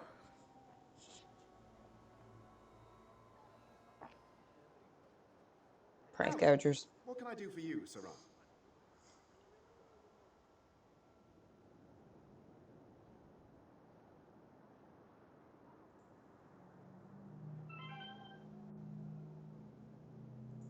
I didn't think there'd be any stores here in the fortress.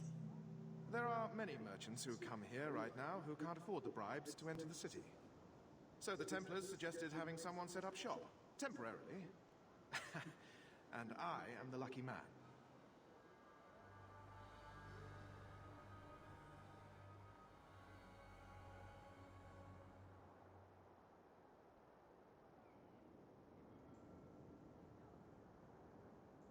She didn't seem very happy with the deal you made.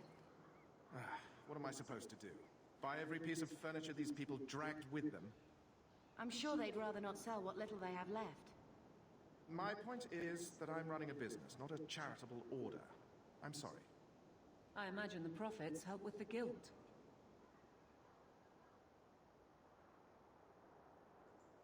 I believe you owe your business partners something. Oh, I see. Should I go tell the guards? Not just yet. I want to hear this. So, Ethenril sent you to collect, did she? Too cowardly to do it herself.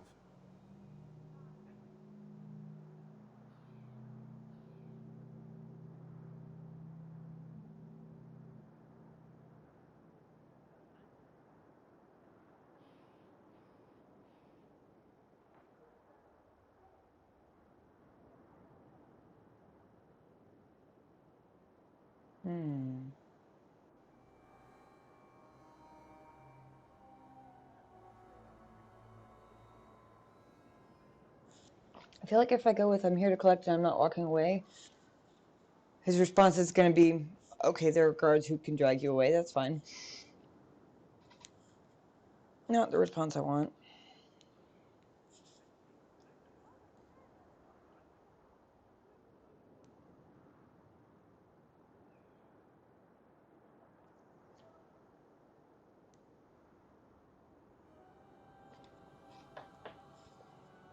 Though we're all friends here, no, to me sounds a little bit like... Sounds like the silky smooth, the lead up to a silky smooth sort of intimidation, which I might try if I knew that that's what it was.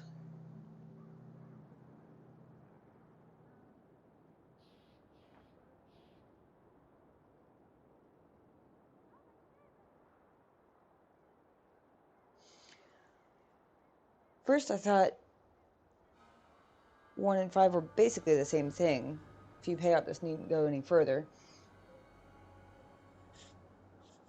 Not quite a threat, but approaching one. And make me an offer and I'll consider leaving you alone. Again, same thing. But thinking about it a little more,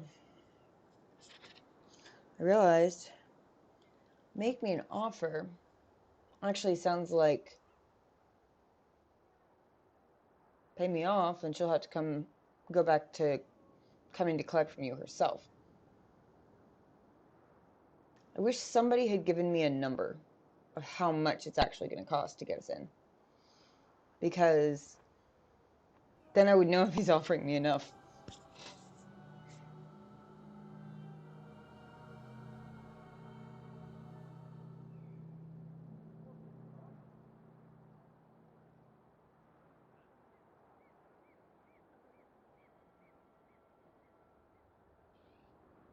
Problem is, if it takes a year of servitude of 2 of us, servitude, whatever, it takes 2 of us a year of working off the debt.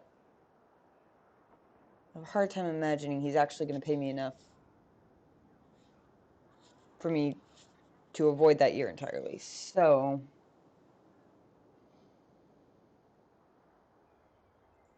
This has all just been a misunderstanding, hasn't it? You think so? I do. Don't you think business partners deserve a return on their investment? Enough. I'm tired of fighting over this. Here, take the key for the chest. That should be enough to pay that witch. Now I'm getting out of here. Let those guards find someone else to buy Dogland junk. Yes. That should do it. 2 whole gold.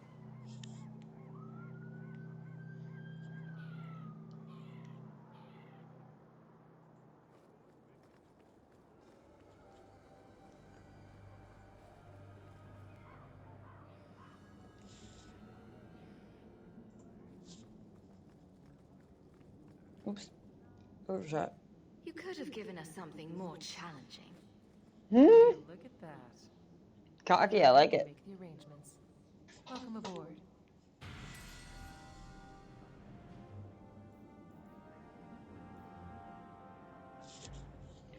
Kitty cat, your butt is between me and the screen.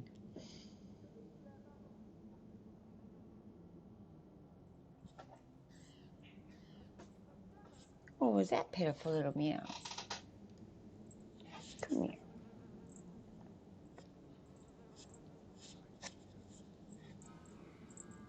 But you're so cute. You still can't have my cookies, I'm sorry.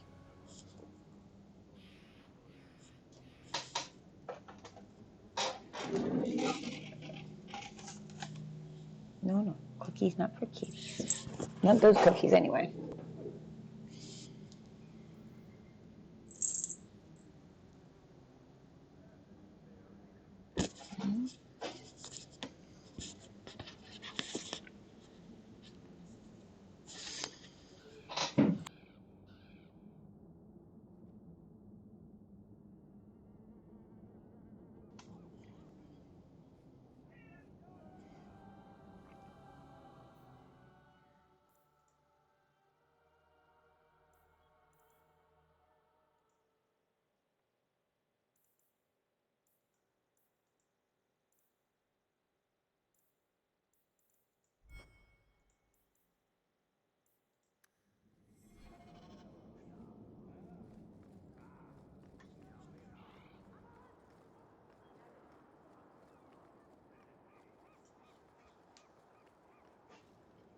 Any luck? Was there ever any doubt? I'll speak to Athenril and see when the bribes can be made. Wait here. Then we made it. The voyage is over.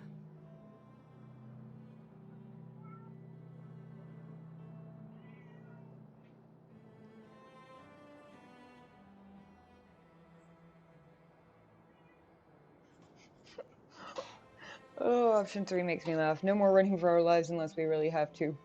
Like we did it because we wanted to the first time.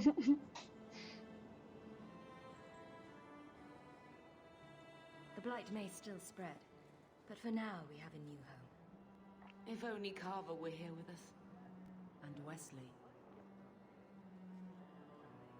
Well, we're off to a fantastic start. Let's see what else this city has in store.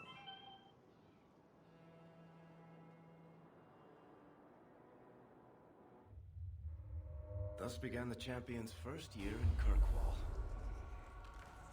Word arrived from across the sea that the hero of Ferelden had defeated the Blight. Less than a year. Was destroyed. Kirkwall was the champion's home now. So she remained, paying off her debt. Made a name for herself in the underworld. It was a busy year in the city. That's when the Kunari landed. A great storm had caught their ship and left hundreds of warriors stranded in the city, waiting to return home.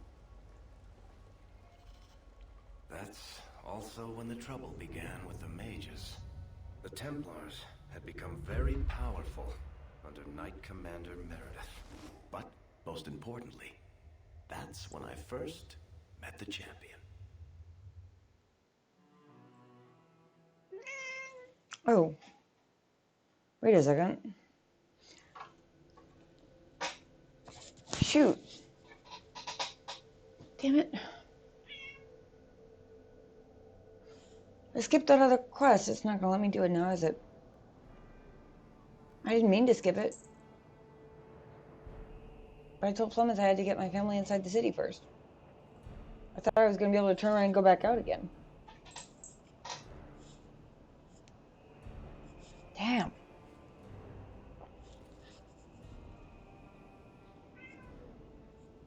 No! Andraste's tits, human. You know how many people want to hire onto this expedition? But we heard you're going into the deep roads. Surely you'll need all the help you can... No! You're too late. Already done. This is a sort of venture that can make a man for life. I'm not about to take any chances hiring random humans.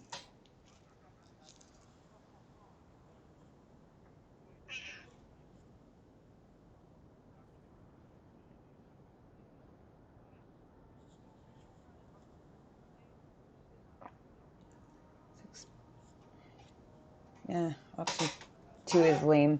This expedition can open doors for us in this city. We have to go with you. He's not gonna give a shit. buy you a drink before we head into the deep roads. Everyone wins. That does nothing to convince him to, in his mind, risk his fortune on whatever he figures the risk is of bringing us. We've fought and killed Darkspawn. How many of your hired men can say the same? Get in line, human. Half of Kirkwall wants to be my best friend right now. You're looking for a quick way out of the slums, right? You and every other Ferelden in this dump. Find another meal ticket. What are we supposed to do now? We've got nothing to stop the next person who tries to sell us out. This expedition was our last chance. We're not dead, which means it wasn't the last chance. Just the last one we've figured out yet.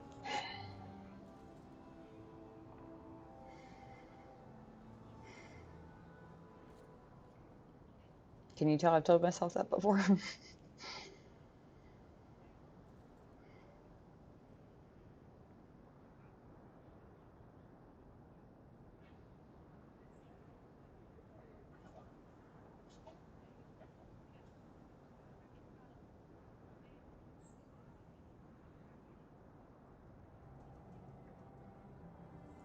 We've made a name for ourselves this last year.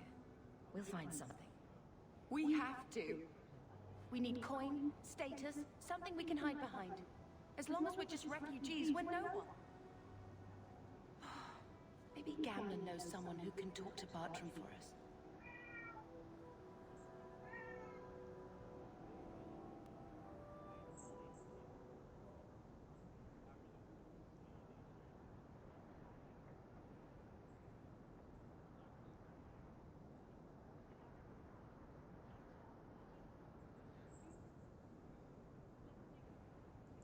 He always seems to know what's going on. We might as well ask. Otherwise, I don't know what we'll do.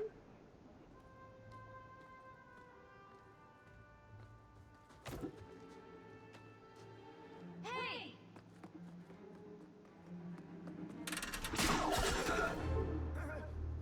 Nice shot. I like this guy already. I knew a guy once who could take every coin out of your pockets just by smiling at you. But you don't have the style to work Hightown, let alone the Merchants Guild. You might want to find yourself a new line of work. Off you go.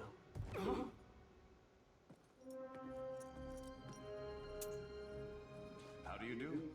Varric Tethras, at your service. I apologize for Bartrand. He wouldn't know an opportunity if it hit him square in the jaw. But you would. I would. What my brother doesn't realize is that we need someone like you. He would never admit it either. He's too proud. I, however, am quite practical.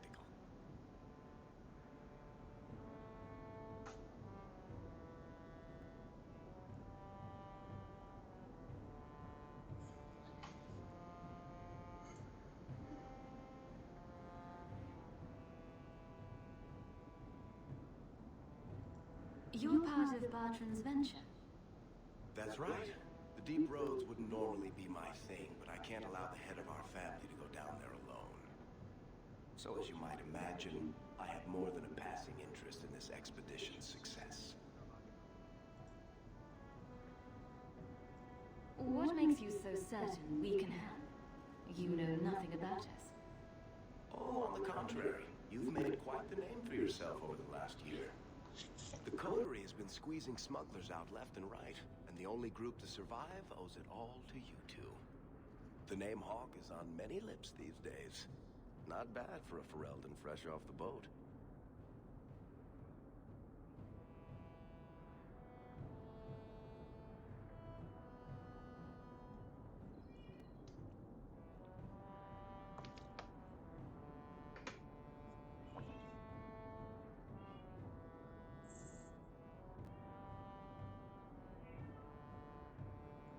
You're going awfully far out of your way just to hire another guard.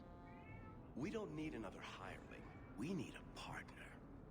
The truth is, Bartrand's been tearing his beard out trying to fund this on his own, but he can't do it. Invest in the expedition. 50 sovereigns and he can't refuse. Not with me there to vouch for you.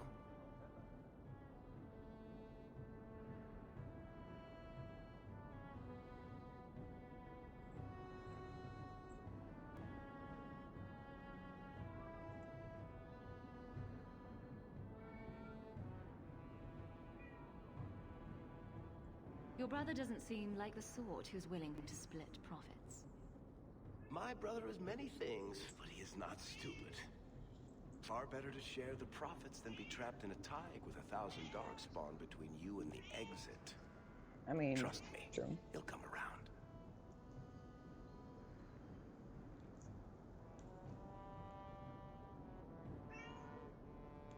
If I had coin to invest, I wouldn't need this job in the first place.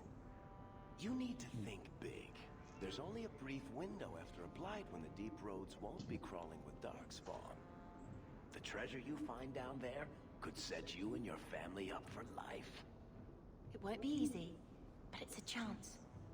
I think we have to take it. Better to work our way into this expedition than sit around waiting to be thrown in the gallows. We work together, you and I, and before you know it, you'll have all the capital you need. What do you say?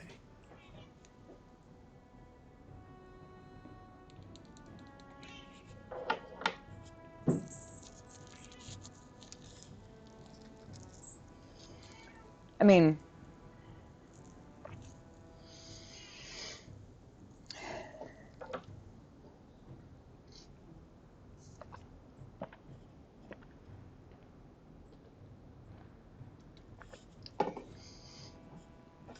you know, ordinarily I'd be asking all sorts of questions like, why the fuck would you partner with some random stranger who just got pickpocketed on the street? But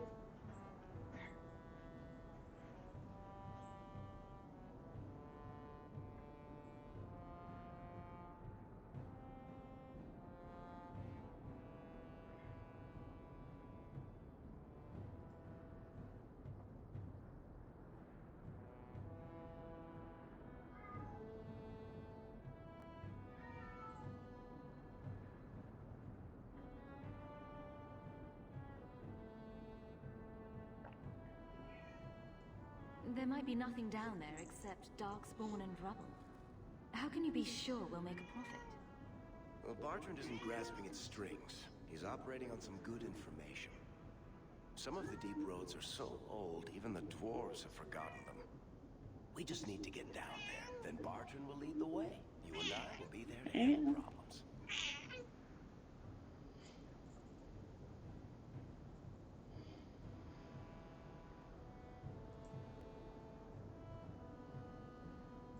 What's to stop you from taking my investment and running? You'll be traveling with the expedition, and I'll be at your side. If I cross you, you'll be the first one to know, and I'll be the last.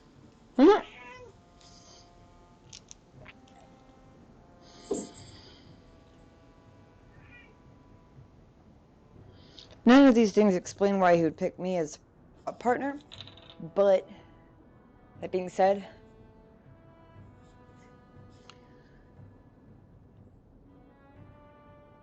I already know that we end up,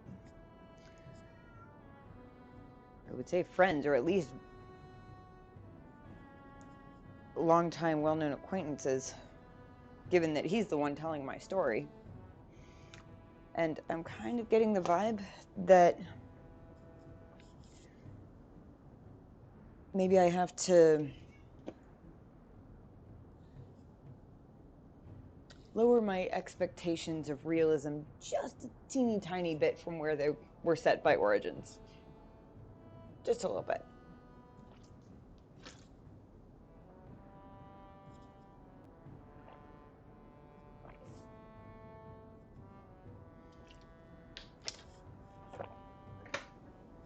After all, they had to figure out some way for us to meet, right?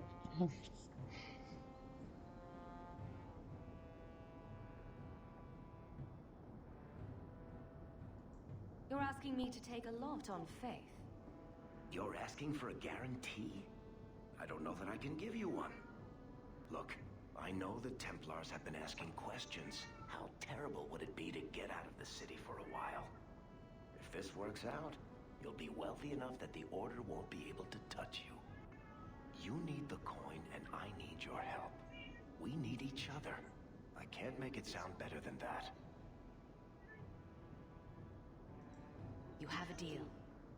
Perfect. Kirk Hey, it was crawling does. with work. You set aside some coin from every job, and you'll have the money in no time. Maybe Aveline can find us some work. She's got a position with the One city second. guard now. We should talk privately when you get the chance. In the Hanged Man, maybe. I'll be there when I'm not with you. Now, let's go see what trouble we can stir up. Trouble sounds like fun. Keep a hand on your coin, Hawk. There are more cut purses in Hightown than in the rest of the city combined. Yeah, hopefully lesson learned there. I didn't really have the opportunity to thwart it the first time. But I can hope that the code that operates my knee-jerk reactions has learned its lesson. I'm enjoying it so far. Sorry, I wanted to get to the catch his dialogue. The graphics differences I think are going to be messing with my head for a while. Like, I don't know if you were here earlier when we ran into Flemeth, but I didn't realize it was Flemeth until she literally introduced herself by name, even though she flew in as a goddamn dragon, because she looked so different, but she acted different too. Like, the Flemeth from Origins sort of looked and dressed like a homeless beggar lady, honestly, and talked like she was just completely off her rocker. The Flemeth in DA2 is badass. I like it. Ow.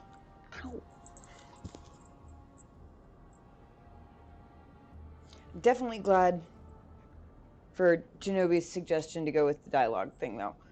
Like, obviously, I haven't been playing with the options wheel thing that is normally there, but so I don't know how vague a lot of these things would have been. But I feel like I've seen enough of Genobi's playthroughs of both DA2 and Inquisition that I feel like the whole thing would be a lot.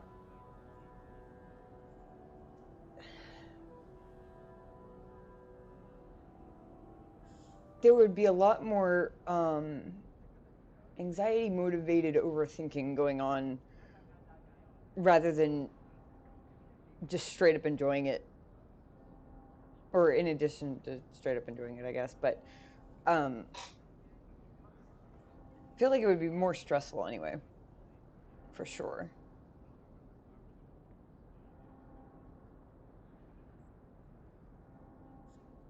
Also, my sister's a badass who chucks fireballs around like nobody's business, and I love it.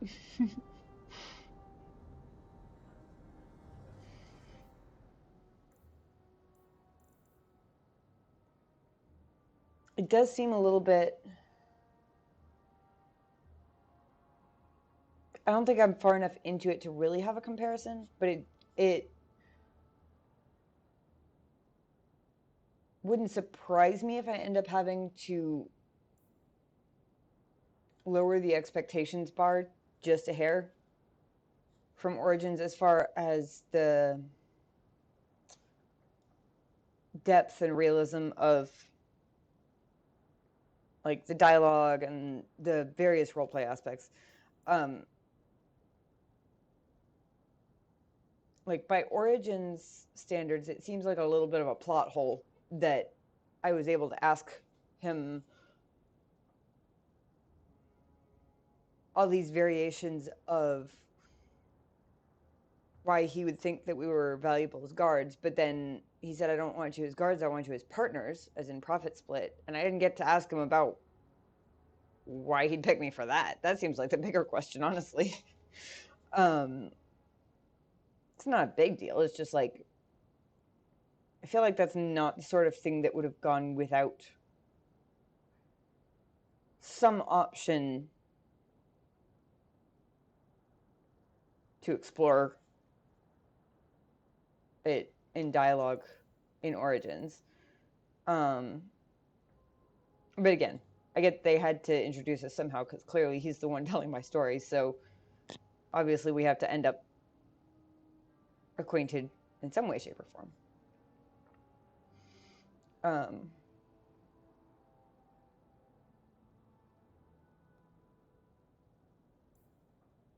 It's not necessarily a negative judgment. It's just an observation. Obviously, not all games can be as incredibly epic as Origins was. Even its sequel.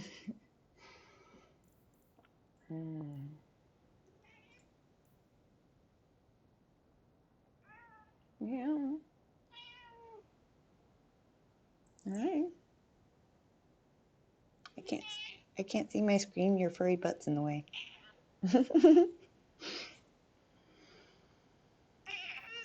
I know. Hi. Ow.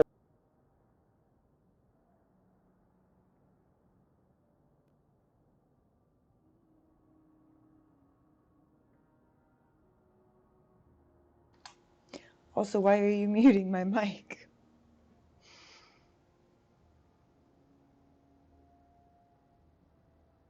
I have no idea when he muted that. I hope it was just a second ago. I saw him step on that part of the keypad, but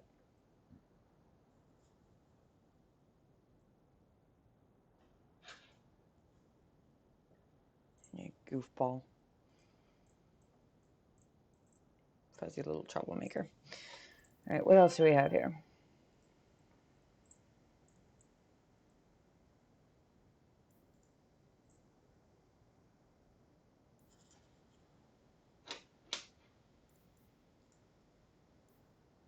Need to go visit Gamlen. Ooh! Okay, good. Okay, good. Even though it's apparently been a whole year, apparently I still have the option to deliver Flemeth's amulet, which is good, because I really didn't want to piss her off.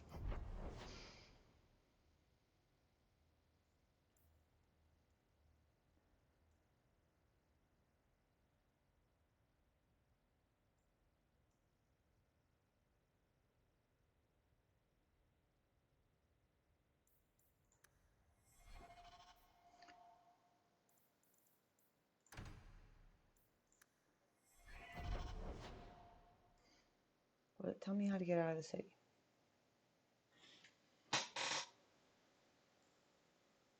Apparently not. Oh, leave area. There we go. Now the question is, can I get there without getting lost?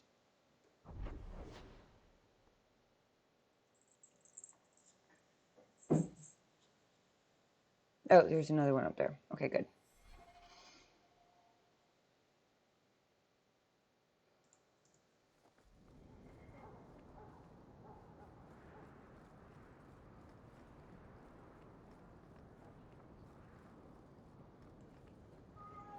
You don't seem to like your brother very much.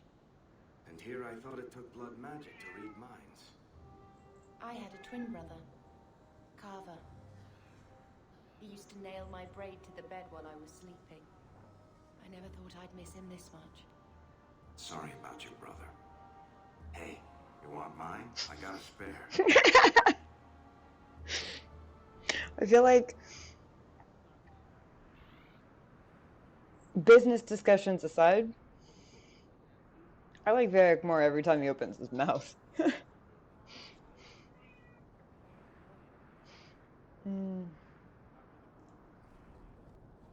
Hawk, long time no see, my friend. Well, if it isn't Worthy, the dwarf with the incredibly ironic name.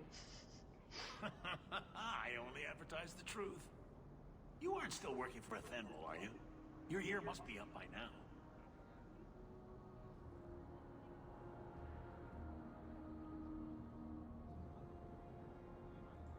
Still trying to ferret out everyone's business, I see. Of course.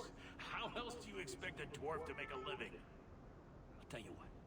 I still have my old contacts. You need some rune crafting done, I can arrange it for you. Take care, Hawk. Don't get dead. I do my best.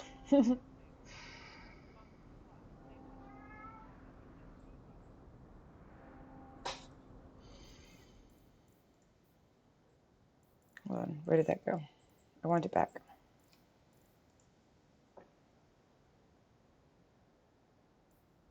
Oh.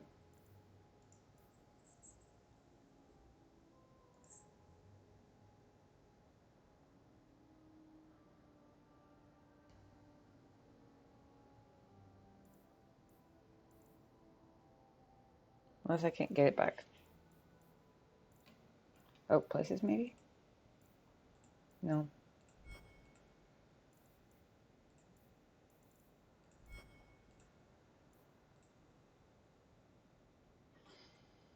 Dame Ferrick was the best thing to come out of DH in my opinion. He's pretty awesome, and I literally just met him. But the fact that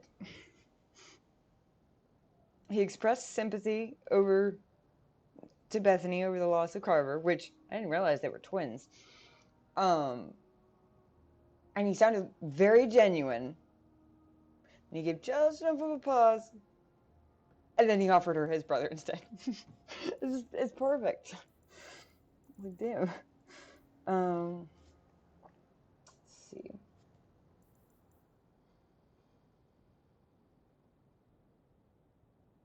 The history of noble House Tethras stretches back to the foundation of Orzammar. The memories say that 3 times a child of House Tethras, House Tethras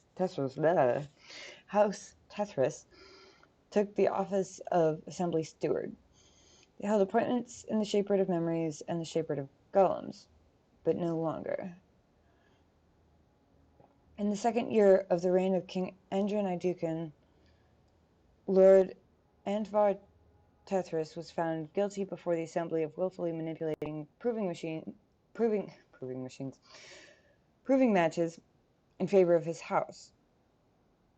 For this affront to the ancestors, he and all his house were sentenced to exile on the surface. Andvar died a mere 5 years later, leaving behind his lady Ilsa, 10-year-old Bartrand, and 2-year-old Varric. Exile, surface life, and the loss of her husband conspired against Lady Ilsa, who took to drink, leaving young Bartrand to manage what was left of House Tethras. By the time he was 15, Bartrand had doubled his family's fortune. Yeah, I don't know why I keep... can't talk, apparently. By the time he was 15, Bartrand had doubled his family's fortune. The disgrace of House Tethras fueled his ambition, and his once noble title gave him an instant place among the Kalnas, the old money elite of the Dwarven Merchants Guild. He used it to buy alliances and business ventures as if he were a member of the Orzammar Assembly. By the time Lady Ilsa died, Bartrand had made the Tethras family one of the guild's most influential, but wealth and power on the surface couldn't sate him. He began to court alliances with the wealthiest ascendant families, branching into banking and mercenary companies. Guild members mutter that nothing will satisfy Bartrand but a complete reconstruction of House Tethras' estate in Orzammar, down to the rivers of lava built in Kirkwall.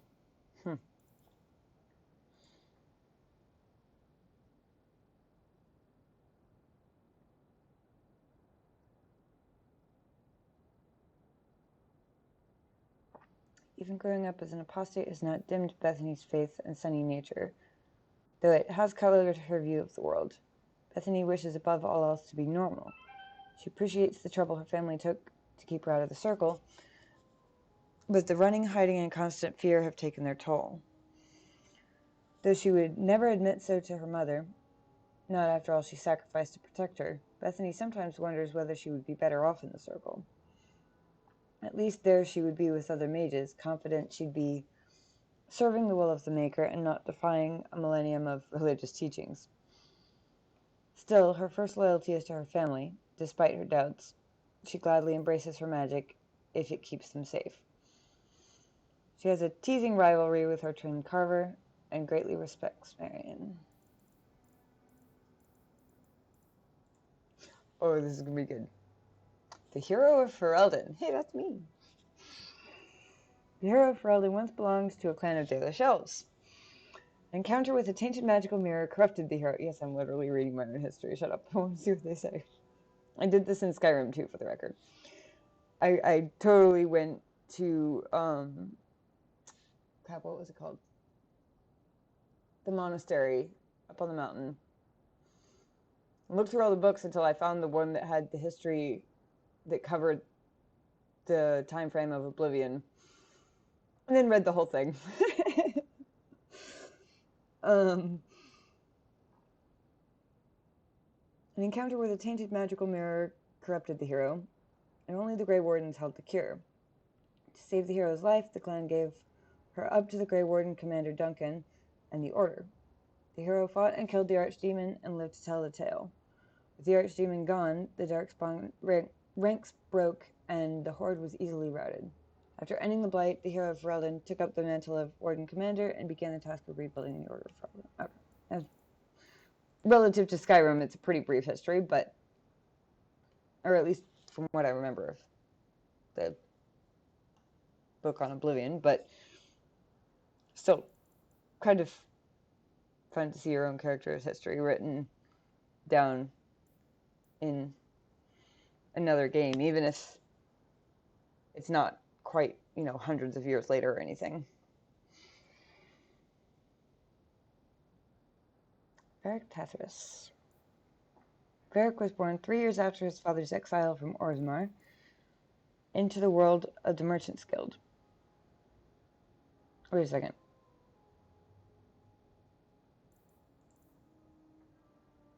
Did it not say he was 2 years old?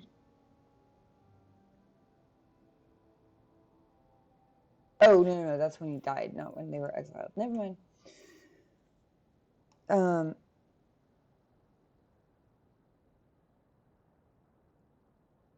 Varric was born 3 years after his father's exile from Orzammar into the world of the Merchants Guild. The ancestors never spoke, and paragons were the heroes in tall tales. The number of dances Kalna lady gave to a low-born ascendant boy were more pivotal than the reign of kings. While Bartrand ran the business and drove House Tethras ever higher up the social ladder. Damn it. Hold on, my webcam froze again.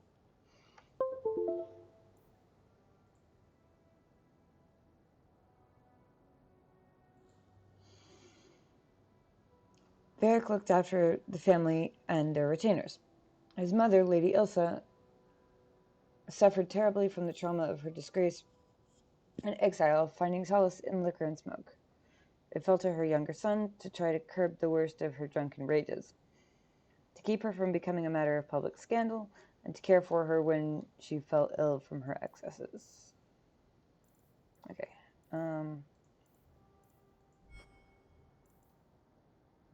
I have now read enough that I have sufficiently forgotten what it was I was in here for.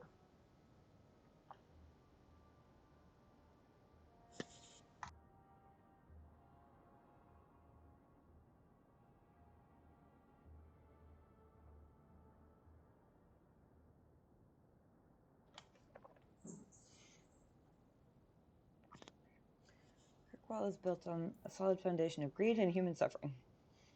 And its underworld is a place where everything is for sale. Excuse me. And everyone is fair game. There are many criminal empires within the city, some of which have been around since the Imperium used Kirkwall as a hub in the slave trade. Alliances, spying, manipulation, betrayal, and open warfare is all commonplace in the never-ending struggle for power.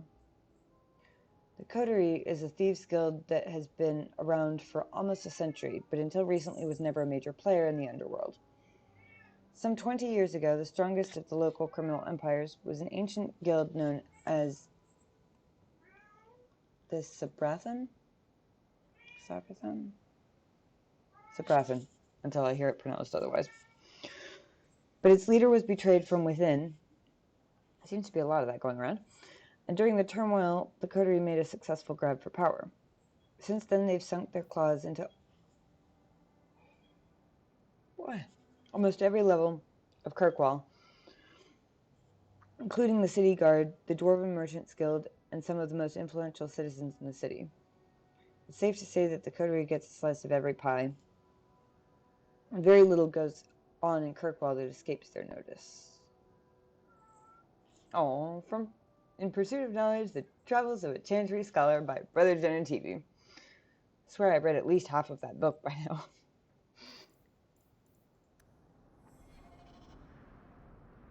Alright.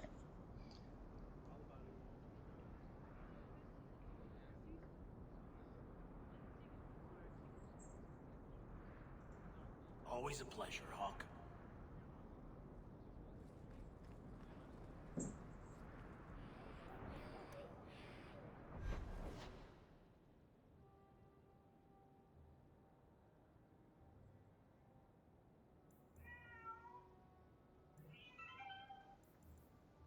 Ooh.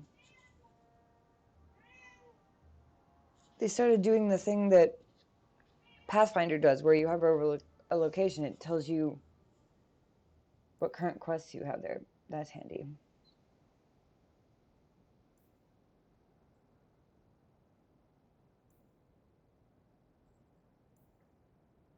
I wonder what the envelope is.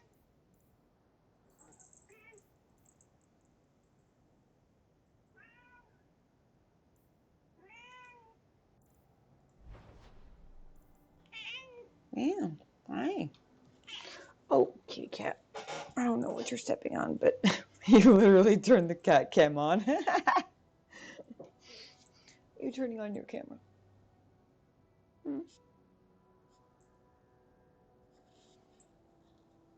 You're like, let the people see me.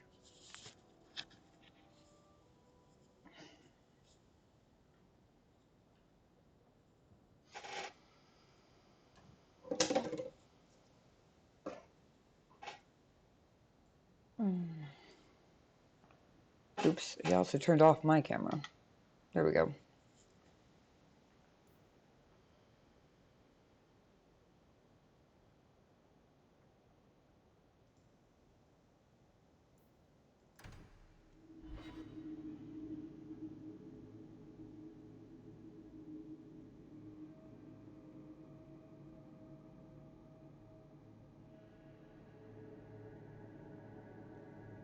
It's been a whole year. We better go deliver Flem this thing before she comes and kills me for it.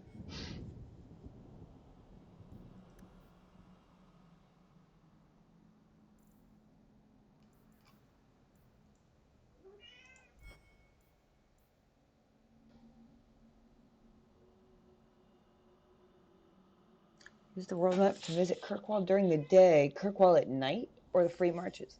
Interesting. I have a magic time traveling map. That's kind of cool. Oh, I also have lots of level ups.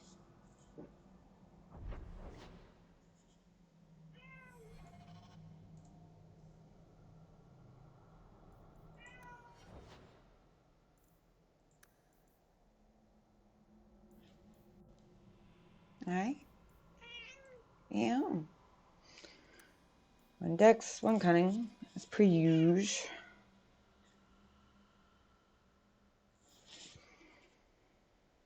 And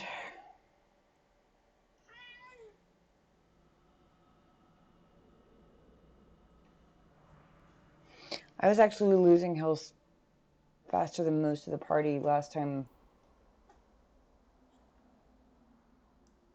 Well, not last time we fought, but last time we fought when I was paying attention. So I'm going to drop the 3rd point in Constitution.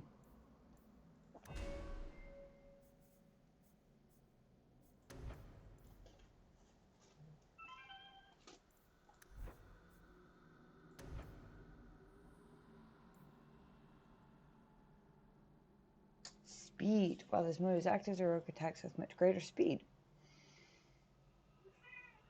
Did they give me an ability to do swift salve on myself, basically? That's kind of what that sounds like. I like it.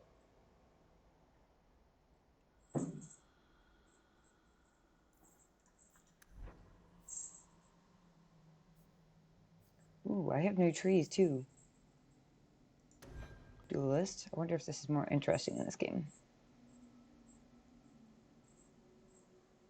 Ah, specialization same as the other, I guess.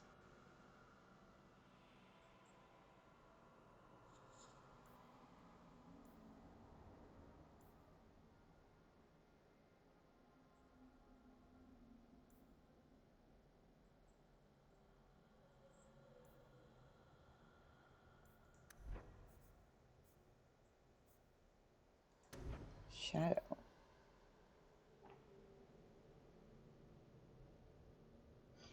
Shadow rogues employ misdirection and an unassuming facade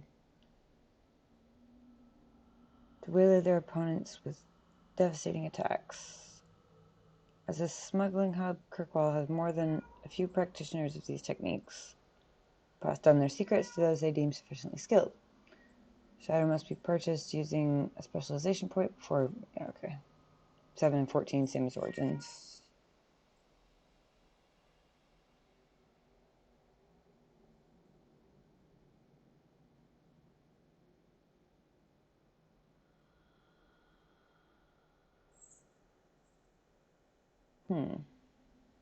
Stealth chance, 3% when Hawk takes damage.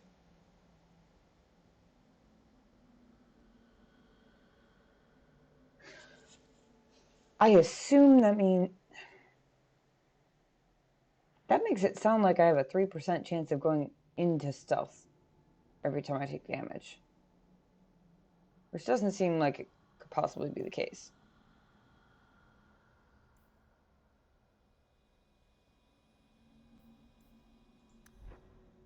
Interesting. I feel like I had a plan for this level, and I don't remember what it was.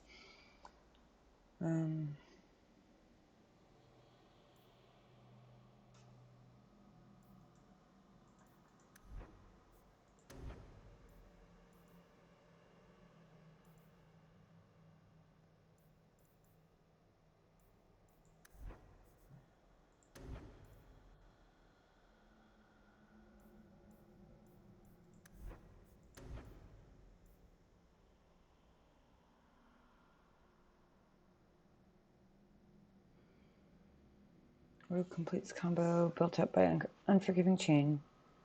A basic melee attack that the rogue completed immediately prior increases the damage inflicted by breaking the chain. Okay.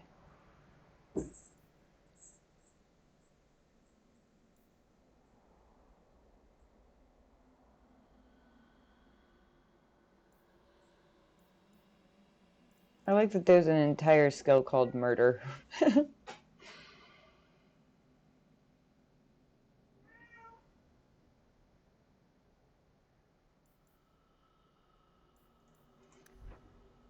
feel like there was something I was...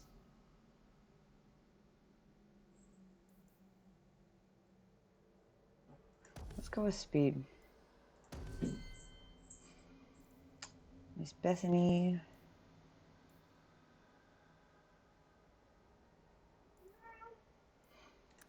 A magic. Willpower and...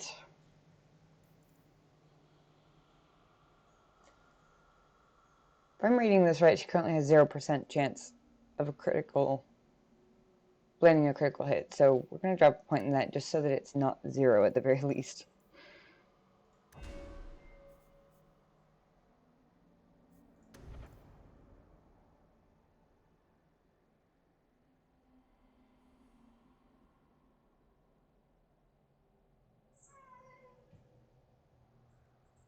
We might go with Hex of Torment this time. It sounds like it's basically Mark of Death from the Assassin skills from Origins. The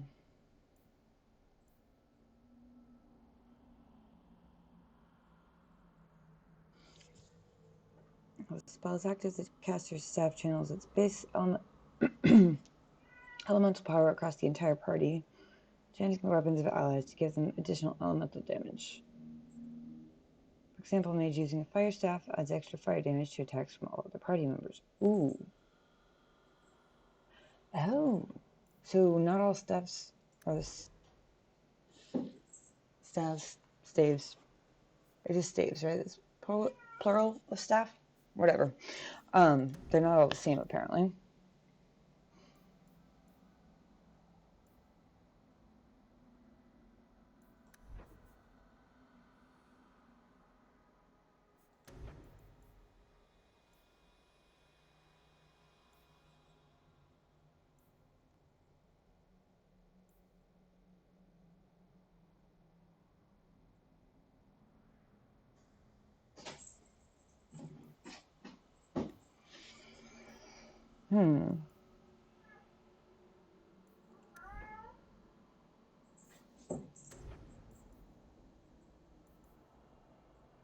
Frontier's Blast makes foes brittle. Kitty cat. Hold on, I'm gonna mute and give him a snack so that maybe he'll calm down a little bit.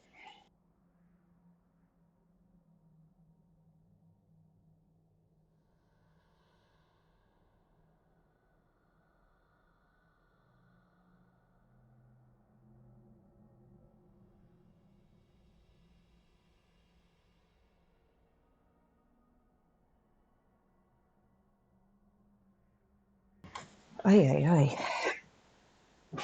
Where was I? Oh, yeah. This one makes stuff brittle. That's not until level 6. What was it that I just said came available at level 5? Oh, yeah, Death Siphon.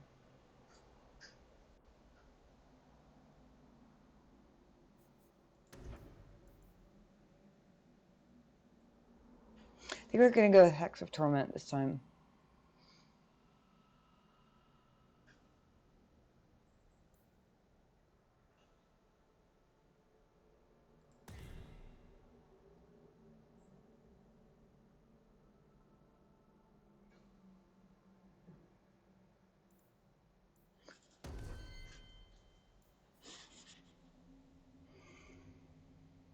Ah, Varric.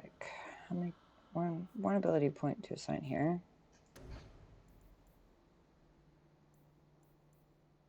Framing Triplet. It launches a volley of 3 bolts, turning its target into a pincushion.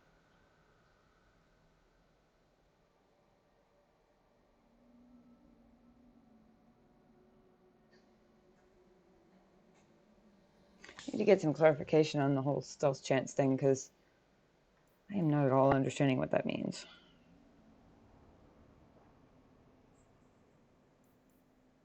I like that. Depending on your friendship level. If you're friends, authorized biographer. One of these days, Varric will tell your story. If you're not friends, unauthorized biographer. One of these days, Varric will tell your story, whether you like it or not.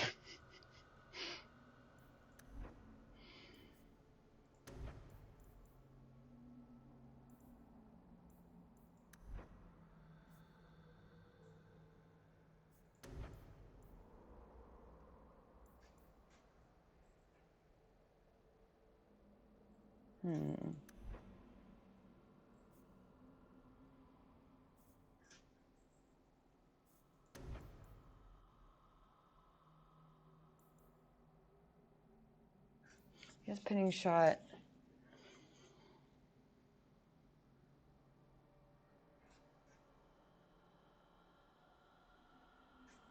I have yet to see anything that identifies friendly fire possible, and I don't know whether that's because they don't identify it in this game, or because they updated the game to actually, like, take into account whether you're on casual mode or not. Assuming casual doesn't let friendly fire happen, kind of like in Origins, which I don't actually know is the case, but...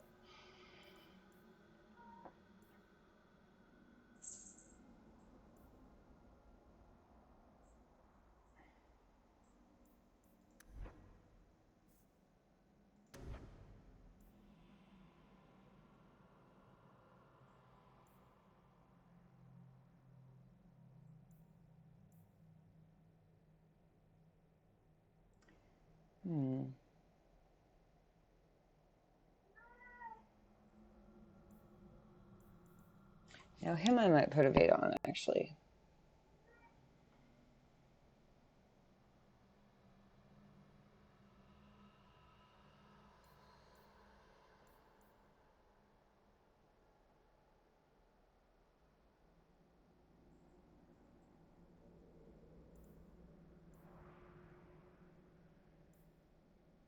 Does he have any...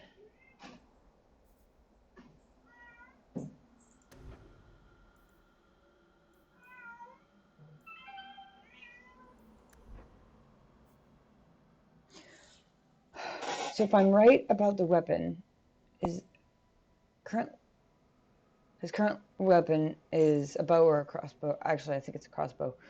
So it's not showing me whether he has any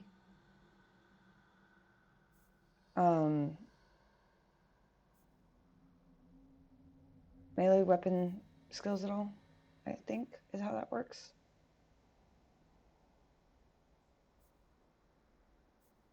Wait, we've got Marksman, which is his special tree. Scoundrel, Specialist, Subterfuge, Sabotage, and Bianca?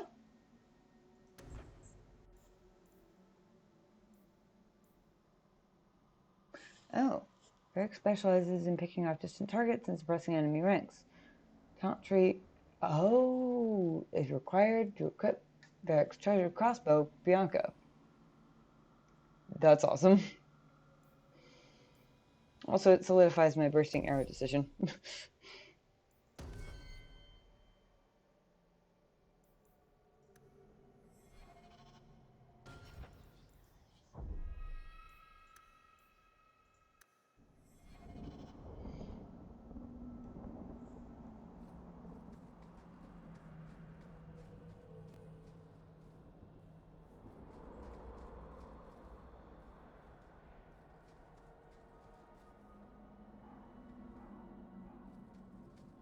Okay, let's see.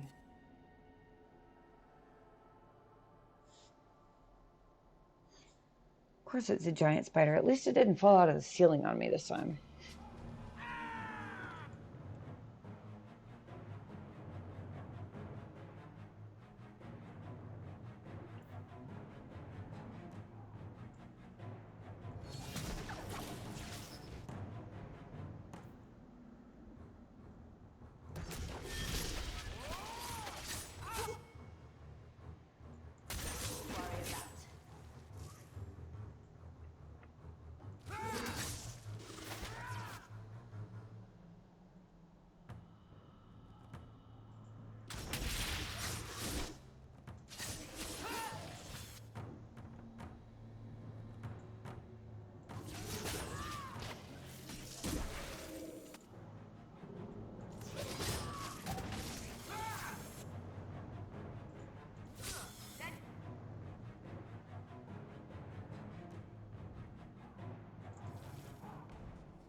That's right, I picked up a belt somewhat recently.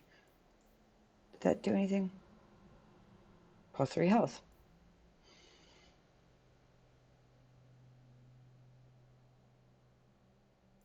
Health of fire damage.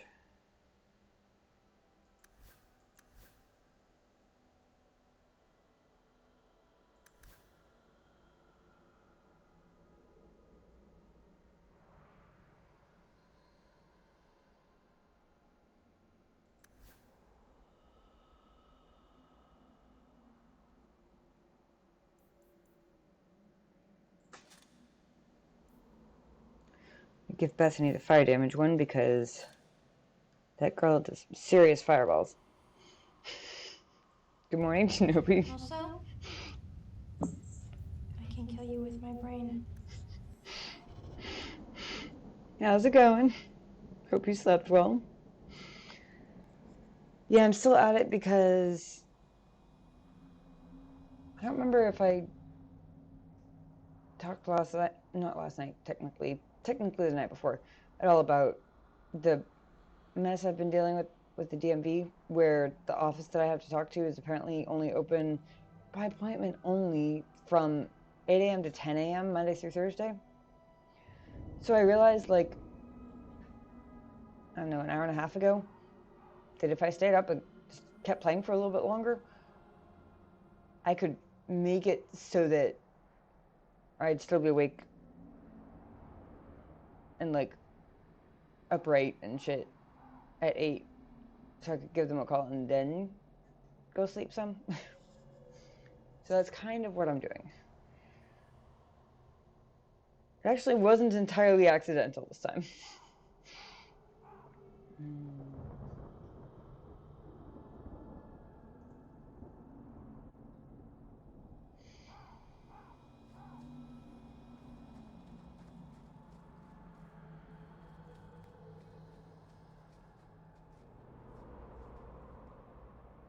It goes reasonably well. I like Varric a lot. More than I even realized from watching your playthrough. Like, he's awesome. Oh, apparently we're still doing the...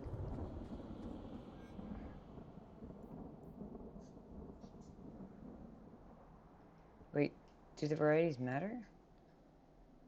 Oh. Okay, no, apparently not.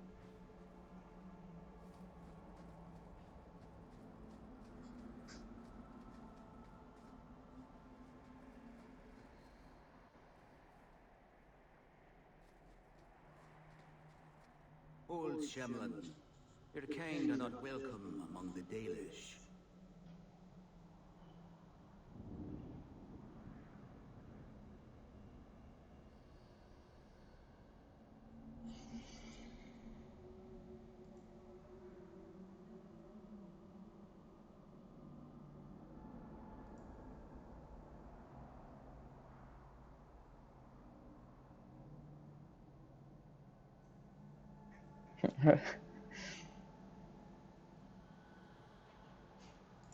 I'm not expecting tea and cakes. I just need to see someone. There's nothing here for any human. Wait, this is the one the Keeper spoke of. A Shamlan? I thought she'd be an elf. Enter the camp. Keeper Marathari has been waiting for you. Cause trouble, and you'll meet our blade, stranger. Yep, I just figured out he was my first rogue, like, literally moments ago. I was told to bring you this amulet.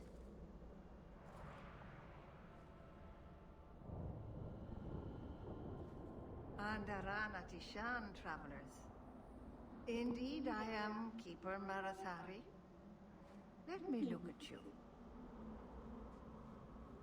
There is a light in your heart, human. Don't let it go out. You will need it. Tell me how this burden fell to you, child. I almost, like, mentally missed processing, like, half of that. Because I was busy comparing and realizing that I don't know if it's just this voice actor or if they actually changed it for the game, but they pronounced the Elvish words differently in this game than they did in the last one.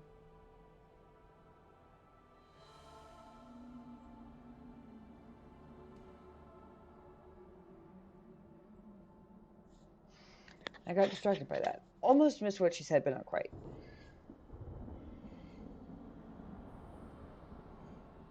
A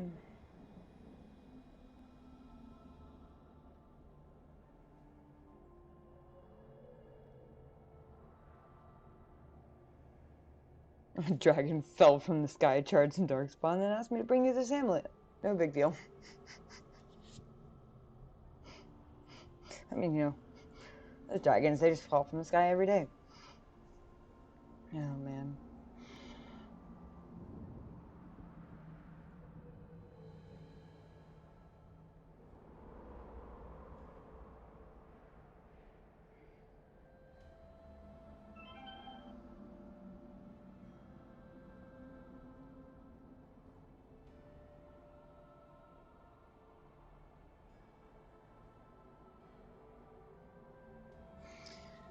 So many questions. That she has to ask. She has, like, multiple even per option. Figure out what I actually need to know here. I want to know why she calls it a burden. Because while, yes, I did technically make a special trip, at the same time, Flannis wasn't lying about it not being terribly far out of the way. Something about her tone makes me kind of suspicious of what exactly it is that she's about to tell me to do with it.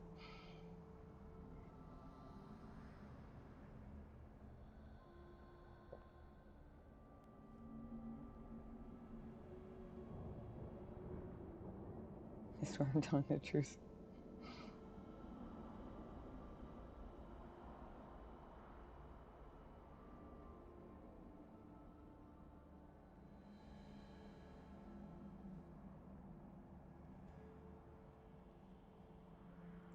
Exactly what have I been carrying around?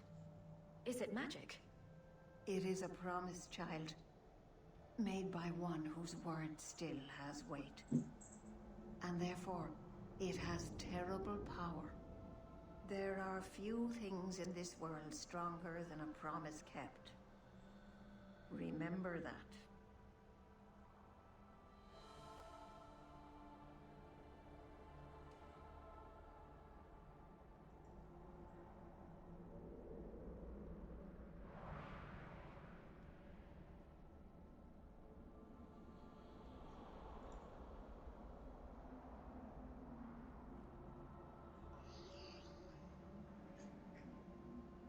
I mean, it is why I'm here.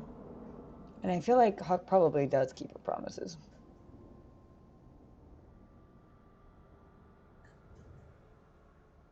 But I want to know more. Are you the leader of these Danish? Why did the witch tell me to bring this amulet to you? I am the keeper of this clan. It is my task to guide my people and to ensure the old ways are not forgotten. As for Asha Bellinar, I am tied to her, just as you are, by a debt that must be repaid.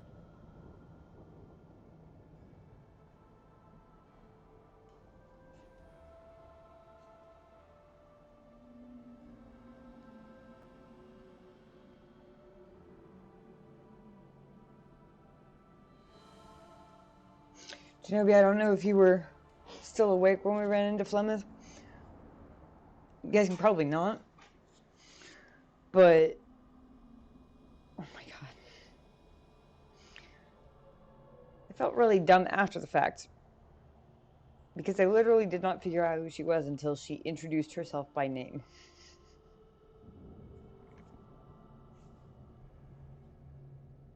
Even though she flew in as a fucking dragon.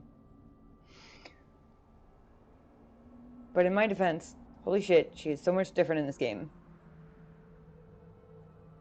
Like, nothing about her gave off mythical ancient power vibes in Origins, really. Like, not her look, not the way she talked, which honestly just made her sound a little bit batty. Not the way she dressed, nothing. This game, she's a total badass.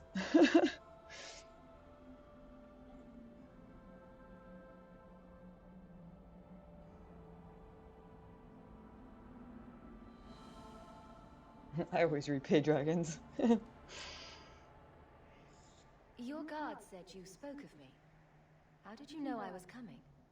I listened. To the wind, to the birds, as the hunters do. To my dreams. I watched the stars. There is great wisdom to be found all around us, if you know how to listen for it. But I was not certain. Nothing is certain.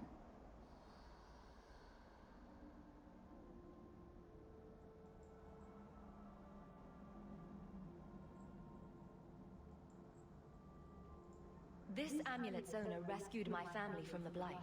That's not what I clicked on. I agreed to bring it to you. I honor you for coming to me. There are definitely some bugs with this mod. I'm afraid your part in this is not done yet. The amulet must be taken to an altar at the top of the mountain and given a Dalish rite for the departed. Then, return the amulet to me. Do this and your debt will be repaid. Are you going to teach me this rite for the departed? I will send my first with you. She will see to it the ritual is done. And when it is complete, I must ask that you take her with you when you go.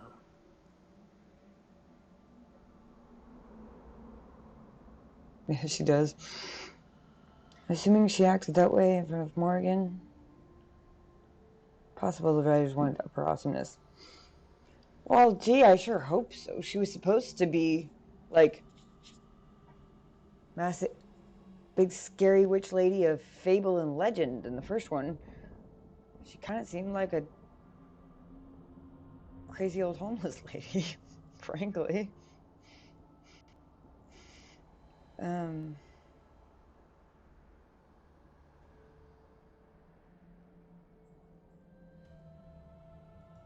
That seems a little odd. It is her wish, and I must grant it. You will find Merrill waiting for you on the trail just up the mountain. Dareth Shirar. This mountain is cursed, I swear. 3 days in a row I've shot at and missed deer. Maybe it's not the mountain. Maybe it's just you that's cursed, my love. You always know just what to say to put my mind at ease.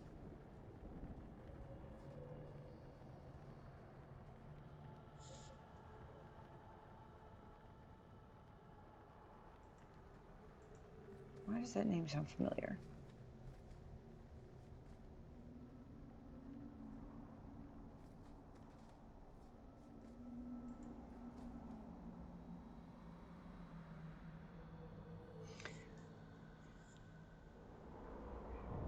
After my encounter with the Dalish elves on the road to Navarra, I studied every book on the elves I could find. I sought out legends and myths and history, and tried to make sense of it all. But there's only so much one can learn from books. I knew that in order to truly understand the Dalish, I would have to seek them out. A dreadful idea in hindsight. In my defense, I was young, and also inebriated when the idea popped into my head. Unfortunately, even after I had regained some measure of sobriety, the idea still held appeal. It proved remarkably resistant to my attempts to ignore it. I gave in after months of that nagging thought at the back of my head, and set out to learn about the Dalish firsthand. I tramped through the forests bordering Orlais for weeks before I finally found, or was found by, a Dalish hunter. I stumbled into one of his traps and suddenly was hanging from a tree with a rope around my ankles. So there I was, defenseless, upside down, with my rope over my head, my underclothes on display. Descriptions of my predicament might elicit laughter these days, but trust me when I say it was a situation I would not wish on anyone. Thankfully, my ridiculous appearance may have caused my captor to stay his hand. What threat is a silly human with his pants showing? And so he sat, made a small fire, and began to skin the deer he had caught. I soon mustered the courage to speak. I tried to assure him that I was not there to harm him, but he laughed at this and replied that if I were there to harm him, I had failed terribly. Eventually we got to talking, and when I say talking, I mean that I asked him questions and occasionally he would deign to answer. He told me that while some Dalish actively seek out human travelers to rob or frighten, most of his people would rather be left alone. He seemed to believe that punishing the humans for past actions only led to more violence. Sounds like a smart guy. I asked him about the intricate tattoos on his face. He told me they were called Valislin, blood writing. His were symbols of Andro the Huntress, one of the most highly revered elven goddesses. He said that the Dalish mark themselves to stand out from humans and from those of their kin who have chosen to live under human rule. He said the Valislin remind his people that they must never again surrender their beliefs. When he finished skinning the deer, he cut me down. By the time I had righted myself and conquered the dizziness of all the blood rushing out of my head, he was gone. I do not recommend that my readers seek out the Dalish for themselves. I was very lucky to have met the man that I did, and to have walked away from our meeting unscathed. Perhaps the Maker watches over those who seek knowledge with an open heart. I certainly would like to think so. Once again, our dear old friend, Brother Genetivi. Oh, man. Okay. Work with the grain of the wood, not against it. Sorry, Master Island. I told you that you were doing it wrong. Shut up.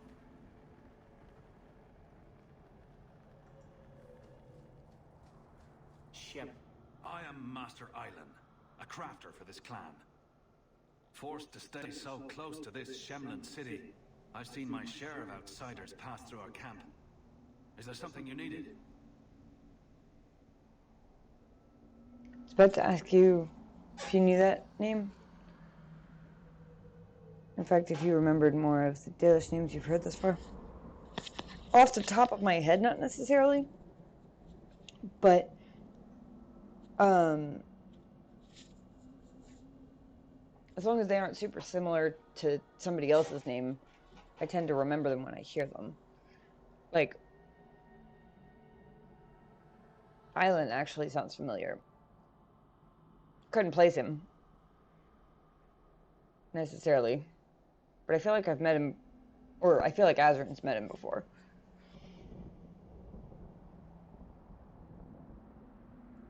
Are you a specialist? What sort of things do you make?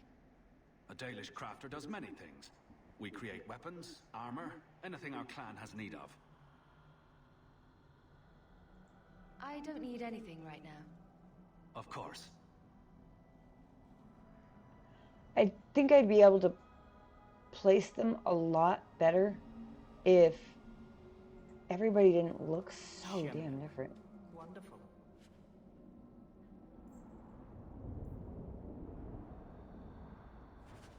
Make your business here quick.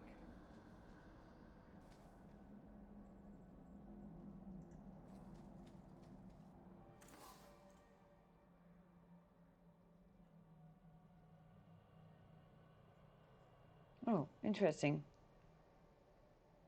So you don't get into stores by talking to people anymore, I guess. Sus. Oh,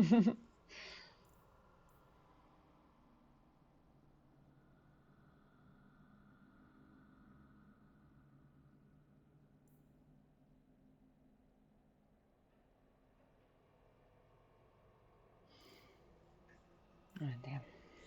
Hold on. Fixing webcam.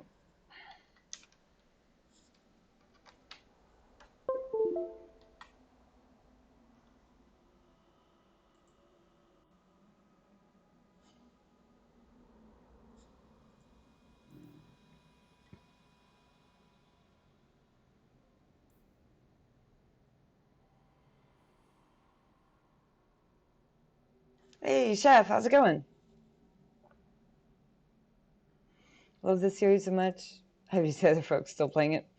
Yeah, my first time through, actually. Just finished Origins, I guess, technically yesterday.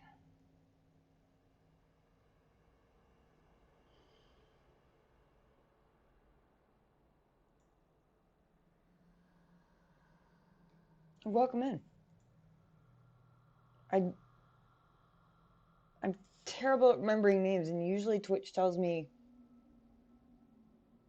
when someone chats for the first time, but I don't particularly recognize your name, and it's not telling me that you're new. Have you stopped by before?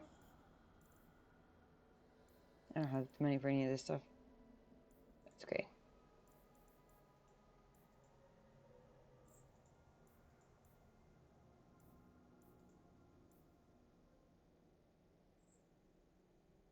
Wait, I have rough leather armor and I haven't.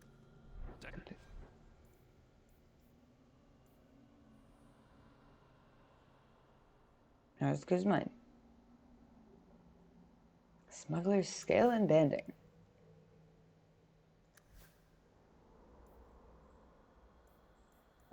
Crafting is second to none, I assure you.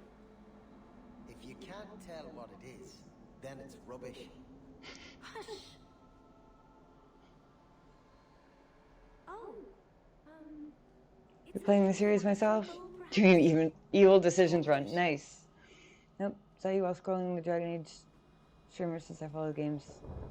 Oh, nice. I don't know why Twitch didn't tell me that you were new, but welcome in.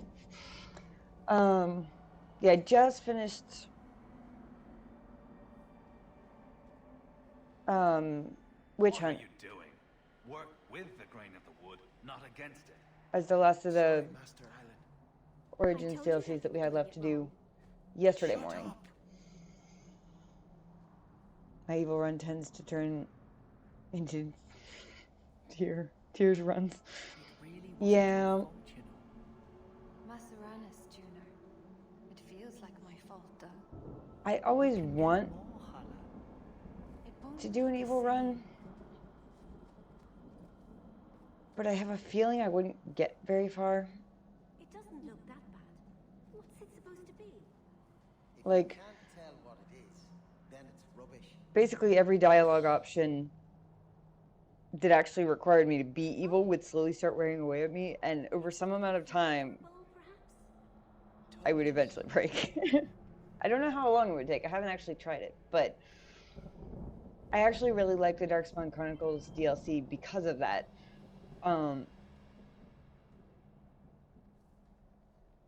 Because it literally makes you a Darkspawn for the length of the DLC. You are literally the bad guy, no matter what. Not much in the way of dialogue options, but still a little taste of the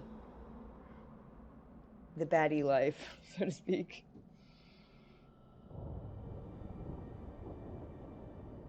Does that sometimes? Had that issue myself last night. Never did an evil run, naturally have a hard time making those choices. Couldn't even call a woman a fat cow in the Mage intro. Yep, that would be me.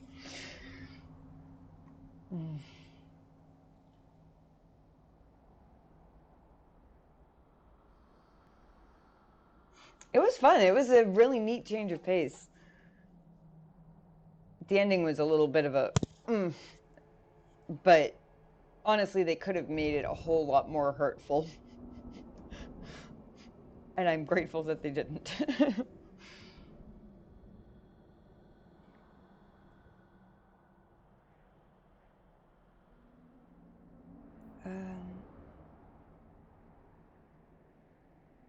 Just kind of skimming this one.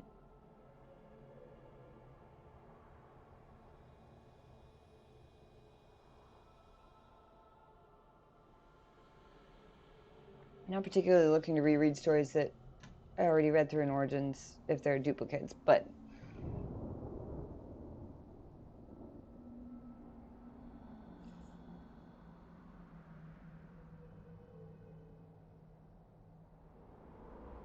the series doesn't care about your feelings, and I love it for that.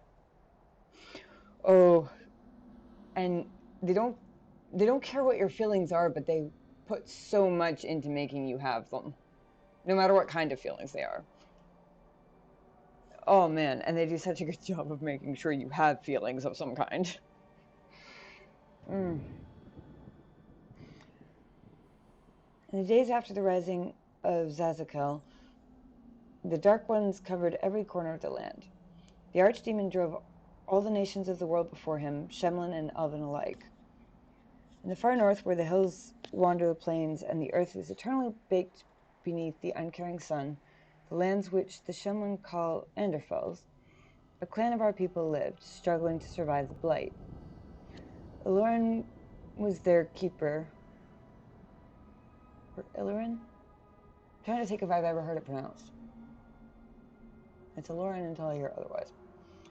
Ilurin was their keeper. A hunter in his younger days, crafty as any wolf, he led his people always just ahead of the Darkspawn who chased them.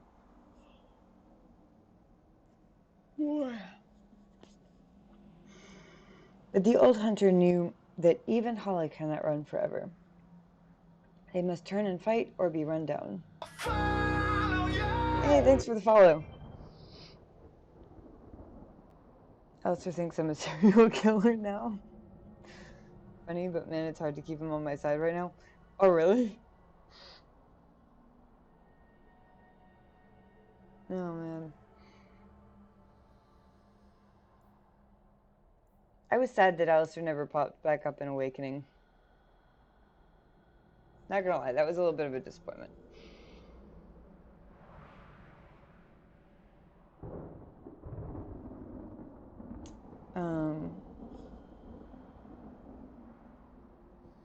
At the foot of the Murdain, the Darkspawn cornered Ilurin's clan.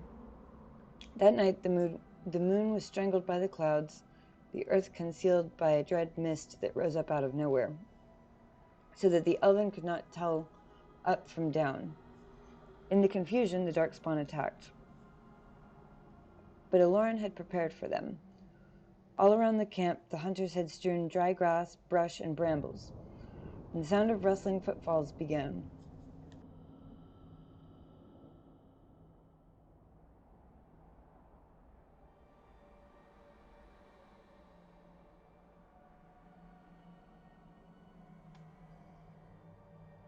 He does it. He's king at the very...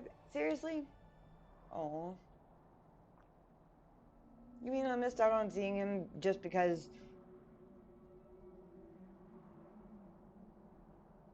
I made the decision that he wanted me to make? I let him out of being king. And I kept him for myself, damn it. When the sound of rustling footfalls began, Lauren and the other Harren called upon the old magic. They struck out with lightning, and though the bolts missed the Darkspawn, they hit their target all the same.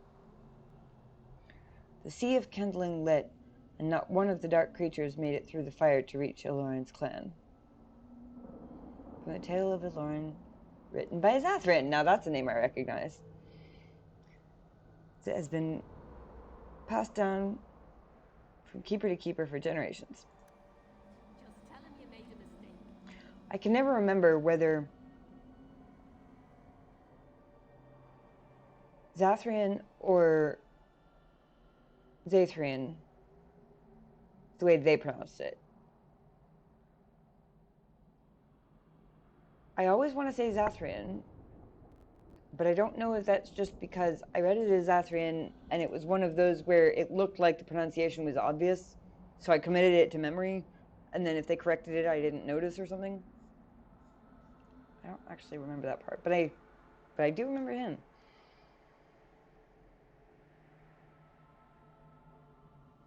I don't feel like reading more books just now, to be totally honest. I do want to see why he has a name, though. A piece of ironwood. Watch your steps. It's not a mistake to master. You don't know how many committing murders are trained on you right now. At least it's not a hanging offense. You can do this. Sigh. Be brave. Fine, don't talk to me then.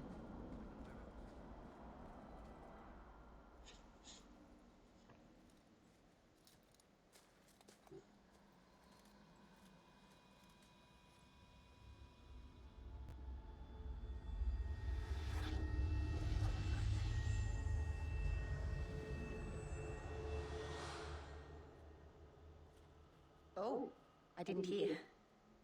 You must be the one the keeper told me about. Anathera. Yeah, I'm so sorry. I didn't ask your name. Unless... It's not rude to ask a human their name, is it? I don't know what I'm happened. Meryl, which you probably knew already. I'm rambling, sorry.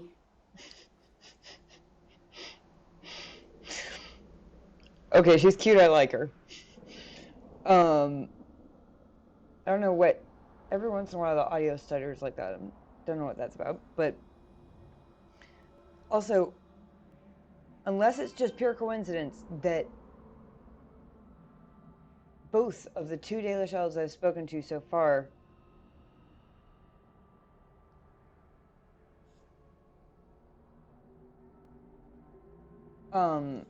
happen to have voice actors who do it. But I think they actually did change the pronunciation of the Elvish words in this game. Because basically everybody in Origins pronounced it Anathara, like distinctly two different words. She pronounced it Anathara.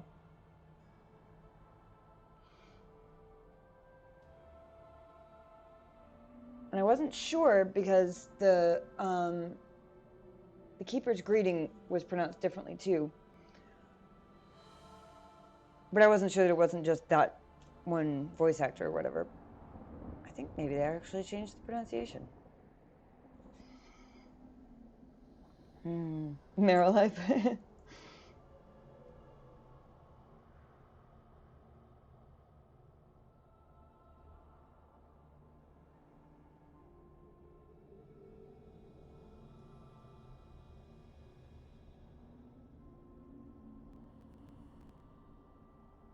She does seem awfully nervous, but I don't think I'm going to get anything out of pointing that out just yet.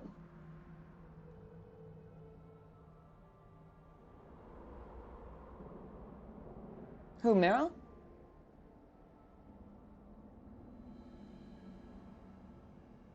If I've met her before, that would explain why the name sounded vaguely familiar.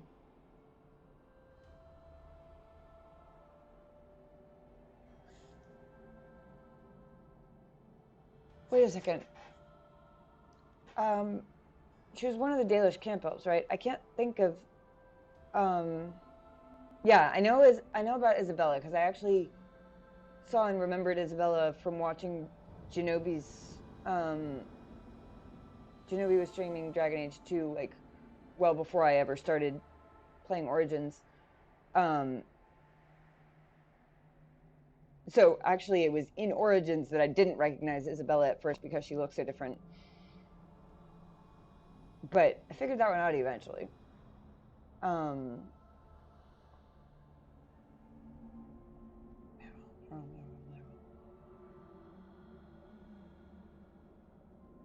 Was she from? She wasn't my clan though, was she? Was she from my clan? Meryl is your Dalish elf warden's friend in that intro. Okay, yeah. That's what I was thinking. But okay. So what threw me there, where I was thinking she might have been from the other Dalish camp instead, was because I don't remember my keeper's name off the top of my head, but I know it wasn't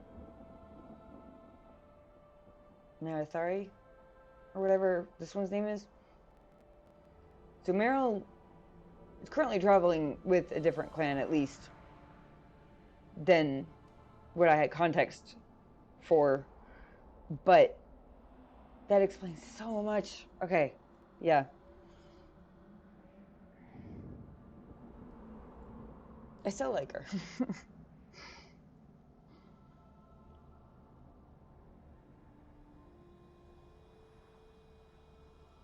You'll have to work harder than that to offend me. My name's Hawk. Thank you. Google I'm afraid Risky. I'm not very experienced with your kind. The Keeper said you came from Ferelden. I spent most of my life there. We only came north a few years ago. Have you been in the Free Marches long?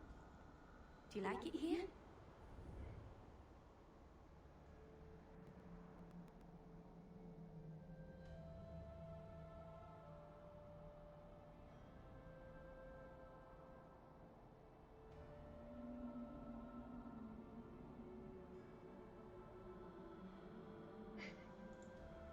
I miss the cold and the dirt. Kirkwall's not brown enough for me. But hey, no darkspawn. Ferelden wasn't that brown. The dirt and muck gave it character. We should go. Your task is for Asha Bellinar. It's not wise to make her wait. I kind of gathered as much, given that she came in and, like, killed a freaking mini army of darkspawn just 'cause.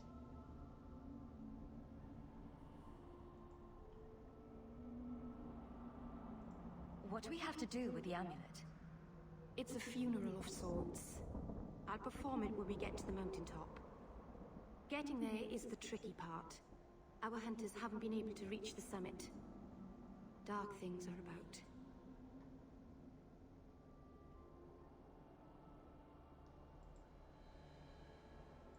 Do you know the witch who sent me here? No, not personally. My people tell stories of her, though. You're very lucky. Most people who meet Asha Bellinar wind up in little pieces, hanging from the trees. Yikes.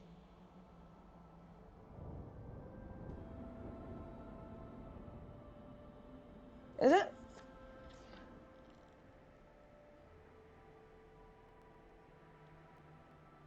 Then she's not. Then the Keeper isn't who I was actually thinking of. I don't think.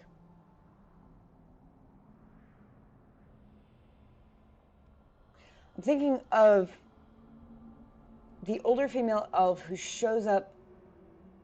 So the end of the Origins base game, when you're back at, I guess it's the, like the hall where they had the lands meet and stuff, and everybody's there and they're all celebrating you killing the archdemon.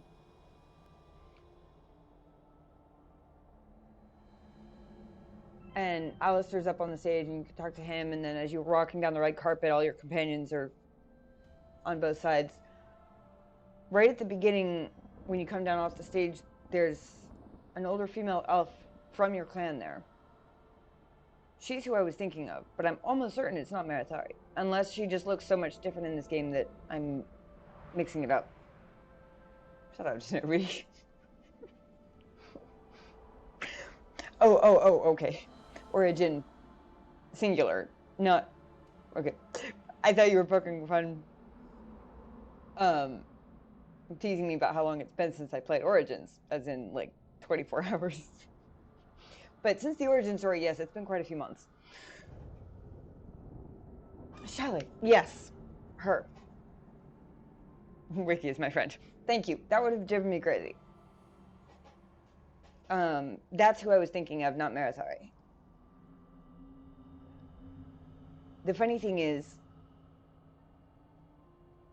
when I heard Marithari's name and Meryl's name, they both sounded vaguely familiar, but because they both started with M's and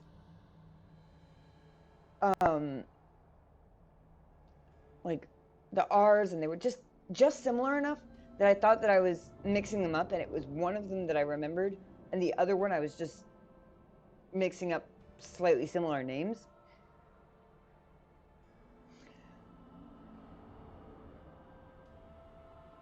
So now I don't know whether it's more reassuring that I was right that I recognized both of them, or less reassuring because apparently I gaslit myself out of believing that I did. Happy clan reunion, yay!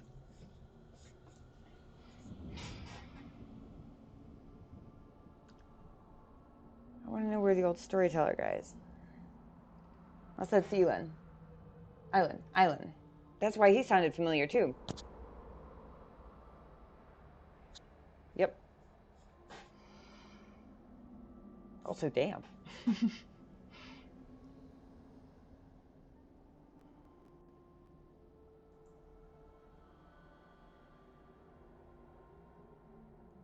I take it you've been expecting me to bring this amulet for some time.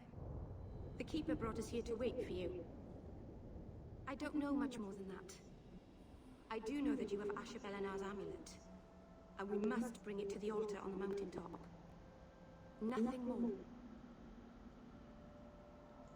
Let's get this over with.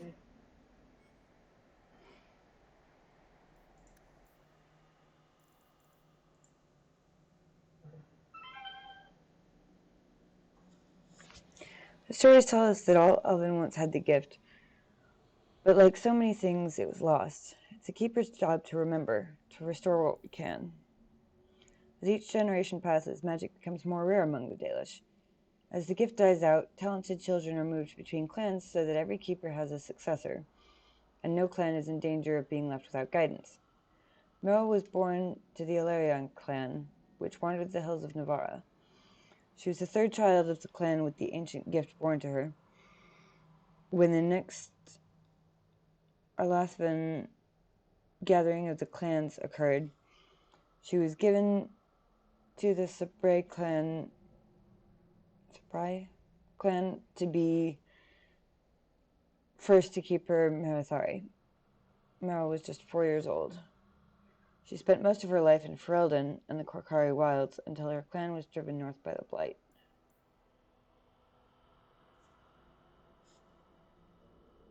Gotta get ready for work. Have a great day. Be nice, chat. No spoilers. Thank you, Denobi. I hope you have a good day at work. I will catch you later. I won't be on too much longer. I gotta get off and make my phone calls so I can go sleep some. Since my excuse for staying up was that I needed to make phone calls before I went to sleep.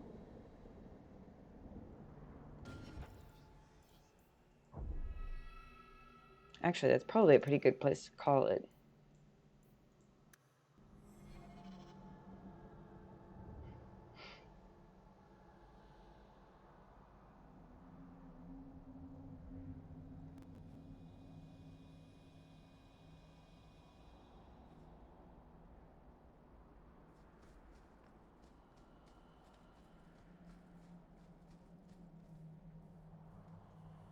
Sorry, I saw speech bubbles. I wanted to see what they were saying. Because How was the hunting today, Chanton? Maybe it's not the mountain. I'm a horrible eavesdropper in this game. You always know just what to say to put my mind at ease. Not as cute as you.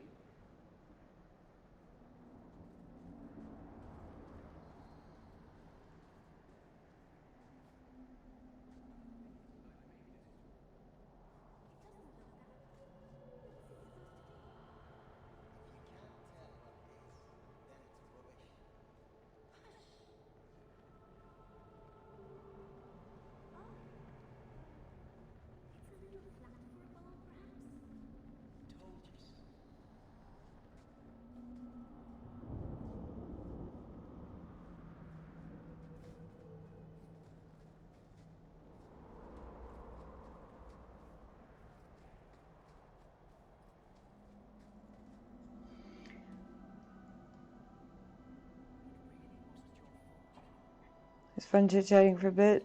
Gotta get the kids out to high school anyways. Alright, Chef. Thanks for stopping by. It's nice to meet you. I hope you have a great day. I'm about to call it. Anyhow. I am super tired. All the extra saves.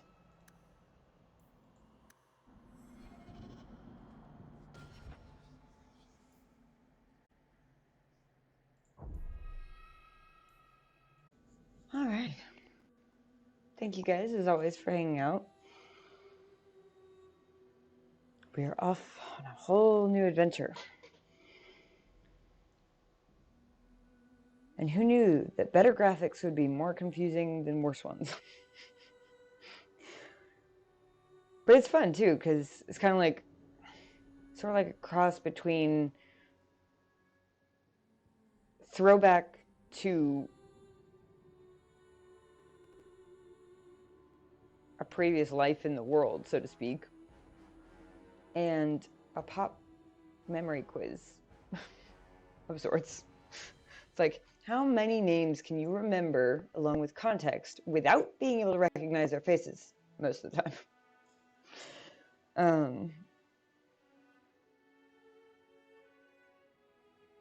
I love the little threads, though. The people who show up throughout aren't like major characters or anything. They're just inhabitants of the world, going on about their lives and coincidentally ending up in this, crossing the paths of multiple heroes, or a hero and a champion, I suppose. But anyway, this was a lot of fun.